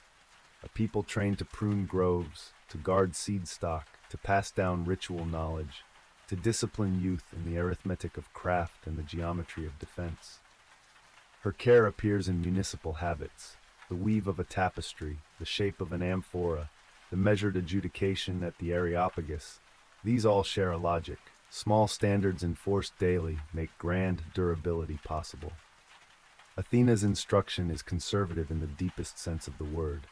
She conserves the city by teaching methods of self-preservation that become second nature. The result is a political culture that prizes reasoned counsel, measured use of force, and crafts practiced as public vocation. The goddess who sprang from a head becomes the steady mind behind Apollos' capacity to endure. Final tableau. Athena watching the city at dusk. Imagine the Acropolis at evening, lamps glimmering, olive leaves sighing, the distant murmur of the harbor. Athena stands not in a flash of miracle, but in the slow, attentive attitude of a guardian. Helmet beside her, aegis folded, owl perched as if to keep time. Below, apprentices finish their day's work. Jurors go home after deliberation. Wives and husbands tend the hearth. Athena watches with the slow satisfaction of one who knows the strain of good habit. She is both protector and pedagogue. The city breathes under her gaze, learning the discipline of planning, the skill of moderation, and the long patience of making. There is no neat sentence to close with. Athena's teaching is not a doctrine so much as a craft, a practice to be rehearsed daily. Her gray eyes do not demand spectacle, they demand steadiness. Her loom does not demand drama, it demands fidelity. Her aegis does not demand war, it demands boundary. In the hush of the city's evening, with the owl peering and the olives rustling, that is the lesson she leaves with every law, every loom, every shield. Intelligence must be embodied, and the best rule is the slow one that shapes not only victories, but the very habits by which a people survives. Chapter 6, Athena, the gray-eyed goddess of wisdom, war, and weaving prelude. The birth that is also a thought. Listen long and slowly, as one listens to the hush before a loom's shuttle slips or the breath before a general's hand falls. Athena's coming is not a moment we can translate into small-room images of birth. It is a mythic lesson about the provenance of political intelligence and its armature. Zeus swallowed Metis. Metis personified cunning and crafty counsel, seeking to forestall the oracle that a child of hers might unseat him. Swallowing counsel did not abolish counsel. Inside Zeus's vaulting skull, thought continued to work. The pressure of internal wisdom became a pain, then a fissure. From that split of kingly bone, Athena sprang, fully armed, helmet fixed, spear in hand, aegis across her breast, gray eyes steady. Her emergence is the story's image of reason born into the world, already ready to shape and to safeguard. She is not a private infant, but a public instrument. Scene 1. Gray eyes and the owl's discipline. Athena's epithet, glaucopus, means gray-eyed, bright-eyed, and the image is not merely petrological. Gray is the color of tempered light. It is the dawn between dark and clear. The wise look she bears is a method. Watch, wait, time the strike precisely. The owl, her attendant, is the emblem, a silent watcher who sees in night what others miss, who waits for the instant at which action is inevitable, and then acts with a swift, fatal exactness. In this way, Athena's vision is a civic practice. The police under her care learns to look ahead, to map contingencies, to value planning. Sight becomes foresight, and the citizen's gaze is trained into a habit of measurement. Athena's gray eyes instruct, do not be led by spectacle, but measure and hold the line of cause and consequence. Scene 2. The aegis, shelter. Woven with terror. There is no single artifact more bound up with Athena's contradiction than the aegis. Call it goatskin in some traditions, shield or mantle in others. Carven with serpents or studded with the face of the Gorgon, it is at once maternal skin and armor, protective mantle, and public sign. When the aegis appears at a gate or over an altar, it does not merely shield. It makes visible the claim that a polity will be protected and that transgression will meet terrifying sanctioned answer. Athena's political art is this. She does not deny fear but domesticates it. By fixing the Gorgon's face, a face that petrifies upon the aegis, she institutionalizes terror as deterrent and safeguard. What petrifies is rewired into warding. Horror becomes boundary. The aegis thereby functions as an ethical instrument. It protects, it educates, it institutes limits. When she drapes it, Athena is not only a warrior, she is a magistrate of visible consequence. Her genius is to transform the raw phenomena of dread into a civic technology. Scene 3. Planting the olive, an economic covenant. The myth of the contest for the city, Athena's olive versus Poseidon's trident-produced salt well, encapsulates the goddess's political program. Poseidon strikes the rock and brings forth what is swift and impressive, a salt spring and the promise of naval power. Athena plants an olive tree, a slow asset, domestic and commercial, food and fuel, lamp oil and trade commodity. The citizenry's choice of the olive is not merely aesthetic, it writes a constitution of priorities. Choosing the olive is to commit to a polity that values long-term provisioning, craft, and trade over immediate but volatile maritime splendor. The olive will feed and light the city, will be pressed into oil for lamps and as sacred anointment, and will create a slow economy of stored wealth. Athena's tree is pedagogical. The olive's cultivation teaches pruning, stewardship, investment for future harvests. It teaches the patience of municipal life. The tree becomes sacred. Its first oil is offered to the goddess. Groves become sites of ritual care. Athena's gift is thus a form of technological wisdom. Plant, tend, store, and your polity will survive seasons and sieges. Scene 4. The Loom. Weaving as political technology. Athena's patronage of weaving binds domestic art to civic purpose. A loom teaches habit, precision, pacing, pattern recognition, the capacity to produce durable cloth from raw fibers. To weave a good cloth is to master a sequence of acts, each dependent upon the last. Misstep is visible and costly. In the household, the loom's output covers and adorns, defines social rituals, and stores wealth symbolically. At the civic scale, textiles are markers of identity and are necessary for cult, marriage, and diplomacy. Athena's domain extends beyond cloth to the design of durable objects, ships, plows, shields, where conceptual plan and practiced hand must meet. She instructs artisans in the marriage of pattern, logos, and instrument, ergon. The goods her worshippers make are meant to serve the commonweal. A well-forged plow sustains the harvest. A well-carved keel preserves trade. Her tutelage is an ethic. Craft is public duty. Scene 5. Arachne, the contest of weft and hubris. Arachne's tale is the tragedy of skill without the bounds of ritual humility. Arachne weaves with such faultless hand and pictorial exactness that her fame becomes pride. She taunts that her work surpasses the goddesses. Athena, seating the test with a covert visit in the guise of an old woman, warns against arrogance. Arachne sneers, the loom is set, and the contest begins. Athena's tapestry reads like a civic catechism. Images of gods in their ordered justice, of sanction, of proper hierarchy. Arachne's weaving, at least in some tellings, depicts gods in acts of trespass, the disguises and rapes, deceptions and transgressions the Olympians commit upon mortals. In showing divine transgression with mortal excellence, she turns craft into indictment. The result is a punitive recalibration. Athena tears the work or otherwise demonstrates the godly superiority and transforms Arachne into a spider. The metamorphosis is both chastening and strangely preserving. The mortal is reduced to ceaseless, small weaving, her craft domesticated into an endless industry. Arachne's story carries a double lesson. Artisanship is precious and dangerous. The power of art to critique the powerful must be contained by ritual and by humility where sacred authority is concerned. It is also a meditation on truth and power. The exposed truths of the great can be unbearable to the order that sustains them. Scene 6. Strategy.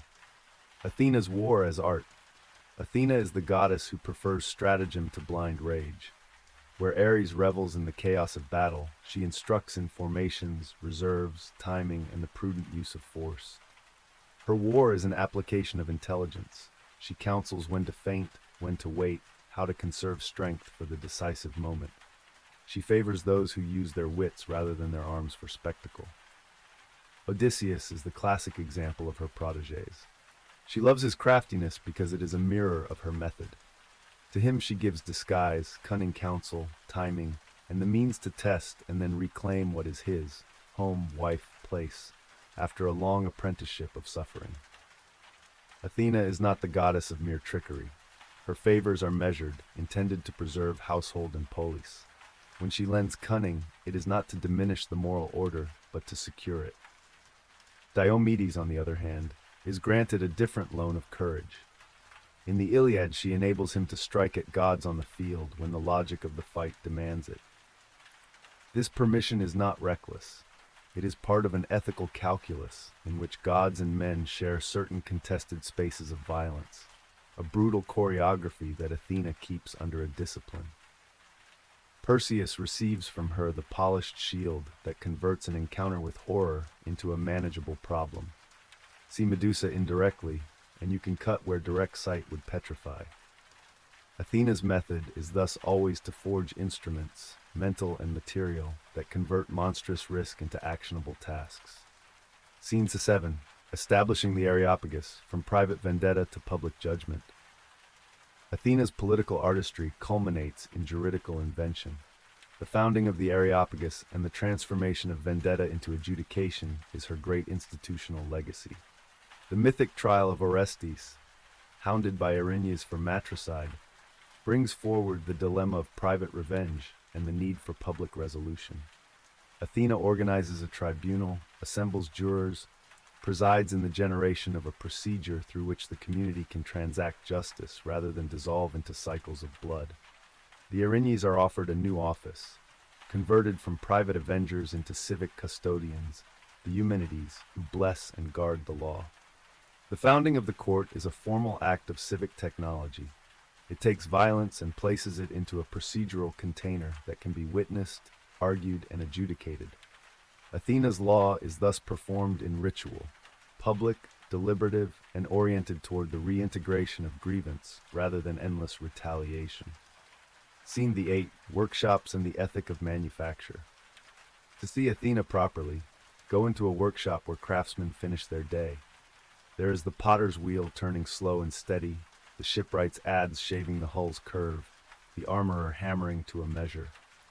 Athena is the principle that organizes these spaces. Her patrons are not merely technical virtuosos, they are civic servants. Quality in Athena's registry is not snobbery, but a moral standard. A shoddy hull can cost lives. A brittle plow can ruin a year's sowing. The goddess insists that artisans see beyond profit. Their goods shape the city's survival. Under Athena's rule, craft is social service made material. Her relationship with Hephaestus helps to illustrate the marriage of plan and matter. He supplies the molten capacities of the world. She supplies the plan and the civic end. Their combined work is the infrastructure of the city, its instruments, its rituals, its defenses. Scene 9. Aegis and the politics of fear. The repeated image of Athena wearing the Gorgon's face on her aegis is the emblem of her public theology. Fear cannot be abolished, but can be marshaled. The Gorgon's petrifying visage, once harnessed, signals the boundary. The place where it is seen is marked. Enter at your peril. Athena's governance is to transform raw horror into disciplined instrument. Fear contained, deputed, and made to serve the civic good. This is both the ethics and the technology of her rule. Scene X. The quiet work of a city under Athena's care. Athena's greatest effects lie not in spectacular victories, but in the slow accretion of habits. Apollos under her tutelage learns to prune olive trees with foresight, to set aside grain for lean seasons, to teach patterns of law that survive a generation, to value craft passed from master to apprentice.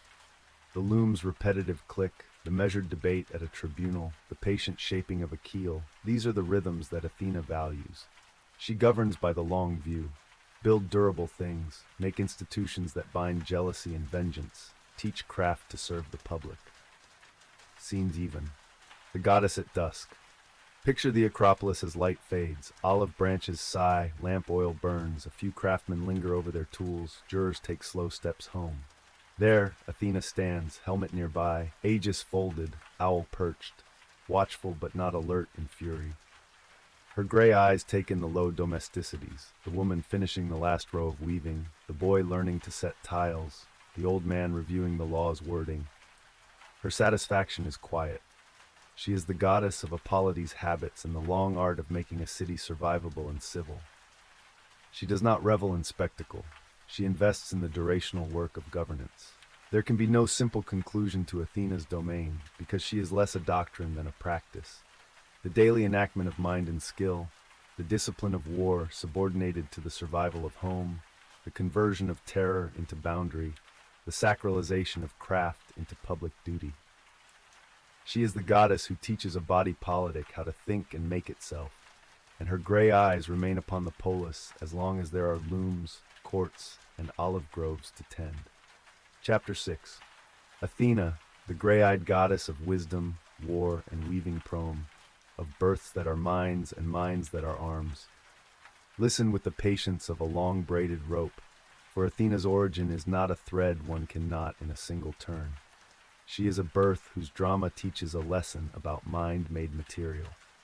Zeus, in the older songs, swallowed Medes, the personified intelligence of cunning counsel, to forestall a prophecy, and counsel kept working inside the king's skull. Pressure formed, pain became a hinge, the crown of the world split. From that fissure Athena issued, not a babe to be swaddled, but a complete figure, helmeted, armed, gray-eyed, the aegis across her shoulders. The myth is less an anatomical fable than a statement about the polity. Wisdom must sometimes be born armored. She is a thinking made ready for action, a head's counsel translated into spear and standard. That paradox, mind that must act with instruments, will be the theme that runs through every story of Athena. The intellect in armor, the weaver who knows how to plan fortification as surely as how to plan a pattern. Scene 1. The gray eyes and the owl's gaze.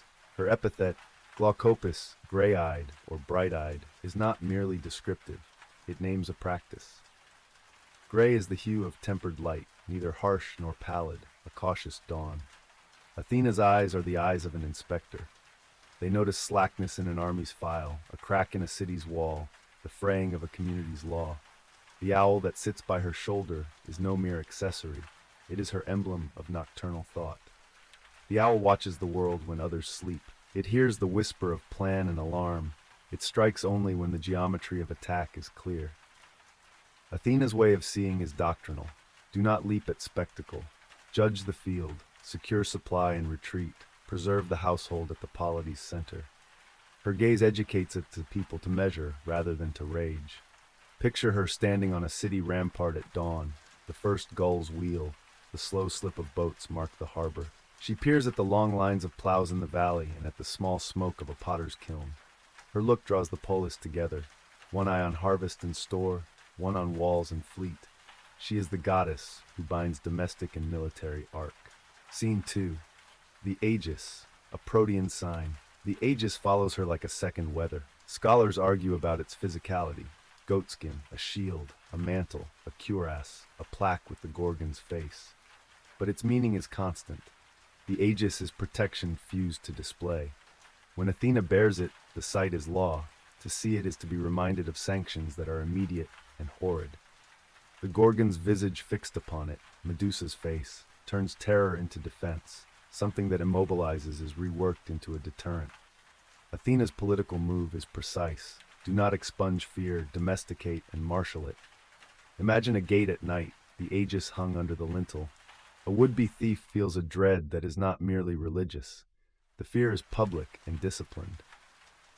Athena's Aegis is not a mere talisman. It is a built form of public psychology. It enforces limits without constant violence, and that is her craft, turning the elemental force of terror into institutional restraint. Scene 3. Of olives, planting, and long economies. Athena's gift to a city is the olive. Poseidon's is a briny, springy spring. The citizens choose Athena. This is not the myth of a nice garden. It is a governmental manifesto. The olive is a slow, productive technology. Oil for lamps, for food, for sacred rituals, wood for tools and ship fittings, olives themselves as durable food and barter. Planting an olive grove is an investment measured in decades, not seasons. By choosing the olive, the city chooses patient accumulation, trade, craft, and domestic steadiness over the immediate glory of naval prowess. Athena's tree teaches civic habits. Prune now for richer yields later. Protect what will feed children across a generation. Ritually, the olive is sanctified. The first oil of the press is offered to the goddess. Groves are tended by priestesses. Olive crowns are woven for victors and magistrates. The tree's shade becomes the place where law is negotiated, where old men and young men meet to argue the city's work. Athena's olive is the slow architecture of a polity that will outlast a single campaign. Scene 4. The loom, weaving as social technology. Weaving is a domestic craft, but in Athena's purview it becomes a public technology. The loom instructs in rhythm, in order, in the control of pattern across time. A weaver converts raw fiber into cloth by discipline and plan. A foolish or hurried hand makes punting errors that destroy the cloth. The household's sustained labor, spinning, weaving, storing, becomes the matrix of civic survival. A city's rituals require cloth, marriages need veils, cults demand garments. The loom, in other words, anchors ritual life. Athena's tutelage extends beyond the domestic to encompass all technical crafts that transmute theory into work. The potter's wheel, the carpenter's plumb, the shipwright's chisel. She is the presiding mind that insists tools and goods be fit for public use. Under her watch, craft becomes moral. It binds the maker to the commonweal, tying excellence to the public good. Scene 5. Arachne, weaving, hubris, and transformation. Arachne's story, told in many variants, is the fulcrum around which Athena's teaching becomes juridical. Arachne weaves with such splendid skill that the women gather to see her work. She boasts that she is better than the goddess. Athena, sometimes disguised as an old woman, warns against hubris. A contest follows. Athena's tapestry recounts gods as guardians of order. Arachne's, in some accounts, depicts the gods in their deceptions, disguises, seductions, violations. The mortal's weave is an accusation fabricated into beauty. The narrative fractures into moral choices. Athena's wrath is not petty alone. A mortal has weaponized art as indictment. The goddess's response is to destroy the weave and metamorphose Arachne into a spider, condemned to weave forever. The tale's sting is multifold. It defends the sacred privacy of divine narrative, it demands humility from the talented, and it teaches that certain critiques, if made publicly and in artistry superior to the authority they confront, will be met with severe containment. Yet there is irony. The craft survives, now as the small, ceaseless web of the spider. Talent persists, but its sphere is altered. Scene 6, Strategy not Fury, Athena as military mind. Athena's war is not bloodlust, she is the mistress of stratagem. Where Ares is a shout and a wound that forgets, Athena is the mapped flank, the reserve saved for the flanking strike, the latter carried to the right wall at the correct tide.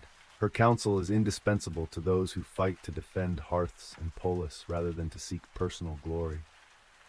Odysseus, favored of Athena, is her mirror. His craftiness is her delight. She gives him disguises and timing, counsels restraint, and readies him to reclaim home by cunning that preserves structures. Athena is not in the habit of encouraging deceit for the sake of deceit. She offers it as a tool for the return of just order, home preserved, family secured. To each hero she tailors counsel. Diomedes receives the clarity to strike at divine interference in battle. Perseus is given a polished shield to see the Gorgon by reflection and so act at a safe remove. Athena's gifts are instruments of measured action, the intellect translated into technologies that diminish chance and increase survival. Scene 7, Medusa's head and the reworking of terror. Perseus's taking of Medusa's head becomes an emblem of Athena's art. The severed head is terrifying. Athena affixes it to her aegis. The myth thus converts a raw instrument of petrification into a public protective sign. Medusa's face is terrifying in itself, but nailed to the aegis, it becomes a channel for guarding thresholds. Athena's move is the polity's lesson. Do not pretend terror away. Reconfigure and distribute it to preserve order. Transform what can destroy into what can defend. Scene 8, Courts and Councils. Athena's institutional genius.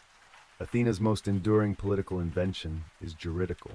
The Areopagus, the tribunal of murder and homicide, is associated with her patronage. In the classic myth of Orestes, hounded by Erinyes for the murder of his mother, Athena institutes a new form of civic adjudication, trial by jury. She gathers jurors, inaugurates procedure, creates a public forum where vengeance devolves into argument. The Erinyes are not expelled but redeployed, transformed from personal avengers into vested guardians of civic order, the Eumenides. Athena's transformation of revenge into law is the invention of the polity. She teaches that private fury must be translated into public, accountable judgment.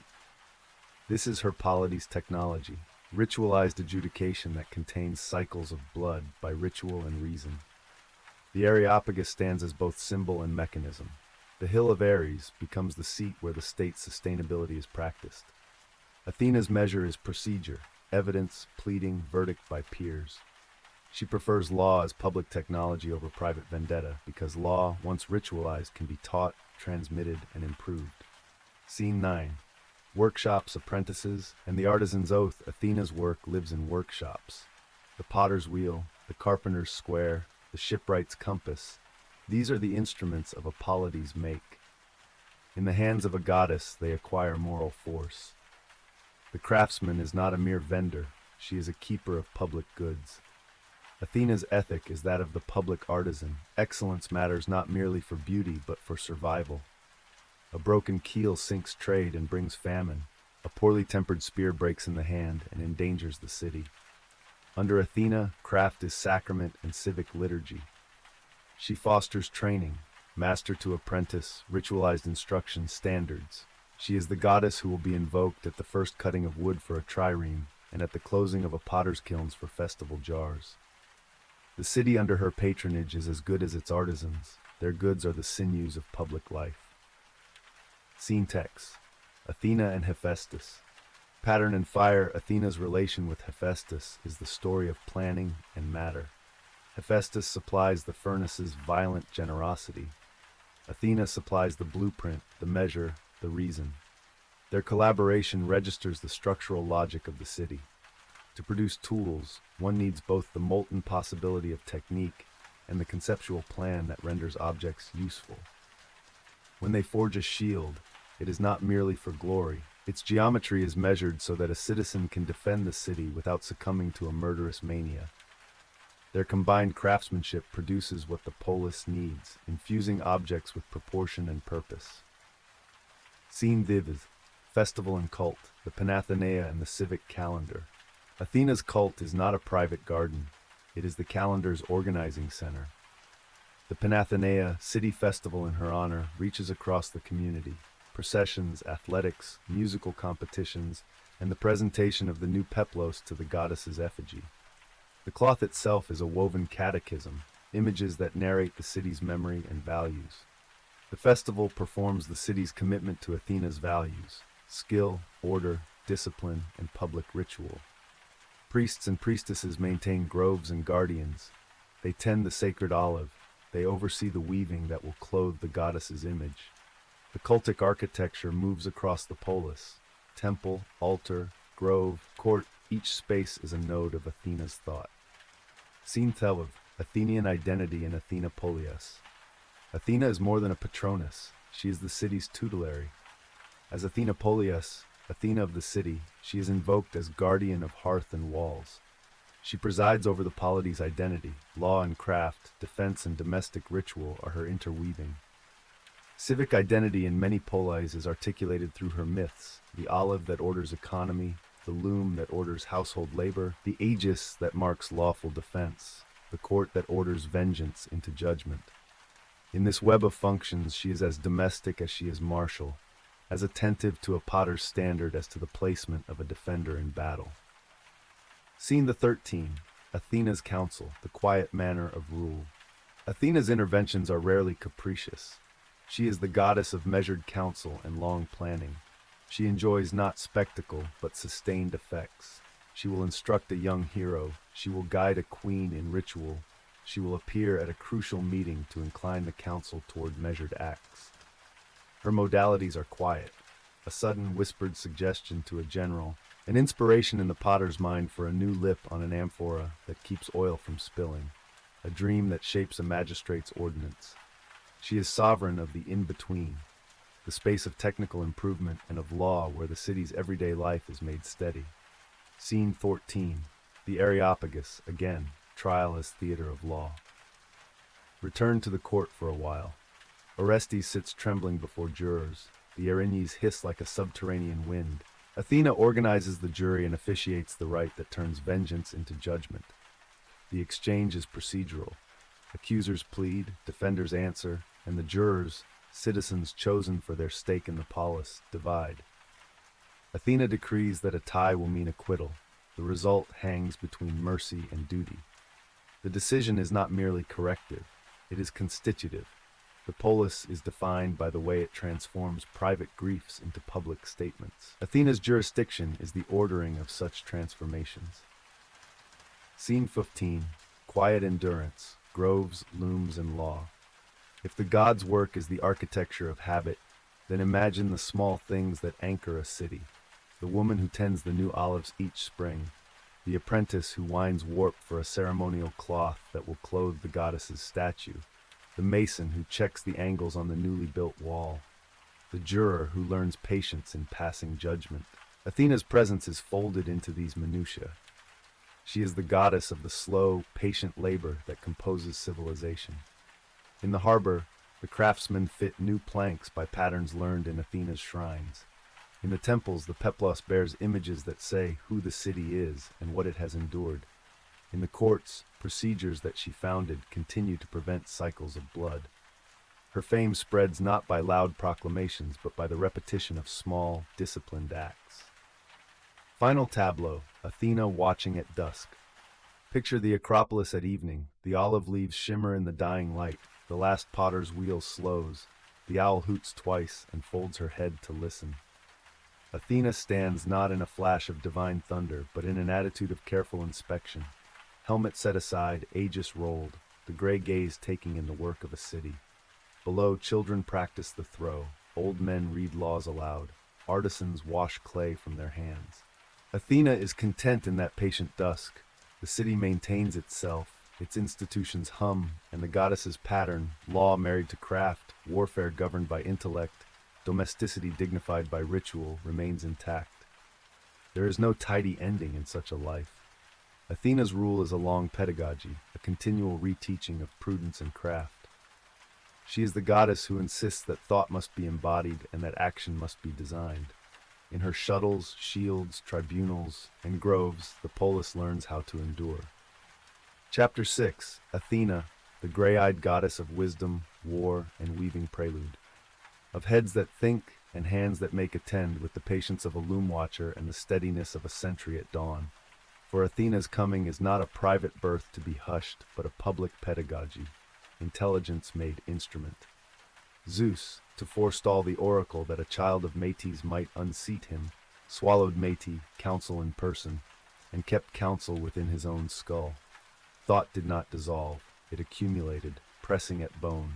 The caput cracked. From that fissure Athena emerged fully armored, helmet braced, spear in hand, aegis across her breast, the gray light of her eyes cold and searching. Her birth declares a truth the myths will rehearse again and again. Wisdom must sometimes be heralded by arms. Thought must be furnished with tools. Athena is in that figure, the mind transformed into civic instrument. Scene 1. The gray eyes and the owl's gaze. Her epithet is glaucopus, gray-eyed, and the color matters. Gray is tempered light, the hue of the sea at first dawn, the lens of a mind that judges without burning. The owl that accompanies her is no mere accessory. It is a living emblem of nocturnal vigilance. The bird watches in the dark, strikes with precision, and teaches the polity a style of seeing. Watch, wait, act with timing. Athena's glance instructs the city to measure before it moves and to prefer the calibration of cause and consequence over the heat of immediate reaction. In that gaze, the Athenian citizen learns prudence. Scene 2. The Aegis shelter, inscribed with dread. The Aegis is her sign and paradox. Descriptions vary: goatskin, mantle, shield, or cuirass studded by serpents and the petrifying face of some ancient gorgon, but its public function is constant.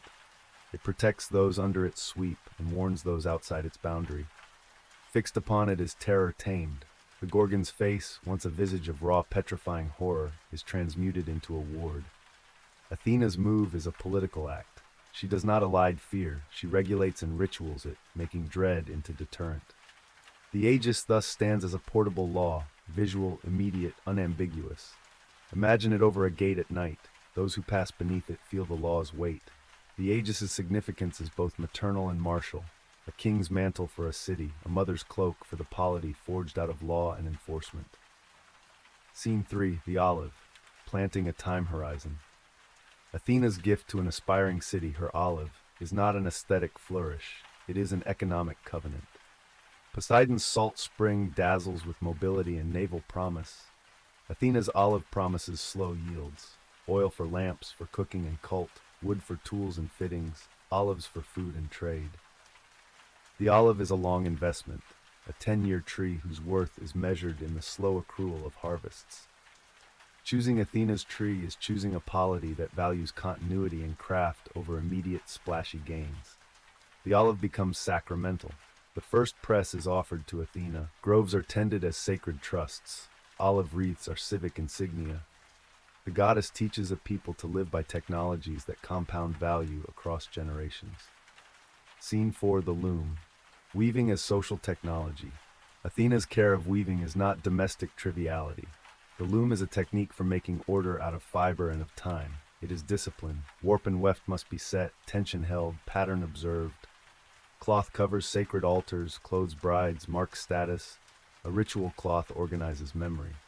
For Athena, the loom is a school. The weaver's practice, repetitive, attentive, skilled, becomes a social instruction. The city's fabrics are reflections of how it organizes labor and attention. She protects potters and carpenters as much as she does weavers. Her patronage extends to those crafts that require intellection plus handwork, shipbuilding, architecture, metalwork. Her logic is the binding of mind and manufacture. An idea without craft is hollow. Craft without proportion is ruinous. Scene 5: Arachne, the loom as arena. The Arachne tale is a slow moral parable about talent, truth, and rank. Arachne's tapestries are flawless. Her skill invites admiration and then pride. Boasting that she can outweave a goddess invites censure. Athena, sometimes disguised as an old woman, warns and is scorned. They contest. Athena's tapestry is a paean to order, gods in rightful conduct, the measures of citizenship. Arachne's, in some recensions, portrays the gods' transgressions, their disguises, seductions, and abuses, in vivid embroidery. The mortal uses craft to show sacred truth, a way the gods would prefer unshown. The result is punitive. Arachne is transformed into a spider, forever weaving. The metamorphosis is both suppression and paradoxical preservation of craft. The mortal's skill survives, small and ceaseless, but removed from political speech. The tale's moral chords are complex. It defends divine dignity against public exposure and demands humility from talent, but it also implicitly tests the relation between moral critique and the social space of the artisan. How may a maker speak truth to power? Where critique is public and piercing, the myth punishes. It is Athena's law in action. Order must be preserved, and the god's narrative is a civic architecture not easily subverted. Scene the 6th: Strategy over fury. Athena's art of war. Athena's military genius is not in spurning force, but in subordinating it to calculated ends. She is the strategist who instructs when to withhold charge, when to flank, when to feign retreat. Ares delights in the cruelty of combat. Athena loves the geometry of victory. She gives cunning tools to the prudent. Odysseus receives disguises and counsels that make survival possible and restitution just. Diomedes is granted the clarity to wound gods when the gods interfere inhumanely. Perseus receives the polished shield to confront Medusa by reflection. Each gift is a lesson. War's ends must be aligned with civic ends. Victory without measure becomes ruin. Athena's favor is therefore not the patronage of the most violent, but the most disciplined. Her heroes are architects of salvage. They use intelligence to secure the home and city, rather than to kindle endless trophies. Scene the 7: Medusa's head and the conversion of horror. Perseus's decapitation of Medusa and Athena's subsequent affixing of the head to the aegis is an emblem of the goddess's practical theology. A horror that petrifies is repurposed into a protective sign. The Gorgon's face, once a private terror, is now public technology, a sentinel at thresholds.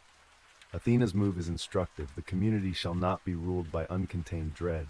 Instead, dread, once integrated into ritual and boundary, becomes policing instrument. She transforms what would paralyze into what preserves. Scene 8: The Areopagus. From vengeance to law. Athena's greatest institutional innovation is the civil transformation of vendetta into adjudication. The Areopagus, named for Ares but transformed in function, becomes the seat of homicide trials under her watch.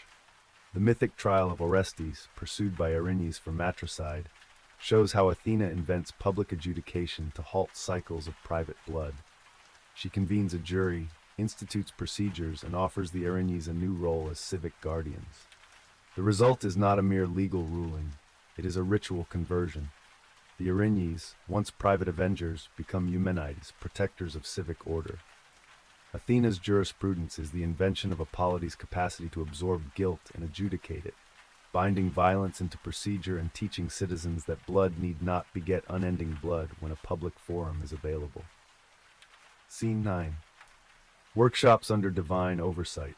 Athena's divine hand resides as clearly in the clang of a smith as in the hush of a weaving room. Her ethic is that of the public craftsman. Excellence is a civic obligation. A bad keel can end a trade fleet and starve a polis. A flimsy plow can ruin a harvest. Athena instructs apprentices, sanctions guilds, and consecrates standards. The crafts she patronizes are technologies that must be taught in apprenticeship and transmitted by ritual. To worship her is to accept quality as piety. The city's endurance is bound to the good work of its hands. She collaborates tacitly with Hephaestus. He provides the molten possibility of metal, and she supplies the design and the civic purpose. Their crafts create the tools by which a polis feeds itself, protects itself, and consecrates itself. Scene X. Festivals, priests, and civic memory. In flow of public life, Athena anchors the civic calendar. The Panathenaea stages the city's identity, processions, athletic contests, recitations, and the presentation of the new peplos to the goddess's cult statue. The cloth itself is a public text. Woven images teach the people's memory and values. Priests tend groves and guardians. Priestesses guard the secret patterns of ritual weaving. The festival converts daily craft into communal remembrance, making the city's narrative public and thereby stable. Scene Livin, Athena Polias and the domestic city. As Athena Polias, the guardian of the city, she presides over Hearth as much as over the rampart. The domestic economy, how a household stores grain, raises children, trains craftspeople, falls within her concern. She is both protector of temples and patron of shipwrights, both the tutor of jurors and the silent partner of the potter. Her purview demonstrates that domesticity and polity are contiguous. A good household is a secure polity, and vice versa. Scene 12. Law as an extension of the loom. Athena's juridical art turns vengeance into a weave. Law is like cloth. Threads of testimony and argument interlace into a social garment. She teaches that adjudication must be procedural, transparent, and anchored in right. The Areopagus's rituals do not merely punish, but teach. They make cases into precedents, grievances into public memory, the private into the civic. Athena's law is a technology of repair. Scene 13. Quiet governance and the making of habits.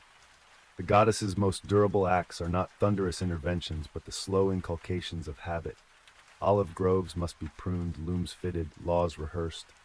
Athena's governance is an insistence on the daily, small discipline, repeated ritual, apprentice masters teaching quality. Under her aegis, a city learns to manage scarcity and to value durable excellence. The polity's survival becomes the sum of small, steady acts. Scene 14. Athena's counsel to heroes. Conversations at dawn. Imagine a dawn council in which Athena leans close and speaks to a captain. The words are quiet, delivered in the cadence of veterans sharing maps. Shorten your line, conserve the reserve, trust the weaker but steadier flank. To Odysseus she whispers strategy about disguise and honesty. To Diomedes she sharpens the blade of judgment. Rarely does Athena shout, she moves through the mind. Her favor is not shown only by miraculous gifts, but by minute refinements of plan, timing, the order of advancement, restraint. The finest instrument of her patronage is not the spear, but the advice that changes an hour's fate. Scene 4. The aegis reclaimed, public power as visible technology. Return to the image of Athena's aegis and see it again as a civic artifact. It is worn not to terrorize the poor, but to instruct citizens about sanctioned boundary. The aegis's visible horror is a technology of governance. A city that displays it in ritual reaffirms its willingness to enforce law. Athena's politics comprehend spectacle only insofar as it makes visible a public instrument. Uniforms, standards, the flag that marks a legal order. Her practice is to convert the spectacular into the predictable. Scene 16, the quiet tableau. Athena at dusk. End with a slow evening on the Acropolis. The olive leaves ruffled by a temperate wind, a potter finishing his last amphora, a group of jurors walking home after a long day's testimony.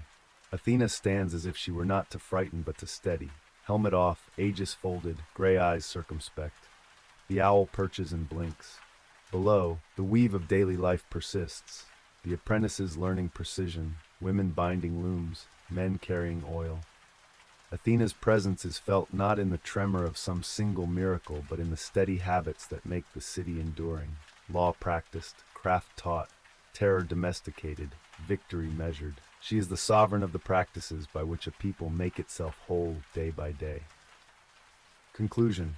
No final sentence, only ongoing practice. There is no neat closure to Athena's story, because her essence is pedagogical and iterative, practice rather than dogma. She teaches that intelligence must be made implementable, that skill must be turned into civic utility, that law must be fashioned in ritual and sustained by habit. The goddess born from a head and armed from the start instructs a people how to think, how to make, and how to govern. Her loom, shield, and tribunal remain the instruments by which a polis sustains itself. Chapter 6, Athena, the gray-eyed goddess of wisdom, war, and weaving prologue. Of heads that think and hands that make. Attend slowly, as one learns a long technique at the hearth, or the exact pressure to set upon a plow. The tale of Athena is not a brisk accusation, but a slow pedagogy. She is born not in a private chamber, but from the crown of a king. Zeus, to avert a threatened prophecy, consumes Medi and hides counsel inside his skull. Counsel, like seed, continues to work. Pressure rises. At last the brow cracks, and from that fissure Athena emerges, fully armed, helmet gleaming, spear in hand, aegis across her breast, gray eyes level as a plumb line. Her birth is a mythic maxim. Intelligence, when required, must assert itself in the world with instruments and institutions. She is the mind that is also the arm. Scene 1. Gray eyes and the owl's watch. Glaucopus, the gray-eyed, the bright-eyed, names not only color but method. Gray is tempered light, neither fever nor pallor, an evenness that measures. The owl that accompanies Athena is a living parable, quiet in the day and precise in the night, watching far and waiting until prey is in the correct geometry to be seized. Athena's gaze is that practice-writ human. She teaches the polis to look ahead, to notice the small loosening at the edge of a wall that will, left unattended, become a breach, to tend the small craft that supports life. Her sight is pedagogic, a study in the craft of attention. Scene 2. The Aegis, protection, wedded to dread. No object so marks Athena's paradox as the Aegis. It is variously described as goat skin, as mantle, as a shield, often studded with serpents and bearing the Gorgon's face. Its function is double, refuge for the city's own and visible threat to would-be violators. By fastening the Gorgon's petrifying visage to it, Athena performs a cunning move. Raw fear is transformed into protective technology. The Aegis is a public instrument that resolutely instructs. The polis is defended, and the cost of transgression will be evident. This is Athena's political optics. Fear is not abolished, but disciplined and institutionalized. Scene 3. The Olive, planting a time horizon. The contest with Poseidon is a concise civil charter. Poseidon offers a briny spring, speed, and maritime prowess. Athena plants an olive, sustained provision and long returns. The choice is not mere horticulture, it is an economic orientation. The olive yields oil for lighting, for cult, for trade. It nourishes and stores value. An olive grove is a long investment. Its care is intergenerational. To choose the olive is to prefer a polity of craft and steady accretion to one of immediate maritime spectacle. Ritual follows. The first oil is offered to the goddess. Groves are sacred. The tree's presence becomes the city's axis. Athena's gift teaches the civic art of patience. Scene 4. The Loom, weaving as civic technology. Weaving is not private ornament in Athena's world. The loom is a technological frame by which time is disciplined and patterns are formed. It is a school for attention and for the chain of duties. Warp tensioned, shuttle run, pattern kept. Cloth covers altars, wraps sacrifices, clothes magistrates. tapestry narrates myth and memory. Athena's patronage extends to all crafts that combine idea and hand: shipbuilding, potting, carpentry, metallurgy. Her model is not mere dexterity, but the integration of concept and application. A good ship's keel is as sacred as a well-tuned allegory. Scene for Arachne, craft, challenge, and the limits of speech. Arachne's tapestries are flawless and her mouth proud. She claims superiority over a goddess. Athena comes in the guise of an old woman and warns. Arachne refuses. The contest is joined. Athena's tapestry narrates gods as enforcers of order. Arachne's, in certain versions, shows the gods' seductions and transgressions. The mortal's work is truth as indictment. The goddess's response is punishment. The tapestry is torn, the maker metamorphosed into a spider, condemned to weave forever. The myth interrogates the boundary between art as critique and the community's need for deferential ritual. Arachne's mastery is not destroyed but recrafted. Skill continues as endless, intimate labor. The story asks whether and how the artisan may expose the powerful and what the polity will tolerate. Scene 6. Strategy over fury. Athena on the field. Athena's genius in warfare is methodical, not febrile. She offers counsel in timing, reserve, formation. She is the patron of those who plan and the scourge of those who perform. Odysseus, quick of mind, cautious of brute force, is her favored human. She grants him disguise, prudent cunning, and the counsel to use deceit as remedy for injustice, not for private plunder, but to secure home and hearth.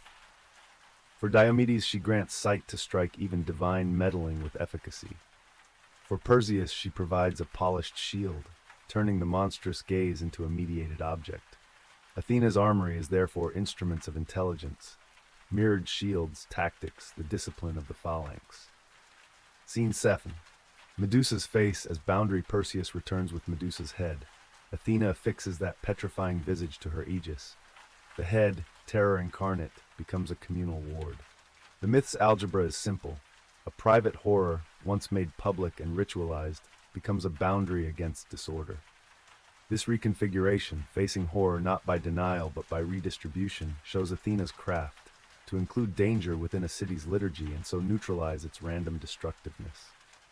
Scene 8. The Areopagus, from blood to procedure. Athena's inventiveness as legislator is manifested in the founding of procedures that transmute private blood into public judgment. The Areopagus becomes, in myth and practice, the site of homicide trials. The trial of Orestes, pursued by Erinyes for the matricide he committed to avenge his father, becomes the ritual test. Athena convenes a jury and establishes argument as the civic substitute for unending private rage. The Erinyes are turned into the Eumenides, protectors, to act within the civic logic. Athena's move is institutional. She converts visceral vengeance into routine judgment, thus making the city capable of absorbing and adjudicating catastrophe. The Areopagus is both altar and court. Law is sacred work, and procedure is the way a people keeps its honor without endless blood. Scene 9. Workshops and the private publicness of craft. Athena's presence in workshops is the social fact that binds tool to polity. Potters stamp their amphorae with shapes authorized by tradition. Ships are measured by rules that seek equilibrium between speed and stability. Shield makers learn to temper metal to avoid that the shield shatters and slays its bearer. Athena's ethic is that craft is public service. The artisan's task is not only to make, but to think about who will use her objects and how. Apprenticeships under Athena are initiations in civic responsibility. The learnt skill is accompanied by the habit of thinking about public consequences.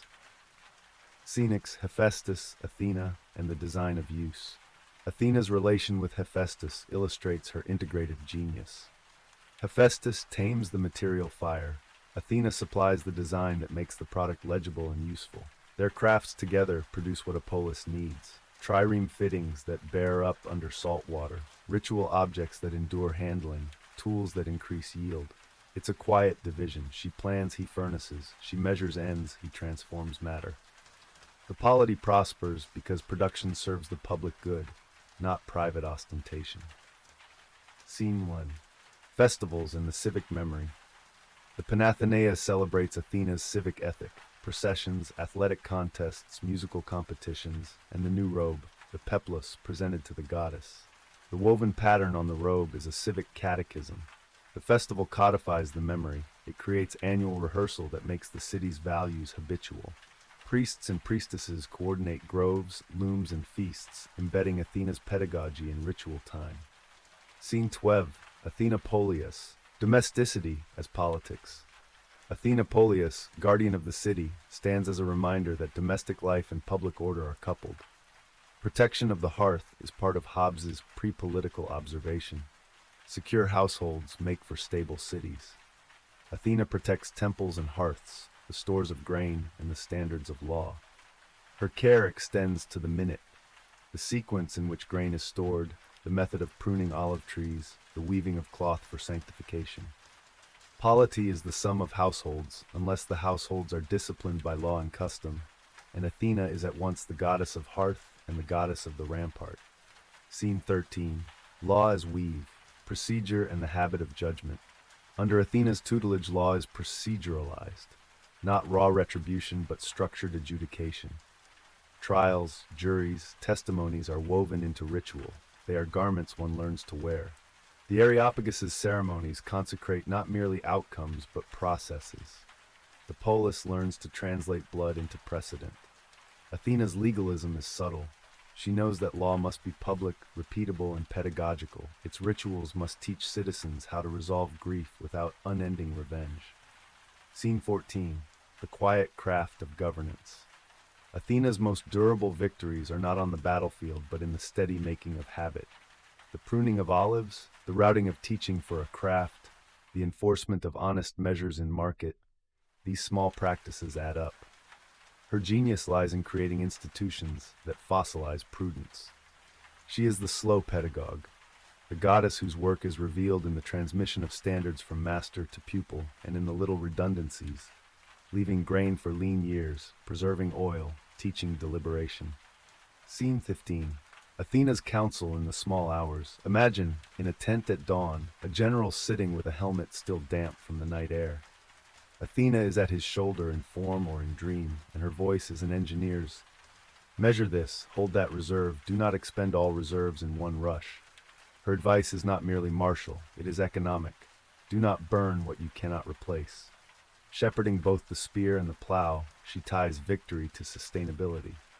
Her counsel is tactical and strategic, an organ of foresight. Scene 16. The Aegis revisited. The visible code returned one more time to the Aegis. Worn, displayed, or hung, it signals a code. Certain actions will be met with grave and immediate consequence. Athena's law is thus visible law. She prefers that the cost of transgression be registered publicly so that fear is not capricious but calibrated. The Aegis is a key example of Athena's grammar. Power is presented as a visible instrument that preserves order when ritual and persuasion must be enforced. Scene 7. Paradox and persistence. Athena contains paradox, virgin goddess, yet maternal to the city, war goddess, yet patroness of peaceable crafts, stern instructor of law, yet patron of quiet domesticity. The myths run these contradictions through because the social work she does demands both sternness and care. She insists that a city's survival depends on the marriage of reason to craft, of stern instruments to tender practice. Final tableau. Athena at dusk. Picture finally a city at dusk. The last potter's wheel slows, the loom's rhythm slackens, the jurors walk slowly from the hall into low-lit streets. Athena watches, not in thunder, but in equanimity, helmet set aside, aegis folded, the owl blinking at her shoulder. She is content in the slow, habitual things. Groves pruned for next year's yield, apprentices taught to temper metal, a legal process that lives in the city's muscle. In her presence, the polis learns the art of the sustained life. Craft disciplined by law, courage harnessed to purpose, terror domesticated, and intelligence made serviceable. There is no neat closure to Athena's story because her life is the instruction of a city. Her triumphs are the habits she makes durable. She teaches that thought must be embodied, that instruments must be used for the public good, and that the polity is founded by small, steady acts. Her gray eyes remain watching as long as looms click and courts sit. Chapter 6. Athena, the gray-eyed goddess of wisdom, war, and weaving invocation. Of heads that think and hands that make hear. First the hush before a loom's shuttle slips free, the small stillness between one stitch and the next, the way breath holds before a decision. Athena's coming is that kind of hush realized on the scale of the city. She is born not in a mother's lap, but from a king's brow. Zeus, who swallowed Medes to thwart a prophecy, kept counsel inside his head, counsel that would not die, pressed until the crown cracked. And from that split the goddess emerged, fully armed. Her birth is a lesson. Wisdom must be ready for action. Thought requires instruments. She is the head's counsel made form, helmeted, spear in hand, aegis over the shoulder, eyes gray as tempered bronze, and intelligence calibrated for polity. Scene 1. Glaucopus, the gray gaze in the owl's watch. Athena is Glaucopus, gray-eyed. Gray, not as pallor, but as tempered dawn. It is a color that measures and stabilizes. Her owl is not merely emblem, it instructs the polity. The animal watches in the dark, strikes when the geometry of prey is sure. Athena imparts the same habit of attention. See the frayed bit in the wall, tend the granary before famine, hold back the charge until the flank has been fixed. Her gaze is the pedagogy of prudence. The polis under her care learns to plan, to value measured foresight, to cultivate the skills that make a city durable. Scene 2. The Aegis, shelter, woven with fear. The Aegis follows Athena like a second weather. Call it goatskin, mantle, shield. It is the visible law. Many songs add the monstrous face, the Gorgons, to it. Petrifying terror becomes public technology. The Aegis, then, is double, a covering for those within, and a sign of consequence for those without. Athena does not abolish fear, she institutionalizes it. The Gorgon's face affixed to the Aegis is the great mythic inversion, terror used as sentinel. Put the Aegis over the gate and watch the would-be aggressor chill. The goddess's political craft is the conversion of elemental dread into enforceable boundary. Scene 3. The Olive, planting a civic horizon. Athena's rival in the contest for a city is Poseidon. Where Poseidon strikes and promises immediate marine largesse, Athena plants an olive. Her gift is a long-term technology, oil for lamps, for food, for cult, wood for tools, trade that accrues across years. An olive grove is not wealth of an afternoon, but a trust for generations. The city that chooses Athena chooses a regime of craft and gradual accretion over the suddenness of naval spectacle. The olive's sacralization, its first press offered to the goddess, groves tended by priestesses, turns a concrete economy into civic ritual. Athena's policy is slow: plant, tend, store, and the city will endure. Scene 4. The Loom. The household as school weaving is not merely domestic drudgery. The loom is a technique for ordering time and pattern. Cloth is a public text used in cult, marriage, and mourning. The weaver's discipline, warp stretched, weft returned, pattern kept, teaches habits of attention and sequence. Athena's patronage extends to potters, shipwrights, carpenters, anyone who transduces mind into durable object. She is the goddess of applied thought, the design of a hull as much as the design of a robe. Craft under her rule becomes ethical, quality is duty, and making is measured by its service to the polis. Scene Arachne. Skill, critique, and the limits of speech. Arachne's tapestry is flawless and her pride is sharp. She boasts superiority to Athena. The goddess, sometimes disguised as an old woman, warns. Arachne scorns the warning. They contest. Athena's cloth is a hymn to cosmic order and divine sanction. Arachne's, in some versions, depicts the gods' deceptions, their seductions, their transformations. The mortal uses craft to expose the powerful. The result is punishment. Athena tears Arachne's fabric and metamorphoses the weaver into a spider, condemned to weave forever. The tale is laced with moral complexity. On one level, it defends hierarchical sanctity, gods as gods, mortals as makers. On another, it shows the peril of public critique carried by superior craft. The artisan who indicts the powerful puts herself at extreme risk. The spider is paradox. Talent endures, but it is disciplined and hidden. Athena thus claims craft as public order's instrument and bars it from being an unbounded public indictment. Scene 6. Strategy before rage. Athena's warfare. Athena's domain in war is not fury, but form. She is the strategist who arranges reserves, times the flank, knows when to feint. Her interventions favor prudence and preservation, win without wasting the polity. Odysseus, her favored mortal, is a figure of cunning who makes his way home using crafted deception that preserves household and city. She instructs him in disguise and in the hour to reveal truth. Diomedes benefits from her clarity, striking even gods when the logic of the field requires it. Perseus is given a mirrored shield so that he may see Medusa safely and act by representation rather than by direct exposure. Athena's gifts are instruments of the mind. Scene 7. Medusa's face as ward. Perseus's acquisition of Medusa's head and Athena's mounting of it on her aegis is a signature move. A dreadful power becomes a guard.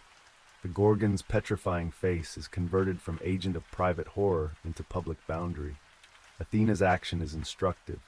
Do not pretend horror away. Integrate it into ritual and law so it protects instead of randomizes. The city gains a visible sign that the boundary between sacred and profane is enforced. Scene 8. The Areopagus. Procedure converts vengeance into law.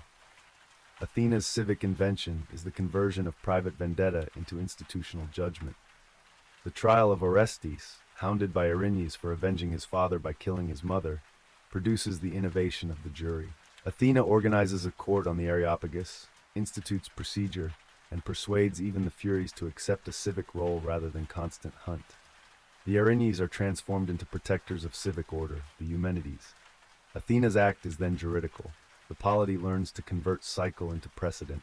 Blood feeds law. That is Athena's greatest architecture, procedure as social glue. Scene 9. Workshops, apprentices, and the public good. Athena's care is heard in the shop's regular noise. The potter's measured wheel, the shipwright's planned cut, the smith's steady hammer, each is a node in the city's survivability. Athena invests the craftsman with ethics. A ship must bear storms, a plow must outlast seasons, a shield must not fail under strain. Excellence thus becomes religion. Apprenticeship is ritual. Work is not private profit, work is public service. Scene X. Hephaestus and Athena, plan and fire. Athena's partnership with Hephaestus shows the proper division. He commands material, she commands purpose. He melts and shapes, she plans and applies. Together their labor yields artifacts that sustain the polis, trireme fittings, ritual objects, well-tempered armor. Their partnership is a civic lesson. Its raw power must be shaped by design. Work must be directed toward use and social cohesion. Scene 11. Festival time. The Panathenaea and the civic calendar. Athena's festivals are the calendar's anchor. The Panathenaea replays and rehearses civic values. Processions, athletics, the offering of the peplos to the goddess. The peplos' woven scenes are a city's memory-made cloth, a public catechism that inscribes morals and lineage. Priests and priestesses guard the ritual fabrics, tending sacred groves and ensuring that craft and worship are integrated. Scene 12. Athena Polius, the city's domestic guardian. Athena as Polius, a protectress of the city's hearths and walls, ties domestic steadiness to civic endurance. She stands between the household and the altar, between the family that stocks grain and the tribunal that adjudicates homicide. Her jurisdiction is both intimate and institutional. She watches the pruning of olive trees and the tempering of laws. The domestic becomes political under her rule. Scene 13. Law is a loom, procedure and the habit of judgment. Athena's law is procedural weaving. Trials are patterned rituals, testimony the warp and the jury the weft. The Areopagus ritualizes conflict, making vengeance repeatable into precedent. Athena teaches that civic adjudication is not only about outcomes, but about the manner of hearing.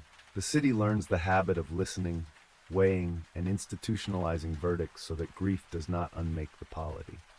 Scene 14. The quiet business of governance. Athena's greatest triumphs are small and repeated. Pruning groves, teaching apprentices, adjudicating disputes, repairing walls. She is the goddess of the steady hand, the daily discipline that makes civilization. Her politics are anti-spectacle. Do not squander the polis resources on glory. Invest them in craft, law, and institutions. A polity under Athena grows wealth by discipline and survives by practice. Scene 15. Conversations at dawn. The goddess advises picture. Athena leaning close to a young captain at dawn, her voice quiet and exacting. Hold the reserve, let the flank rest, send the pretense only when the enemy trusts portents. Her counsel is not abstract, it is timing, supply, ration, rhythm. To Odysseus she guides disguises and speeches. To strategists she teaches the calculus of supply. Her counsel binds the immediate to the durable. Scene 16. The Aegis as code return one last time to the Aegis. It is the visible constitution, the sign that announced law and the cost of disorder. Athena's mastery is to present public instruments that make consequences visible and thus tame them. The Aegis, the olive, the loom, the tribunal, these are public technologies that instruct and discipline. The sight of the Aegis performs a civic lesson. The city is protected and the price of disorder is clear. Final tableau, Athena at dusk. At dusk, standing on the Acropolis, Athena watches the city's slow rituals. Looms click down for the night, potters wash clay from their hands, jurors walk home with complaints and verdicts in their heads. The owl blinks, the olive leaves simmer in the last light. Athena's helmet rests nearby, the Aegis folded. Her gaze is not triumphant but steady. She does not revel in spectacle, she cultivates habit.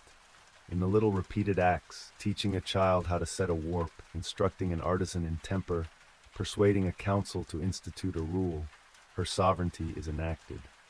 The polis survives under her watch not because of thunder, but because of discipline. Laws practiced, crafts tended, courage measured. Her story has no neat end. Athena's domain is ongoing practice, thinking that yields instruments, instruments that yield durable life. She is the goddess who teaches a people how to think, how to make, how to judge, gray-eyed, armed, and patient, with the owl at her shoulder and the loom's rhythm in the city's pulse. Chapter 6, Athena, the gray-eyed goddess of wisdom, war, and weaving prologue, of heads that think and hands that make hear, with the patience of a weaver who counts warp and weft and measures the flow of days.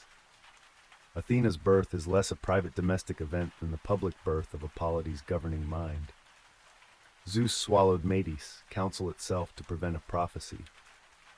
Inside his skull, counsel worked like a secret mechanism, pressure mounted. The king's brow cracked, and from that fissure issued a goddess already armed, helmet set, spear in hand, aegis across her shoulders, eyes gray as cooled bronze. Her coming is a lesson. Wisdom must be ready to act. Thought requires craft. From the head, thought becomes spear. Athena is the mind that moves like a craftsman. Scene 1, gray eyes in the owl's gaze. Athena's epithet glaucopus, gray-eyed, names a mode of perception. Gray is tempered light, a balance between glare and gloom. It is the hue of early dawn over the sea when thinking begins. The owl, her constant attendant, is not a mere emblem but a teaching figure. It watches noiselessly in the dark and strikes only when the geometry of prey is exact. Athena's gaze is this habit publicized. See, wait, time the deed. A polity that keeps an Athenian eye learns to value planning and restraint, to notice small frays in law or seam in a wall, and to repair them before collapse. Scene 2, the Aegis, shelter, inscribed with dread. The Aegis that hangs on her shoulder is a paradox primer. A goatskin, a shield, a mantle studded with serpents, a cuirass crowned with the Gorgon's face in some tellings. It is both protection and public sign. Where it is displayed, the city's boundaries are not abstract. They are visible and terrifyingly real. Athena's genius is to domesticate fear. Petrifying horror is not denied, but sequestered and used as deterrent. The Aegis is therefore a portable constitution. See it and know the rule's cost. Athena's politics refuse the erasure of fear. They ask that fright be disciplined into law. Scene 3, the olive, planting a civic economy. The story of Athena's olive and Poseidon's spring is not at root a horticultural anecdote, but a civic manifesto. Poseidon strikes the rock and produces a briny promise, immediate, flashy, maritime. Athena plants an olive. The olive is a slow capital, oil for lamps and trade, fruit for nourishment, wood for craft. It is a long-term investment and anchors a city's economy in patient husbandry rather than ephemeral naval glory. Choosing Athena's tree is to choose a regime of craft, storage, and trade. The olive becomes ritual, first pressings offered to the goddess, groves tended as sacred trusts, and economic technology turned into public liturgy. Scene 4, the loom, weaving as social technology. Weaving in Athena's hands is civic architecture disguised as domesticity. The loom teaches pattern recognition, tension, discipline, and the capacity to make durable cloth from raw fiber. Cloth covers cult and marriage. It displays memory. A tapestry is a city's image encoded in thread. Athena's patronage extends beyond spinning and weaving to all crafts that require the translation of thought into artifact: pottery, shipbuilding, carpentry, metallurgy. She is the patron of applied reason, design fused to craft. Under her aegis, excellence in making is an ethic, and the good object is civic piety. Scene Arachne, skill, truth, and the limits of daring. Arachne's story crystallizes Athena's stance on craft and critique. Arachne weaves with skill that causes awe. She boasts superiority over a goddess. Athena, sometimes in disguise, warns. Arachne scorns. The contest begins. Athena's tapestry is a lesson, orderly myth, divine sanction, a civic catechesis. Arachne's work, at least in some recensions, depicts the gods' disguises, seductions, transgressions. A mortal's embroidery becomes indictment. Athena tears the fabric and transforms the weaver into a spider, bound to weave forever. The metamorphosis is cruelty and paradox, punishment that preserves skill but consigns it to endless hidden industry. The tale interrogates the risks of brilliant critique and the polity's limits on public exposure of the gods' faults.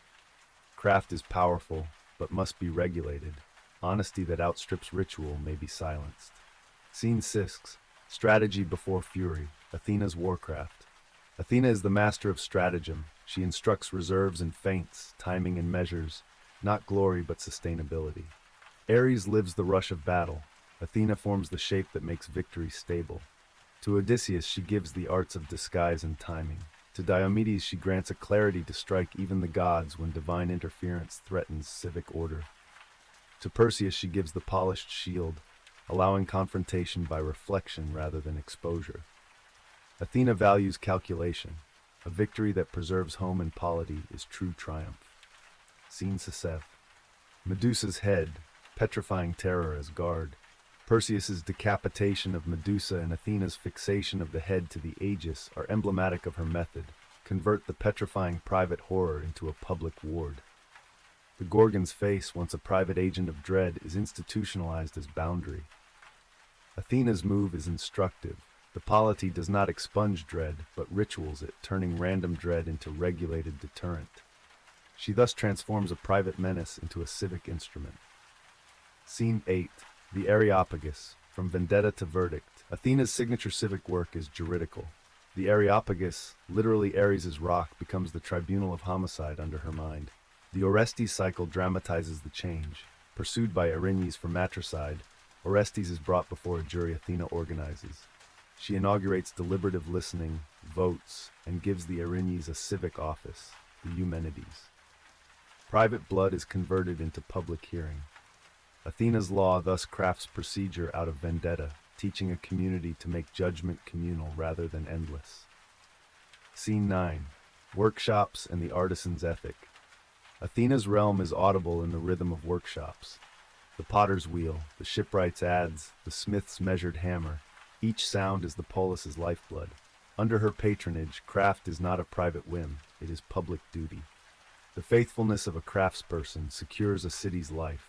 She sanctions apprenticeships and standards, consecrates the meticulousness that prevents collapse, and binds aesthetics to function.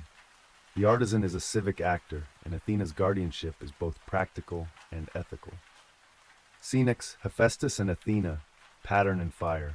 Athena's relation with Hephaestus is telling. He melts and forges, she plans and applies. Their collaboration produces the instruments a city needs. He provides matter, she furnishes the pattern that turns matter into tool. Their labors produce trireme fittings, ritual vessels, and shields. The lesson is technological. Raw power requires rational form. Scene 11. Festival, Peplos, and public memory. Athena's festivals, chief among them the Panathenea, enact and educate. Procession, competition, the presentation of the Peplos, woven with scenes that narrate civic myth, rehearse who the polis is and what it values. Such rites are not mere pageant, they are civic therapy. Through festival, memory is renewed, citizens learn their roles, and the weave of social fabric is maintained. Scene 12. Athena Polias, the city's domestic guardian. As Athena Polias, guardian of the city, she attends the hearth and the citadel alike. She watches the pruning of olive trees, the storage of grain, the order of courts. Domestic labor is political under her aegis. How a household keeps store, who tends children, how apprentices are taught. These practices are the basis of law and defense. Athena's care binds the small and the large. Scene 3. Law as a loom. Athena's jurisprudence treats law as woven practice. Trials proceed not as tempests but as ritualized patterns, testimonies as warp, arguments as weft. The Areopagus does more than punish, it instructs. The civic work of judgment converts private grievance into public precedent. Athena's legislation is procedural. It teaches the community to settle claims publicly so that blood does not perpetuate itself into endless feud. Scene 14. Quiet governance. The durational work of rule. Athena's triumphs are not spectacular fireworks, but patient repetition. The pruning of groves, the meticulous patterning of a sacred robe, the slow training of jurors, these small acts are the polis's scaffolding. She is the goddess of the quotidian, constant, exacting, unsexy work whose sum is survival. Scene 15. Council at dawn. The goddess advises. Imagine a dawn council. Athena leans, not domineering but exacting, whispering, "Hold your reserve, let that flank rest. Time is the true weapon." She instructs generals to save troops, not to squander them on pride. Her advice is both military and civic. Plan 10 steps ahead, preserve resources, value home over glory. Scene the 6th. The Aegis as visible constitution. Return to the Aegis and see it as a visible constitution. It displays the polity's commitment to enforce its laws. Athena's genius is to make consequences legible. A public instrument like the Aegis educates by sight. The cost of transgression is visible, ritualized, and real. For a city that trains its citizens to recognize these signs, social order is more stable. Scene 17. The quiet tableau. Athena at dusk. At dusk on the Acropolis, Athena watches as the city winds down. Looms slacken, potters wash their hands, jurors walk home muttering verdicts. She stands quietly, helmet set aside, aegis rolled, owl blinked, and still. The olive leaves whisper. Here she is not in the thunder, but in the detail. Her sovereignty is the habit, craft taught and practiced, law performed and consecrated, terror harnessed and civilized. A city under Athena learns the daily crafts of survival, making, measuring, adjudicating. Epilogue. Athena as pedagogy. There is no tidy closure because Athena is not an event but a practice. She is the goddess who insists thought be embodied, who demands that the tools, laws, and habits of a people be shaped with care. She is the gray-eyed tutor whose teachings are looms and courts, shields and countertops. Her work is never done, for a polity must be continually maintained. Trees pruned, looms readied, laws rehearsed. Athena watches, not to frighten but to steady, and the city, under her hand, learns to be durable. Chapter 6. Athena, the gray-eyed goddess of wisdom, war, and weaving prelude. Of heads that think and hands that make hold the telling like one holds a shuttle, slowly, with the mind measured and hands deliberate. Athena's birth is a lesson and an image. Zeus swallows Medes to stifle a prophecy, keeping cunning within his skull. Pressure forms until the god's brow splits, and Athena emerges, helmeted at the ready, spear and shield chosen, aegis slung across her shoulders, eyes gray as tempered dawn.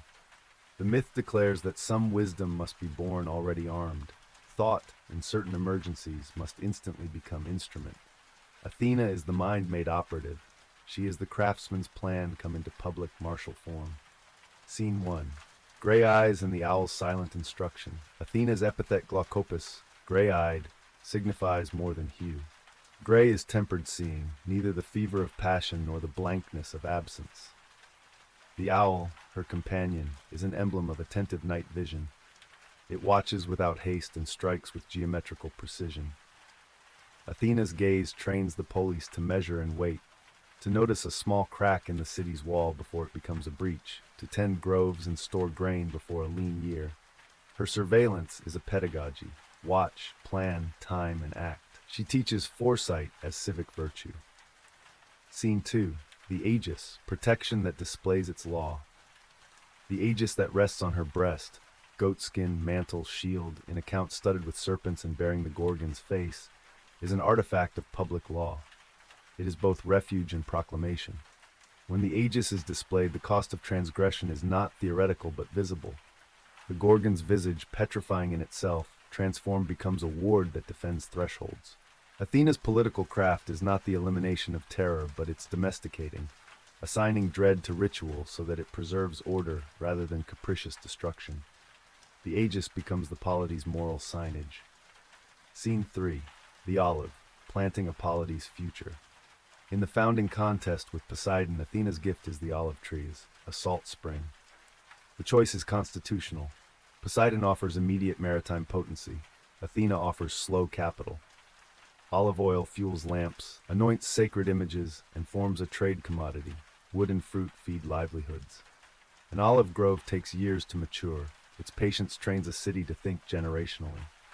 The olive is ritualized. First pressings are offered. Groves are sacred. Priestesses tend the trees. Athena's policy is thus an economic teaching.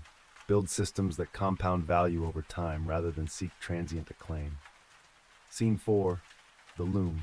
Weaving as civic architecture. Weaving under Athena is more than domestic labor. It is civic architecture. The loom teaches sequence, attention, proportion, warp and weft organized into pattern. Cloth covers altars, binds the offerings, marks brides, and carries images of past deeds.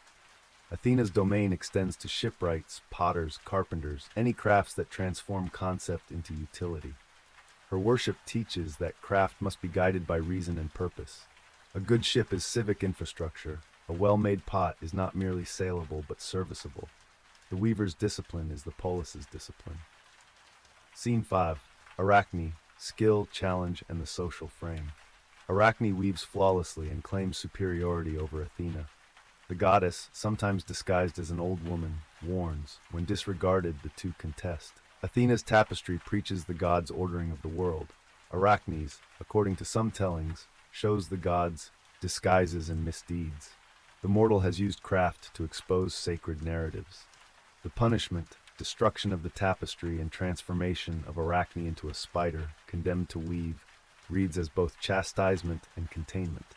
It asserts that craft has limits in public critique.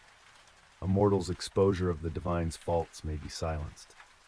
Yet the spider's continuing web is a curious preservation of skill, a relentless small artistry. The myth complicates the relation of craft to power. Excellence alone does not license unrestrained civic criticism. Ritual and humility remain demanded. Scene 6. Strategy over rage. Athena's tactical mind. Athena's art in conflict is not furious but technical. She plans reserves, times feints, teaches the general when to fight and when to wait. Ares revels in the chaotic tide. Athena composes the tide into instrument. She favors those who combine strength with cunning. Odysseus, whom she mentors in disguises and timing, is her exemplar. Diomedes receives clarity to strike even against gods when divine meddling threatens civic balance. Perseus is given the polished shield to approach Medusa via reflection. Athena's gifts are calibrated to preserve the city. Efficacy is measured by preservation, not spectacle. Scene 7. Medusa's head. Converting horror into Ward Perseus's severing of Medusa and Athena's placement of the Gorgon's head on her aegis is emblematic. Private terror is converted into public ward. The petrifying visage that would paralyze is made a threshold guardian. Athena's design reuses monstrous power as regulated boundary. The city learns to harness dread as order rather than to be subject to amorphous fear. Scene 8. The Areopagus. From private vengeance to public judgment. Athena's civil genius crystallizes in the institution of the Areopagus and in the juridical conversion of vendetta into adjudication. The mythic trial of Orestes, haunted by Erinyes for matricide, yields the establishment of jury process. Athena convenes a forum. The community listens. Votes are cast. The Erinyes are transformed into Eumenides, guardians of civic order. This is Athena's architecture, to make social practice out of grief, so that the polity can adjudicate rather than be devoured by cycles of blood. The Areopagus is both altar and tribunal. Law becomes ritual, and procedure becomes pedagogy. Scene 9. Workshops and the worker's duty. Athena's hand is in the workshop's noise. The potter's wheel's steady whir, the shipwright's rasp, the smith's measured hammer. Each craft ensures civic continuity. Athena sets an ethic. Artisans serve the public. A ship must not be merely fast, it must be seaworthy. A plow must not only be ornate but endure seasons. The goddess presides over apprenticeship, skills transmitted with standards, quality practiced as piety. Craft becomes an ethical vocation, not an individualistic trade. Scene X. Hephaestus and Athena. Design coupled to fire. Athena's partnership with Hephaestus illustrates her integrative logic. He tempers metal, she provides the plan. Their collaboration produces the tools and rituals that sustain a polis. He forges the plowshare. She instructs how it should be used in tandem with practices that produce grain. Together they instill that craft without design is danger, and design without craft is vain. Scene 2-1. Festival, peplos, and public memory. Athena's festivals formalize civic values. The Panathenea, processions, competitions, the offering of the peplos, performs communal identity.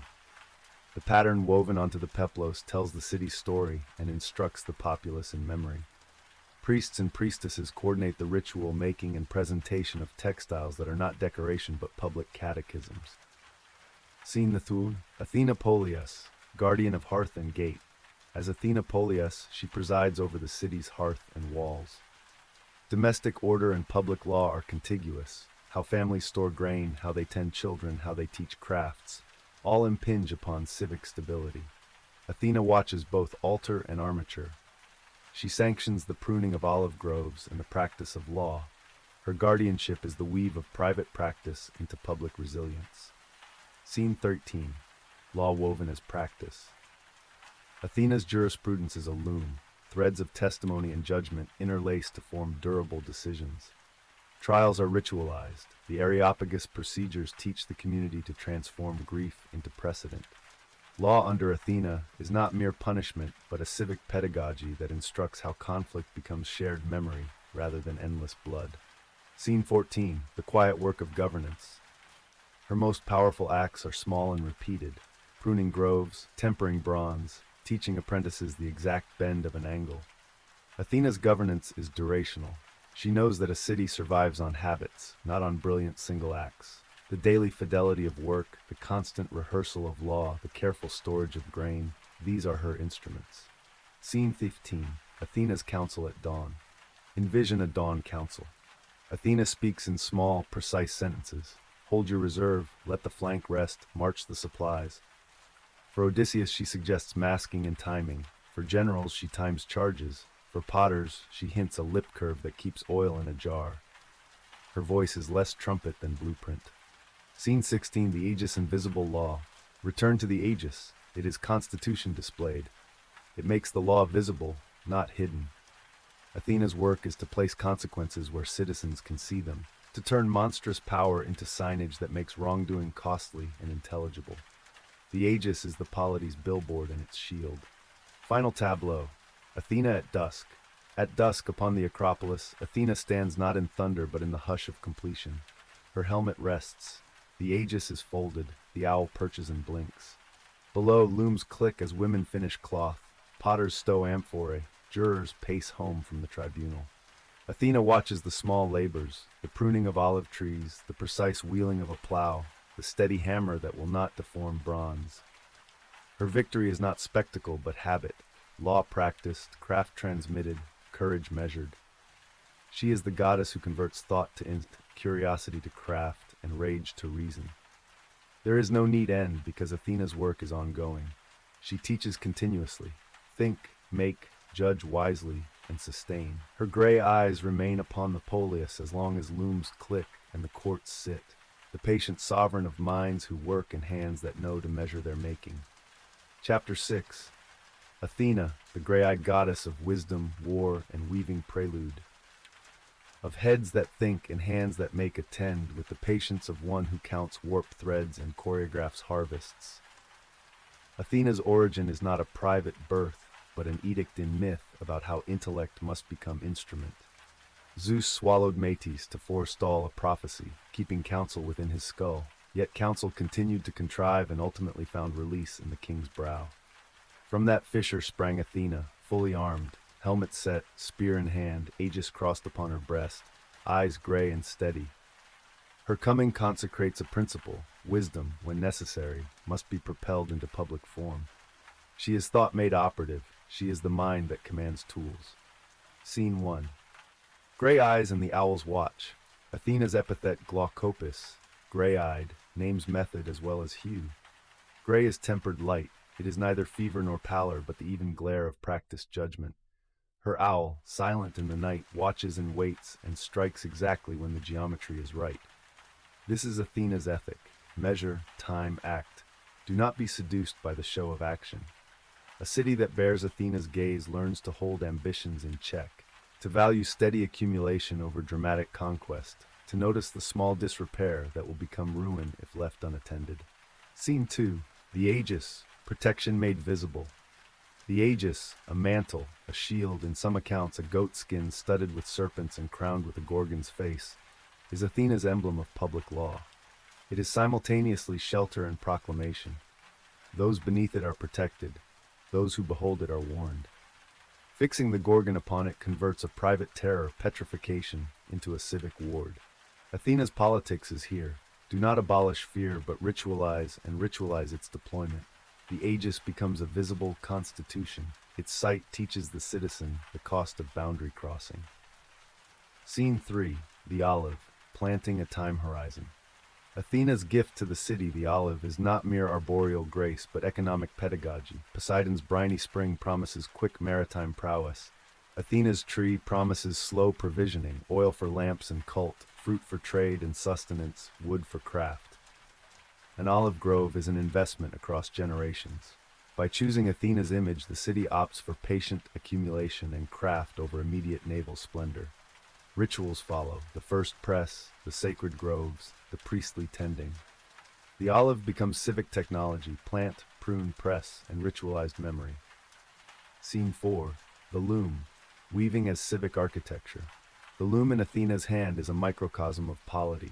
Weaving trains attention to sequence and proportion. Cloth is a social tool covering altars and bodies, marking status and ritual.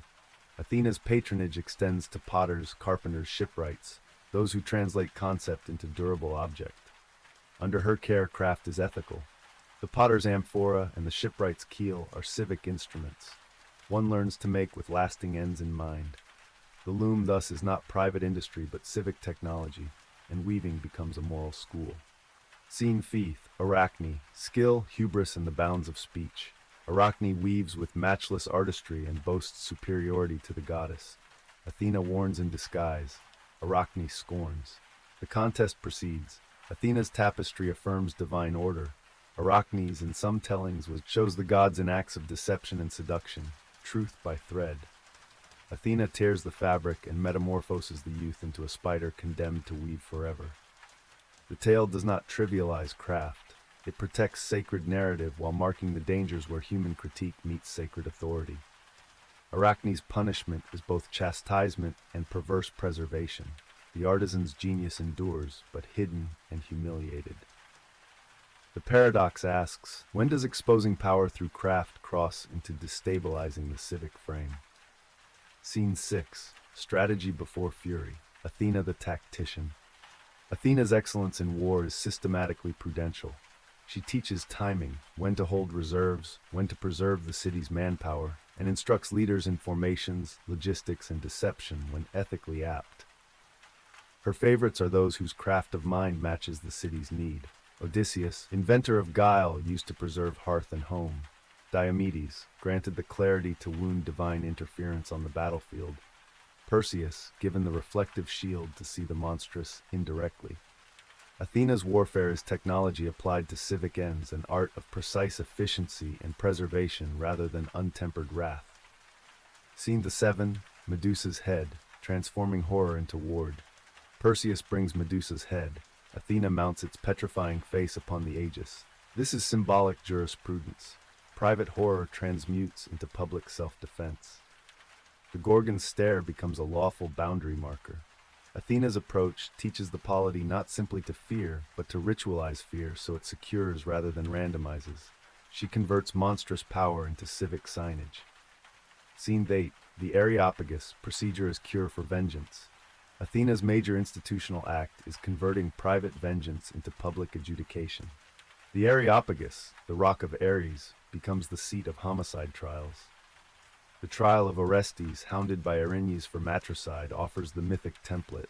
Athena establishes a jury, procedural rigor, and public deliberation. The Erinyes are recoupled to the city as Eumenides, guardians of lawful order.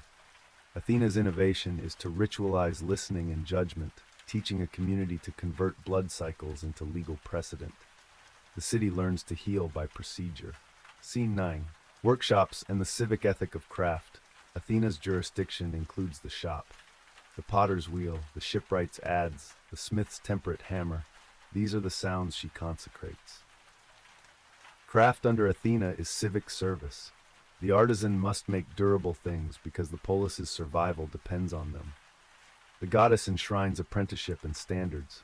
Quality is not merely aesthetic, it is moral. A well-wrought plow sustains harvest and thus community life.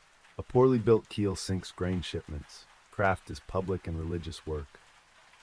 Scene X. Hephaestus and Athena, design, married to fire. Athena and Hephaestus represent design and matter. He furnaces metal, she supplies the pattern and purpose. Their collaboration produces artifacts that are both functional and symbolic. A trireme's fittings are tempered by Hephaestus. Athena ensures the hull's proportions suit civic trade. Their partnership underscores Athena's principle that craft without design is waste, and design without craft is vain. Scene 11. Festivals, peplos, and civic memory. The Panathenaea stages civic identity through processions, contests, and the offering of a woven peplos to Athena.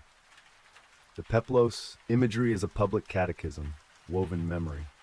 Rites, competitive performance, and the civic giving of cloth teach and rehearse the polis's values.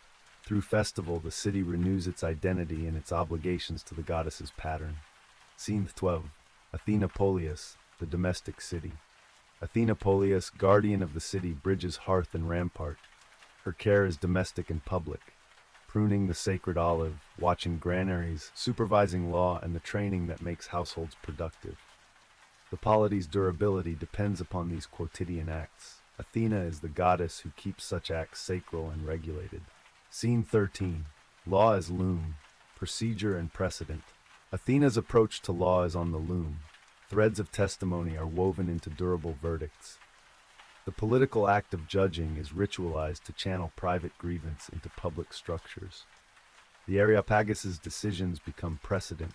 Law is pedagogy, not merely punishment. Athena ensures that trials teach the polis how to adjudicate, and thus how to keep itself from the expansion of private vengeance. Scene 14. The quiet work of rule.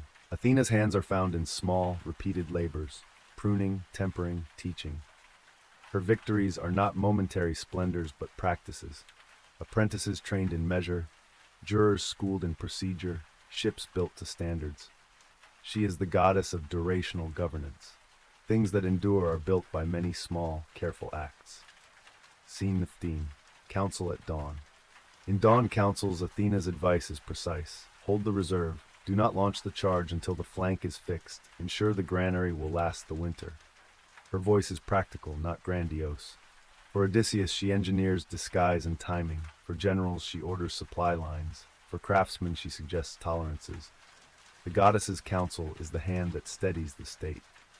Scene 6. The Aegis revisited, the visible law again, the Aegis, a visible constitution. In spectacle and in ritual, it teaches the citizen to see where law is enforced. Athena's design insists on legibility. The cost of transgression must be visible so that fear operates as calibrated deterrent, not capricious violence. Final tableau. Athena at dusk. At dusk upon the Acropolis. Athena watches as the city winds down.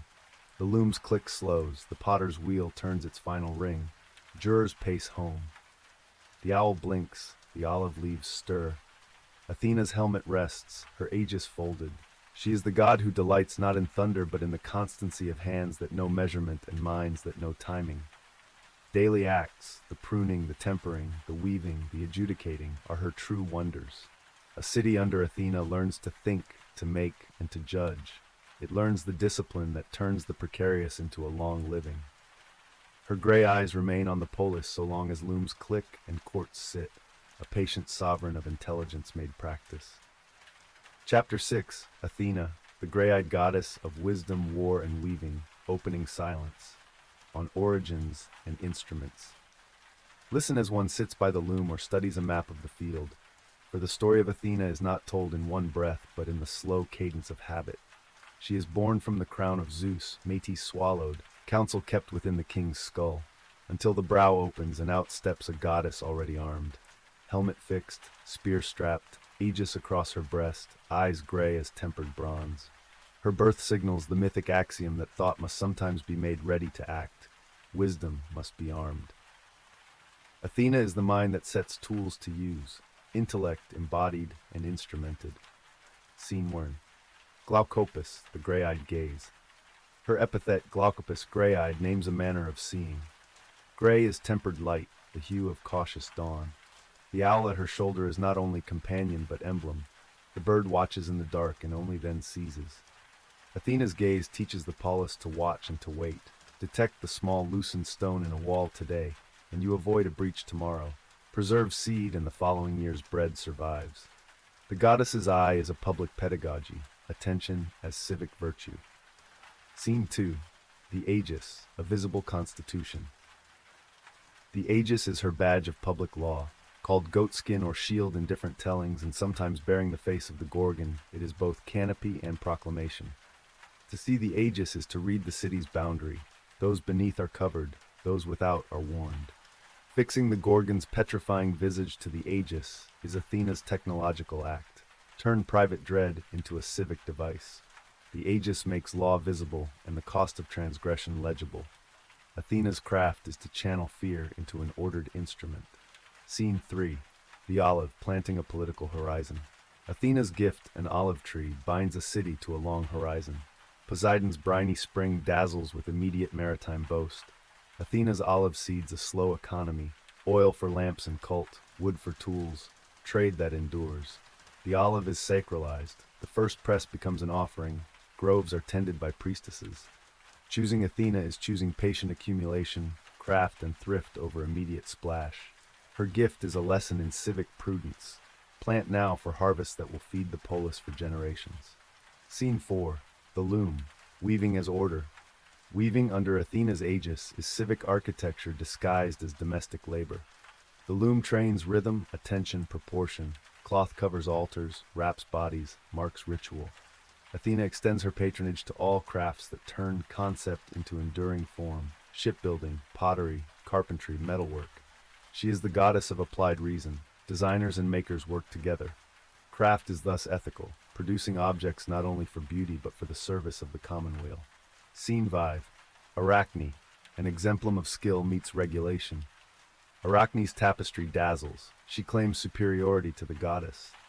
Athena, appearing as an old woman, warns. Arachne scorns. They contest. Athena's weave preaches cosmic order. Arachne's, according to certain tellings, shows the gods' deceptions, their transgressions. The human skill becomes indictment. Athena tears the fabric and transforms Arachne into a spider, condemning her to weave forever. The metamorphosis is a complex sanction. Craft survives but is humiliated and hidden. The myth interrogates the place of craft in the public sphere. Talent can critique power, but the polity will re-establish the sacred narrative. Arachne's story is about limits and the social order's intolerance for unframed public exposure of divine fault. Scene 6. Strategy not frenzy. Athena's martial art. Athena's military genius is strategy and structure. She advises on reserves, on formations, on timing, preferring the preserved polis over glory seized by wasteful violence. Her heroes are those whose cunning is allied to civic ends. Odysseus, the inventor of guile she cultivates so he may preserve hearth and kin. Diomedes, whom she emboldens to strike at intrusive gods when law demands it. Perseus, aided to confront the monstrous by mediated sight. Athena equips mind, a polished shield to reflect danger, the counsel to bide time. Her war is the applied intellect. Scene 7th, Medusa's head. Converting horror into word, Perseus's severing of Medusa and Athena's mounting of the head on her aegis is a paradigmatic act of conversion. Private, paralyzing terror is transformed into a communal boundary. The Gorgon's petrifying visage becomes protective sign. Athena's method is thus ecclesiastical engineering. Do not deny terror, ritualize and incorporate it to preserve social order. Scene 8, the Areopagus, procedure as antidote to vengeance. Athena's highest civic invention is the translation of vendetta into adjudication. The Areopagus, the trial hill, becomes the city's forum for serious crimes. The trial of Orestes, pursued by Erinyes for matricide, is the mythic instance. Athena convenes a jury, institutes procedures, and transforms the Erinyes into civic guardians, the Eumenides. Through ritual and law, the cycle of blood is converted into precedent. Athena's innovation is institutional. She teaches the polis to turn grief into public memory through due process. Scene 9, workshops and the ethic of production. Athena's attention is heard in the workshop's measured sounds. The potter's wheel, the shipwright's rasp, the smith's temperate hammer, each work produces the tools of civic life. Athena's ethic insists that craft serves the public. Apprenticeships are rites of passage into civic responsibility, making durable plows, fitting strong keels, spinning cloth that will feed and clothe and sanctify. Excellence is not just beauty, it is the sinew of survival. Scene X, Hephaestus and Athena, pattern and fire. Athena and Hephaestus together illustrate the polity's technical symbiosis. He provides material change through the furnace. She supplies the plan that makes artifacts fit into civic purpose. Their collaboration yields the instruments of daily life: plows, ships, shields, ritual vessels. Their work is a civic liturgy, craft obliged to design and purpose. Scene 7, festival, peplos, and civic memory. Athena's festivals, Panathenea chief among them, consecrate civic memory.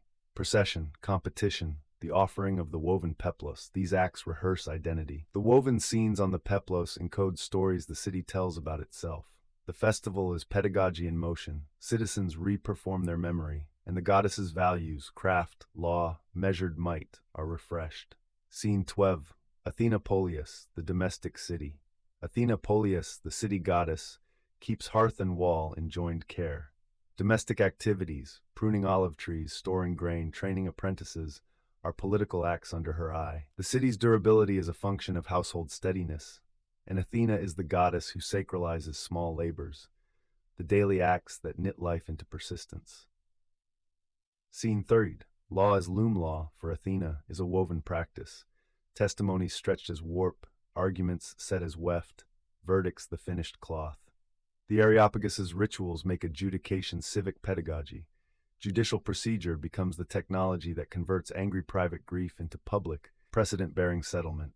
Athena presides not only as judge but as ritual architect. Scene 14, the quiet craft of governance. Athena's victories are slow and accumulative. A city thrives because of repeated small acts, apprenticeship passed down, granaries tended, rituals kept, laws rehearsed. Athena's governance favors these durational labors. She is less the thunder than the tidy hand. She is the goddess of the habit rather than the single heroic gesture. Scene Dawn counsel words that measure in vision. Dawn counsel. Athena leans close, her voice exacting. Keep reserves. Time the flank. Do not waste men for spectacle. Her instruction is tactical and ethical. She teaches Odysseus deception that preserves family and polis. Her advice to generals is strategic and moral.